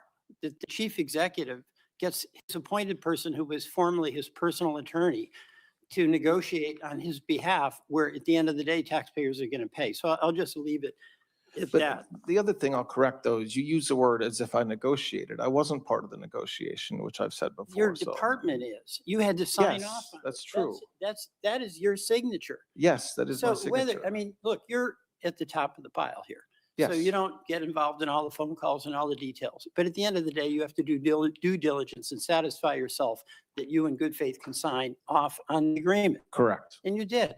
So Yes. that is your responsibility. And I'm sure you accept. Oh, I do have responsibility for it. I That's agree right. with that. Yes. All right. And, you know, let's talk about the pardons. I understand the president, any president has total authority to pardon anyone he or she wants. And that includes commuting sentences and it includes restoration of gun rights. You know who Liz Oyer is, Yes, and you know who Mel Gibson is. yes. All right, Mel Gibson was convicted of domestic violence. What he did was he punched his then girlfriend in the teeth, threatened her with a gun while she had their infant in her arms. Now, it's the president's decision. He can restore Mr. Gibson's gun rights. That's not your decision. But my understanding is you had a pardon attorney who, when requests were made to restore gun rights to domestic abusers, they'd be vetted, mental health issues, other issues, and that's because 500% increase in homicide rates of domestic abusers who have guns. You asked, or one of your people asked Liz Oyer to provide a letter that basically said, okay, we can restore his gun rights. Is that correct? That happened the day I was starting. I know was Ms. 2 Oyer days. has claimed It was that 2 days after. I know that Ms. Oyer has claimed that that had anything to do with their firing. I didn't even know of that. I had know nothing about Mel Gibson or that letter when I fired her. Nothing. So why did you fire her? For a number of reasons. For one, You were there 2 days? Yes, for a number of reasons. It had nothing to do with Mel Gibson. The decisions that she had made as pardon attorney in the weeks and months leading up to the end of President Biden's term were completely inconsistent with President Trump's authority, including recommending commuting every single individual on death row, which even President Biden didn't do. I'll let the Americans be the jury of whether that sounds right. But 2 days after It you is were right. there, she got fired. She was told to do a letter that was basically going to validate the decision the president had made to restore gun rights to a man who smashed his girlfriend's mouth, threatened her with a gun, and did it with her holding their infant. And had nothing to do with why she was fired, by the way. Nothing. Now, what also is documented is that she was going to testify here in Congress before a roundtable. And people were dispatched, federal marshals, to go to her home at night. It turns out she was not there. Her 11-year-old son was there alone. And fortunately, at the very last minute, that access to her house or the trip to her house was canceled. That's not true. I mean, if you want me What to part of answer it- with the truth, I can. What part of it is not true? When we learned that she was going to testify about privileged communications, like we do anytime a former employee is going to violate their ethical duties, we drafted a letter. We tried to serve that letter on her via email. We tried to contact her. She would not answer her phone. So the way the Department of Justice serves people in every case is with Deputy United States Marshals. We endeavored to do that, All right, and then but- she accepted okay. service. Thank you. I'll go on. Kash Patel, I do want to go back to my colleague Senator Weiss has some concern. I have concerns about him because of the reports about his drinking, about the incredibly bad morale there. But I'm not going to ask you on that. You are a supervisor, so obviously you have some responsibility to be reviewing this behavior. I don't think he But- has any issues drinking. He Okay. has no issues with All right, morale. but here's what is very clear. He was at the White House for 8 hours, and this is after a report came out in the New York Times that talked about the $400 million Qatari plane that was Air Force One not having certain deceptive defensive capabilities, and issued subpoenas to reporters demanding that they turn over their news sources. I happen to believe it's extremely important to protect the right of the press to have confidential sources in order to get out information that is absolutely in the public interest. Do you support Mr. Patel's efforts to subpoena and get reporters under the grill to disclose who their confidential sources are? The Department of Justice requires that I authorize it, which I did. And those reporters, we're not targeting reporters. They're material witnesses, just like a reporter would be a material witness to a car crash. Yeah, They but are we- witnesses. And so in the question you want to ask them is who were their sources? That No, goes to the heart of the no. First Amendment. no, the question we want to ask them is who provided them with classified national security information, which everybody in this body should want to protect. I would hope. Senator Hawley. Thank you very much, Mr. Chairman. Mr. Blanche, good to see you. You too, You're, Senator. you're getting towards the end here. Are you still sure you want this job? I do, Senator. Good. Thank All you. right. Good. Good. Well, that was a rhetorical question, but I'm glad the answer is yes. I want to start with Jack Smith and the latest revelations of his illegalities, which seem to have no end. I mean, listen, I've had my text messages, did have my text messages by him scooped up, read. Who knows what he did with them? I've had my cell phone monitored. He tracked my incoming calls, my outgoing calls. He tracked my metadata. He tracked my location. I mean, Lord knows what else. The part that really offends me, though, is that he didn't just do it to me and members of Congress. He did it to ordinary Americans. I've had Missourians come to me and say, I had FBI agents show up at my door, knock on my door and say, were you in Washington, D.C. in January of 2021? These are people who did nothing wrong. They weren't even here. They come to me and they said, what is going on? What am I going to do? I can't afford an attorney. What really gets me at the end of the day is he lies about it. I mean, he has lied and lied about it. And I want to just make good that claim. Here is a record. I'm going to read it to you. A record of Jack Smith's responses under oath now to members of Congress. He has asked question as it relates to members and their staffs and senators. It's just the toll records as far as you remember. Smith, that is my recollection. Question, did the records that you requested include the content of text messages? Smith, answer, no. Now, maybe there's some nuance I'm missing here, but it sounds a lot to me like this guy didn't tell the truth. Have you thought about investigating this guy for perjury? We take testimony in front of this body very seriously. Yes. Good. Well, I think he absolutely should be investigated. I think he absolutely should be prosecuted if at all possible. And based on his responses under oath, I think he should be. And I think it's time that we say that these people who did this, who engaged in this mass illegality, blatant violation of the separation of powers, blatant violation of the Constitution. We know what they did to President Trump. We know what they did to everyday innocent Americans. And that's before we even touch the issue of trying to recruit spies into Catholic parishes, sending members of the anti-terrorism division to go hound parents who went to school board meetings. It's unlike anything we've ever seen in American history. And my view is there needs to be accountability for it. I hope that you will investigate Jack Smith for perjury, and I hope that possibly you'll prosecute him. Yes, Senator. Let me switch gears and ask you about a Missouri specific issue. My state has a number of laws that protect the unborn. We're a very pro-life state in Missouri. And that includes laws that limit the use of the chemical abortion drug, the circumstances under which it can be prescribed. You need to see a physician and so forth under Missouri law. Now, as you know, Joe Biden gutted all of those restrictions. He took away President Trump's safety restrictions on this chemical abortion drug. He instituted a mail order abortion policy. So my state went to court to try to defend our state's laws. A number of other states, Republican states, did this. Now, of course, in the meantime, the president changed, thank goodness. And now we have President Trump. But that means that now we have the state of Missouri, Republican state, along with a number of other conservative Republican states, are in court against a Republican administration fighting over Joe Biden's abortion policy. And by the way, while I'm on this subject, I just want to show you why it matters to Missouri. Here's what happened in Missouri after Joe Biden changed the rules and contravened our state laws.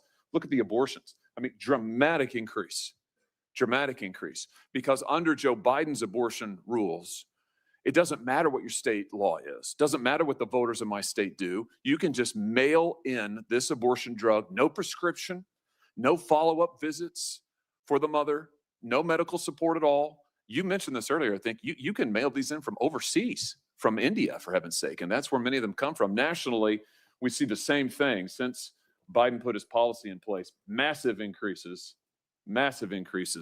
in the number of abortions. Here's what I want to get at with you. I just hate that we have these Republican states. I hate this policy, first of all. but I hate it that we have these Republican states in court against a Republican administration. And it just seems to me there's got to be some solution to this. So I just want to ask you, what do you think that is? I mean, how do you think we can get to some solution here from all of this mess and find our way out of it? I turn it over to you. What do you think? I share your concerns, as does this entire administration. As you know, I mean, we have the most pro-life president in history, and you are one of the most pro-life senators in this body. And so that is a good thing. I don't want to talk about litigation strategy here. It's not appropriate, but it is, I will say, as we've said in our briefing, we are not defending what Biden did and will not. The FDA has a process that we're letting them go forward in, and this is again in our briefings. That takes a year. They've committed to do it significantly less time than a year, and we are will always. And when I say we, I'm not just saying the Department of Justice. I'm saying President Trump's administration in its entirety will protect the life of the unborn and work with states and obviously you to make sure that we do that in the best way. I want to get to a solution as well. I don't want to talk about litigation strategy here. I don't think that's the right forum, but I very much share your concerns, Senator. You mentioned just a second ago, I think this is an important point. I just want to make sure I drive this home. You're not defending this abortion policy, Biden's abortion policy, which changed President Trump's own rule. You're not defending that in court, right? I mean, you're not defending that on the merits. And it's in all of our pleadings that we are not, correct? Yeah, and even the FDA commissioner said, I'm going to quote him here, that Biden's rules as a legal matter lacked adequate consideration. The HHS secretary, Bobby Kennedy, said that Biden's rules invite potential dangers by offering mifepristone without sufficient medical support or supervision. So those are from your filings. So I want to be clear on this. You do not defend this policy on the merits Correct. whatsoever. And presumably you have no issue with President Trump's earlier rule, which had common sense safety restrictions. You had to see a doctor, get a prescription. There had to be a follow-up visit to see if there was any hemorrhaging. Those were in place before Biden gutted them. Presumably, there's no issue with any of those. I anticipate the department would defend those rules. Yes. So, okay, that leads me to this question. Why not, while the FDA is doing its review, why not put President Trump's rules in place? They're good rules. Why not do that rather than leave in place these rules? I mean, just explain that to me. Well, this gets to my original point when I don't think it's appropriate to talk about our strategy, litigation strategy here, except to say that that we want to get to a good result consistent with President Trump's administrative directive and priorities, and we very much believe that the Biden rules were wrong. So we're continuing. Good. I'm glad to hear that. Do you have any thought about what a solution, a good result might be? I mean, do you have any? And I'm not asking you to discuss your litigation. I mean, apart from that, I mean, how are we going to get out of the litigation? I want to be clear. I want to get out of the litigation. I hate the fact that all these Republican states are litigating against a Republican administration. We got to find some way to end that. So maybe you have a thought. I hope that the work the FDA is doing now, because remember, we have to have studies that we can defend in court. We have to be able to say to a judge, probably in this district, that our change was not arbitrary and capricious. So we're trying to let FDA, we meaning the Department of Justice, do their work so that we can have continue to protect the lives of the unborn children and, frankly, the state's laws, like Missouri's, which is really what's being violated here at its core. Let me just ask you one other thing on this. I know that you've seen these stories, these news reports about women who are assaulted by their boyfriends or whomever. They get pregnant. The boyfriend doesn't want it. You know, they take the drug, crush it up, lace it in their drink or what have you. You know, one example, Rosalie Markovich. Rosalie, she got pregnant. She was excited. She did not want to have an abortion. She wanted to have her baby. Her boyfriend did not want that. So without telling her, certainly without her consent, he laced the drug into her drink. It caused her to begin to miscarry. He restrained her so she couldn't go to the hospital. I mean, this is assault. Multiple states now have brought dozens of criminal charges against men who do this. My question to you is, have you thought about devoting resources at the Department of Justice, putting together an initiative that might bring resources from the criminal division, the civil division, and the U.S. attorneys together, call it a Protecting Women and Children Initiative that would work then with states to go after these coerced abortions, to protect these women, to help states enforce their laws, and to go after these criminals who are using Joe Biden's policies to commit assault left, right, and center. I very much commit to looking at that. I share your concerns. The story you mentioned, I'm aware of that story. It's horrible.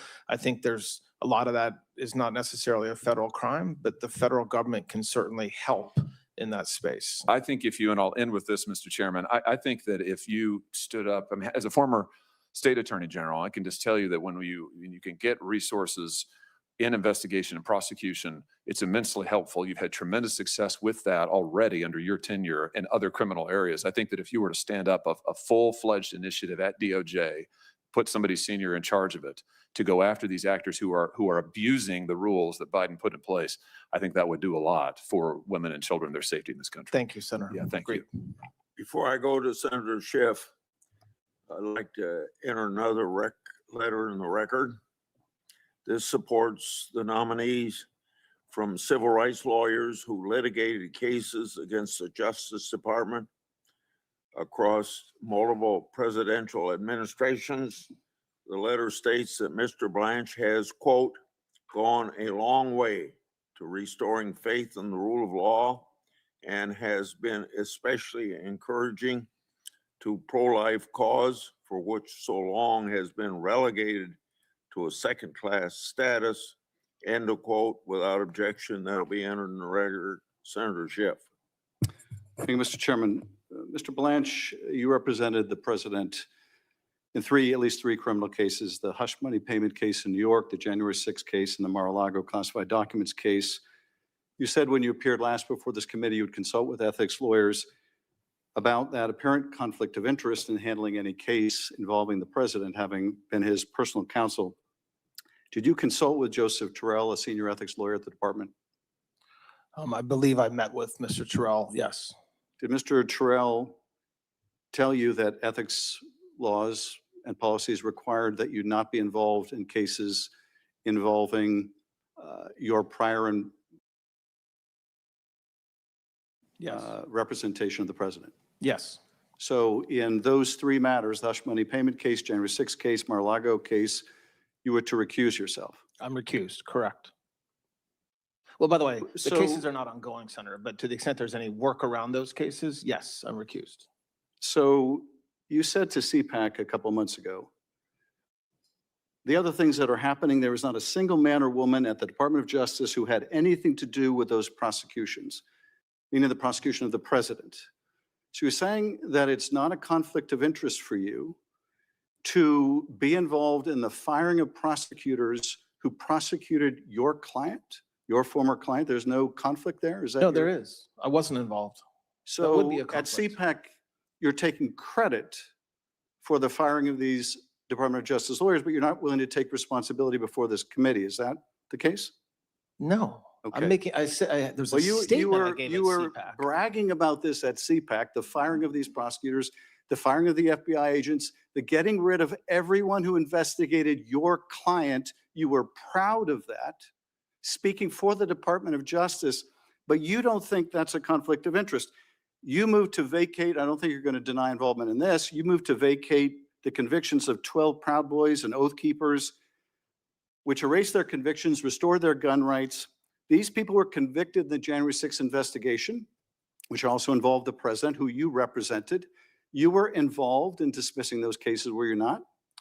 I'm the acting attorney general. So yes, my department moved to dismiss. I was not So involved. you didn't recuse yourself from that matter. You were No, willing? there's no reason to, from the Proud Boys matter? Yes, it was. Lawyer, you know the rules. There are rules that say when I yes, have to there be are recused, rules. and that's not one of them. And there are rules. And when you're told to recuse yourself from investigations I that always you do. handle for the president, you're supposed to recuse yourself. No, when I So represented the president. you have also said, you've also refused to release volume 2 of the special counsel's report. That was an investigation into the Mar-a-Lago documents case. How is that not an abundant conflict of interest? refusing to release to the public an investigative report of an investigation into your client. I am not a judge. A federal judge. No, no, has no, no, said no. it The cannot be department's released. position under you, Mr. Blanche, the department's position under you, Mr. Blanche, was do not release the report. So that But position, if you went into court asking them to release it, it would be released by now. So how is that not a patent conflict of interest? what you're saying happens to not be true. I did not do that. What you're talking about happened So before I you, became the you deputy attorney support the general. release of Volume 2? No, I don't, but I'm recused and had nothing to do with that case. Like, you can't accuse me of violating my ethical rules and then lie about what I did. So you had nothing to do with the decision to prohibit the release of the report? You had nothing to do with the I department's wasn't in court. position? I No, I'm wasn't not the asking whether deputy- you were in court. I was, I'm asking you whether anyone sought your opinion or used your guidance in refusing to release Volume 2. when You're that saying you had nothing to litigation, do with when that that decision? litigation was ongoing, I was a private citizen, still representing the President of the United States. It was before March, since March, to the extent there's been anything in front of that judge, Mr. I haven't Blanch, been part of I it. asked you in your last confirmation hearing whether you would release the report, and your answer was no. Your answer was not, I will recuse myself. Your answer was, no, I will not release the report. That was your testimony last before this committee. You subsequently were advised by ethics lawyers not to be involved in these matters, but it appears you were involved in these matters. Let me ask you about another matter. I you wasn't were- involved. Well, You can't say let me- it let me- appears I was okay, involved, all right, but I well, said I wasn't. Let me ask you about another one you have I your mean, name on. geez, The truth has to Let me- matter at some Yeah, point. it does matter. We just don't hear much of it from you. But let me ask you about another matter you have your name on. I don't think you can deny responsibility here. And that is the IRS settlement agreement. So you Yes. put your name on this. That absolves the president of tax liabilities in the past. The president was convicted in the case you represented him in of falsifying business records in part for tax purposes. Does this settlement not absolve the president of any liability for tax crimes associated with what he's already been convicted of? That's not what he was convicted of. It not having to do with. Well, for tax I'm happy to purposes. read the statement of facts. The participants took steps that mischaracterized for tax purposes the true nature of the payments made in furtherance of the scheme. So you know, The Mr. participant Blanch, there was not you- the you- president. It you- was somebody else. well, if the president is conspiring with others to falsify business records to help them cheat on taxes, he is also exposed to liability. You know that as well as I do. He can't be audited for that. And of course he can be.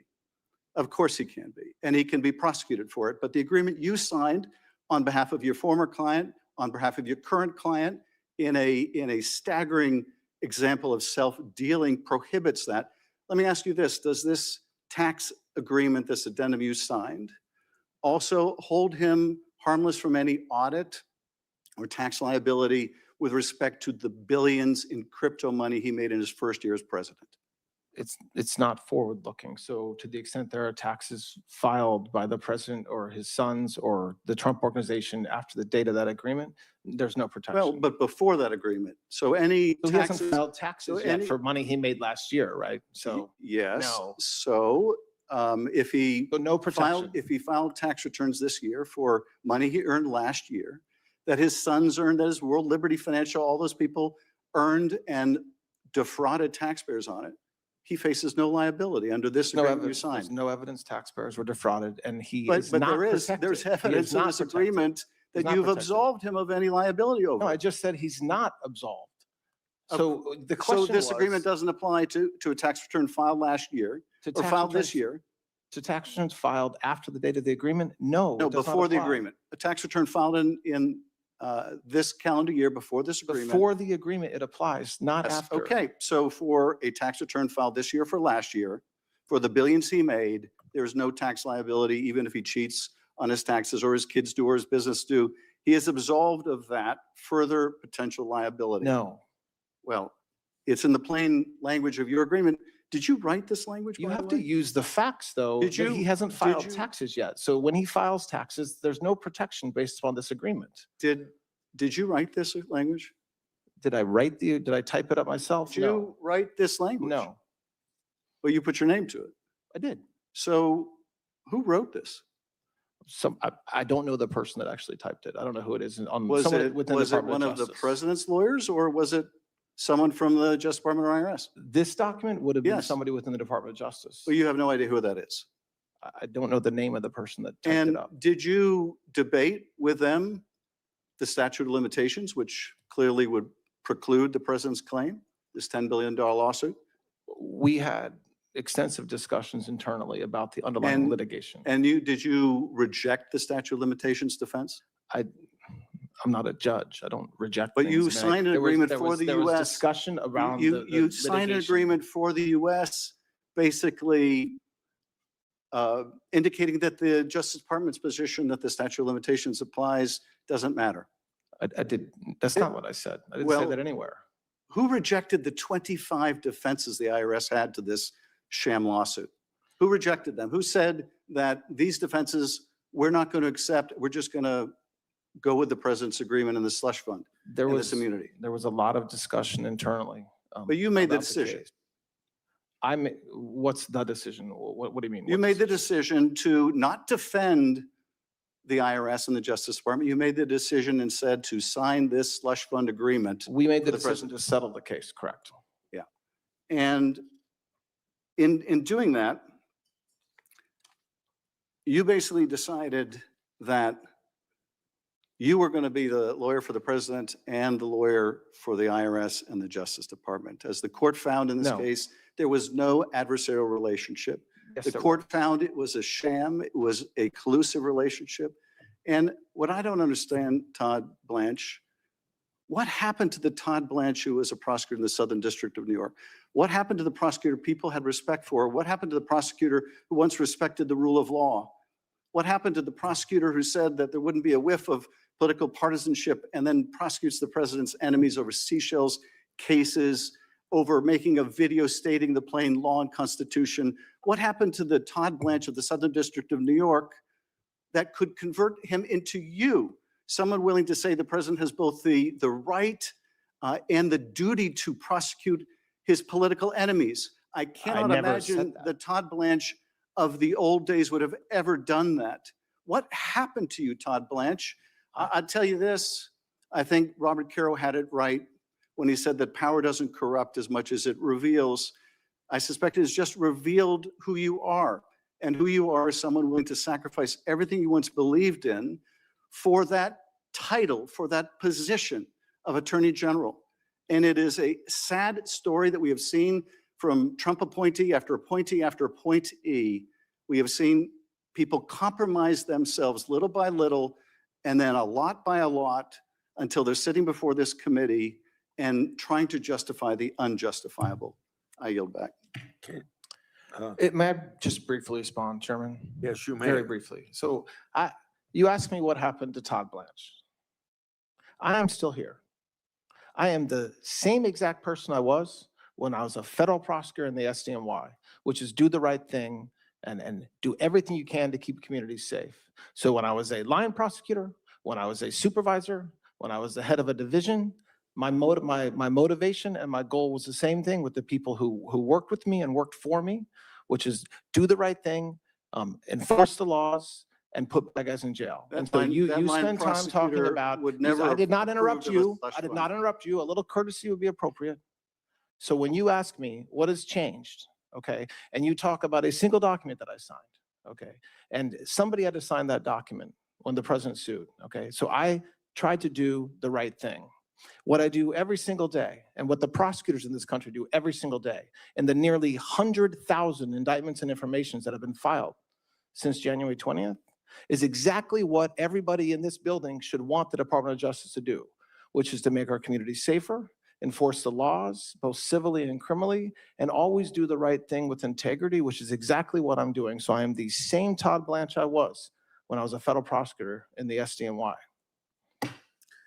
Before I call on the last senator to ask questions, I'd like to enter into record a letter supporting the nominee from Peter Furcelli, retired law enforcement officer, as the NYPD homicide detective and ATF special agent. Mr. Furcelli worked alongside Mr. Blanche when he was a prosecutor in the Southern District of New York.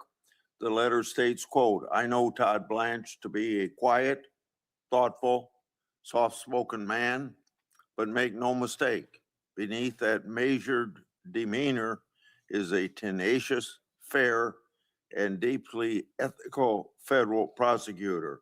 He is the kind of lawyer who does not seek the spotlight, yet he consistently delivers results grounded in the law and justice. End of quote. Without objection, it's entered in the record.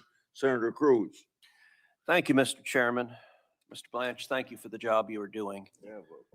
It is rich seeing Senate Democrats complaining about weaponization and politicization of the Department of Justice after 4 years in which they were complicit in the greatest abuse we have ever seen of the Department of Justice. I want to do something that was strikingly absent in much of the questioning from our Democrat colleagues, which is actually focus on facts instead of made-up stories.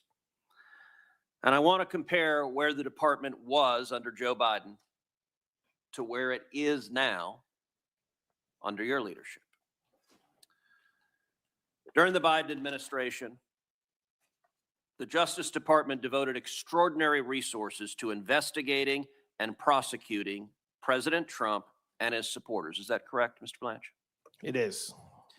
The department authorized Operation Arctic Frost, which investigated members of Congress and other political figures. Is that correct? Yes, Senator. The department's senior leadership, Attorney General Merrick Garland, Deputy Attorney General Lisa Monaco, FBI Director Chris Wray, all personally approved the opening of this investigation. Is that right? That's correct. This investigation involved nearly 200 subpoenas, targeted over 400 Republican-aligned groups and individuals. Is that right? Yes, Senator. And then the FBI obtained, without our knowledge, the cell phone data of 20% of the Republicans in the Senate, including me and many of my colleagues on this committee, as well as now FBI Director Kash Patel and now White House Chief of Staff Susie Wiles. Is that correct? Yes, Senator.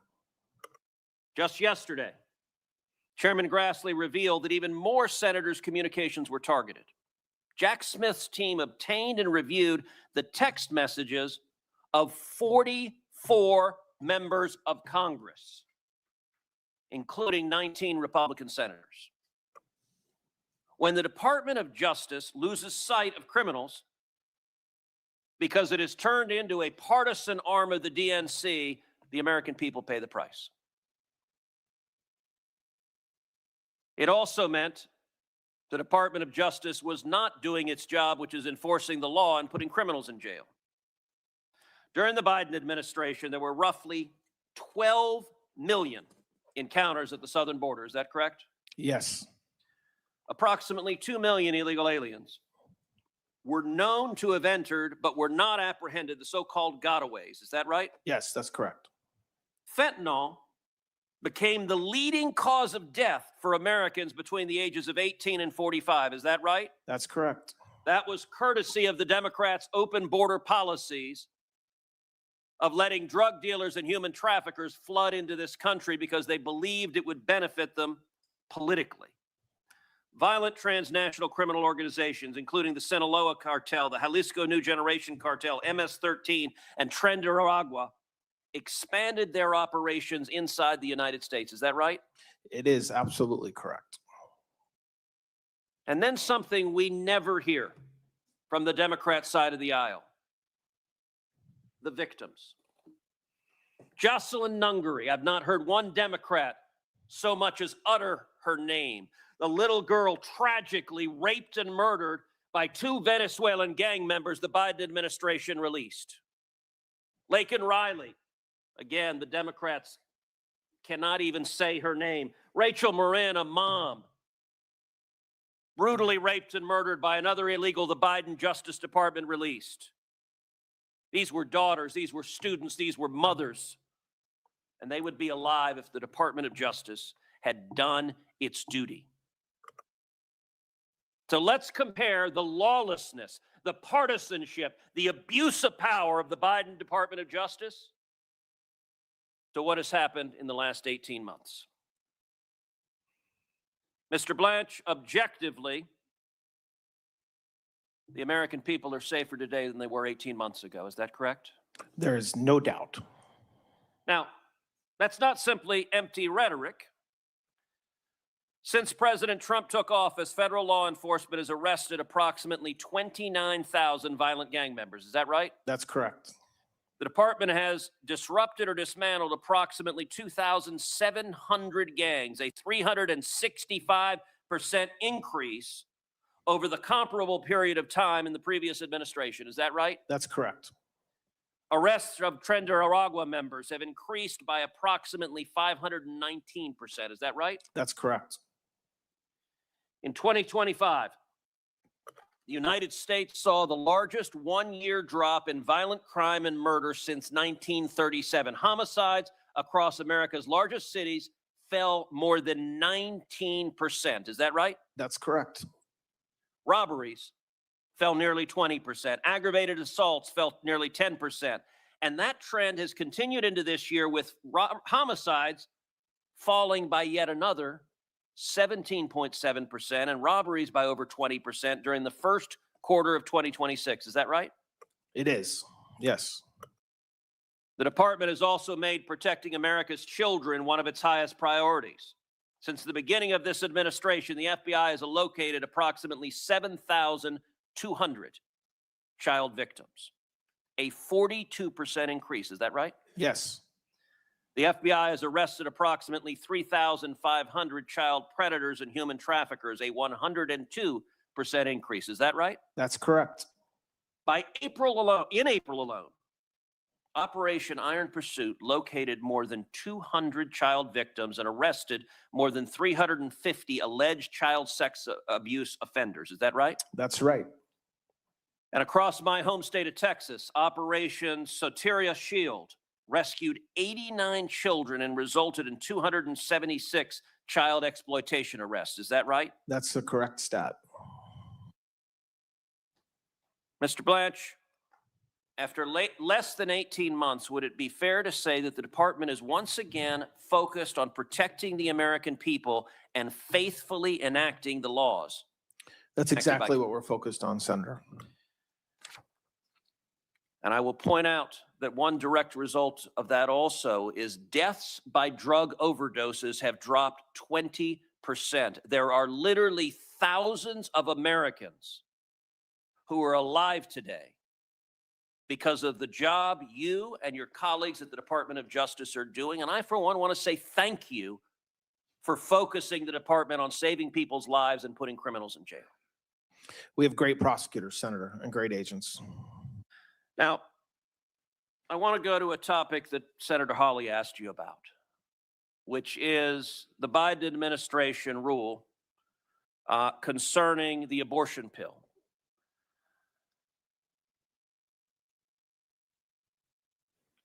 (18 U.S.C. Section 1461, Comstock Act, provides that every article or thing designed or adapted or intended for producing abortion is declared to be non-mailable.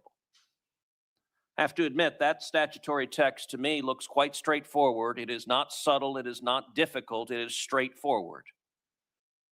As you know, during the Biden administration, the Office of Legal Counsel issued an opinion concluding that those provisions generally do not prohibit mailing abortion drugs unless the sender intends them to be used unlawfully. Is that right?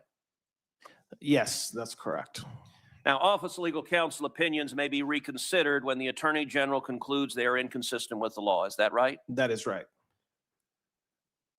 Will you commit to carefully reviewing that opinion to ensure that it faithfully reflects the actual statutory text that Congress enacted? Yes. Likewise, as Senator Hawley asked, Louisiana versus FDA remains pending before the Fifth Circuit. Without asking you to comment on the merits of that litigation, will you commit that the department will carefully evaluate every lawful action available to ensure the faithful enforcement of the Comstock Act and other federal pro-life acts? Yes. And I want to point out the real consequences of the Biden administration's lawless authorization of mail order abortions. According to FDA reporting, The abortion pill has taken more than 3.7 million unborn lives, caused 24 maternal deaths. Moms are being killed, and resulted in at least 4,195 adverse maternal reactions, including hemorrhage, excruciating abdominal pain, and severe life-threatening infections. The position of the Democrats now seem to be that women and teenage girls should be able to get mail order abortions without a doctor being involved at all. And I will tell you, the death toll from that is horrific, and it needs to stop. Final question. Will you commit as Attorney General to faithfully and vigorously defending the Second Amendment right to keep and bear arms? Yes, absolutely. Thank you. Mr. Blanche, thank you for your testimony today. And to your family and friends who are here, I thank you all as well. You should be very proud of your performance today. I think you performed admirably, showed this entire country that you're eminently qualified to serve as Attorney General. If confirmed, I'm very confident that you'll continue to do that superb job. Now, for everyone's information, written questions can be submitted for the record until 5 p.m. this Friday, July 17th.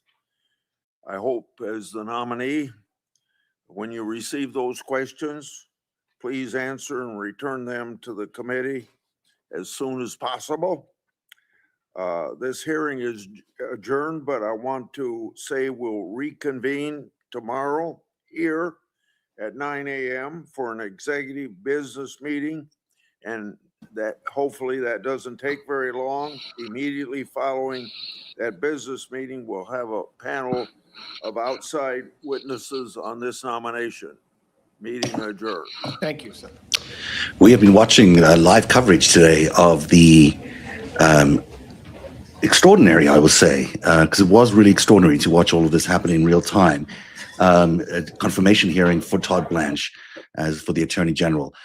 This continues in some ways tomorrow because there'll be outside witnesses tomorrow, including several Epstein witnesses who will testify against Blanche's appointment to this job. But he is likely to be confirmed. And let's be very frank about what's going to happen. There is one big warning sign that I saw flashing throughout the entire hearing today. And it involved the ruling by a judge the other day that the Department of Justice was involved in a fraud against the American people in that weaponization fund, whatever they called it, that settlement with Donald Trump with the IRS for $1.8 billion. That very controversial fund may have been a crime. And that's just not someone saying it. That's a judge saying it. It became the biggest topic of conversation when Sheldon Whitehouse brought it up today. Let's take a listen to what he had to say. And I think this is going to be something that could actually derail the confirmation, especially because the margin is very, very short here, very narrow here for Republicans. They only have 2 seats, and 2 senators are not, towing the party line because Cornyn and Tilley are able to act as independents or somewhat independently. Anyway, here's Sheldon. It's been a long day. I apologize for stumbling all over my words. Here's Sheldon Whitehouse then describing what he says is a fraud. After your interview. And that's not Sheldon Whitehouse. So you're not going to hear from him right now. Better than this, in about 56 minutes, Dean Blundell will be here with me. We will do an entire recap of all of this. The 5 Stack will be on at 3 p.m. We hope you'll join us. We'll bring you the best highlights of today's very long Todd Blanche confirmation hearing, plus a lot more on today's 5 Stack. So why don't you join me and Dean Blundell right here at narrative.org or at deanblundell.substack.com and get the news the way it should be delivered to you. With Dean and Zev, the 5 biggest breaking news stories counted down from number 5 to number 1 begins at 3 p.m. with a full recap of Todd Blanche's confirmation hearing on day 1. Also, I should mention, we thank you for your support here at Narrative, and we thank you for becoming paid subscribers if you've been able to become one. That's how we are able to fund these kinds of long kind of complicated productions that bring you up close and personal to the processes taking place in Washington, D.C. that will affect your lives and will affect democracy in general. If you're not yet a paid subscriber, we really do encourage you to become a paid subscriber. We have big plans for Narrative, and we can only grow it if we get your support.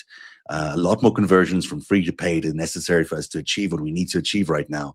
And with 100 days heading to the election, timing is everything. So if you're able to in any way convert from a free subscription to a paid subscription, it'll go a long way to getting us to where we need to be. Just this week, think about the things we've exposed in the last few weeks, everything from Israeli prime ministers being on the Russian payroll to this extraordinary Amanda Angara interview that we did on Monday, which now is having repercussions across the Capitol.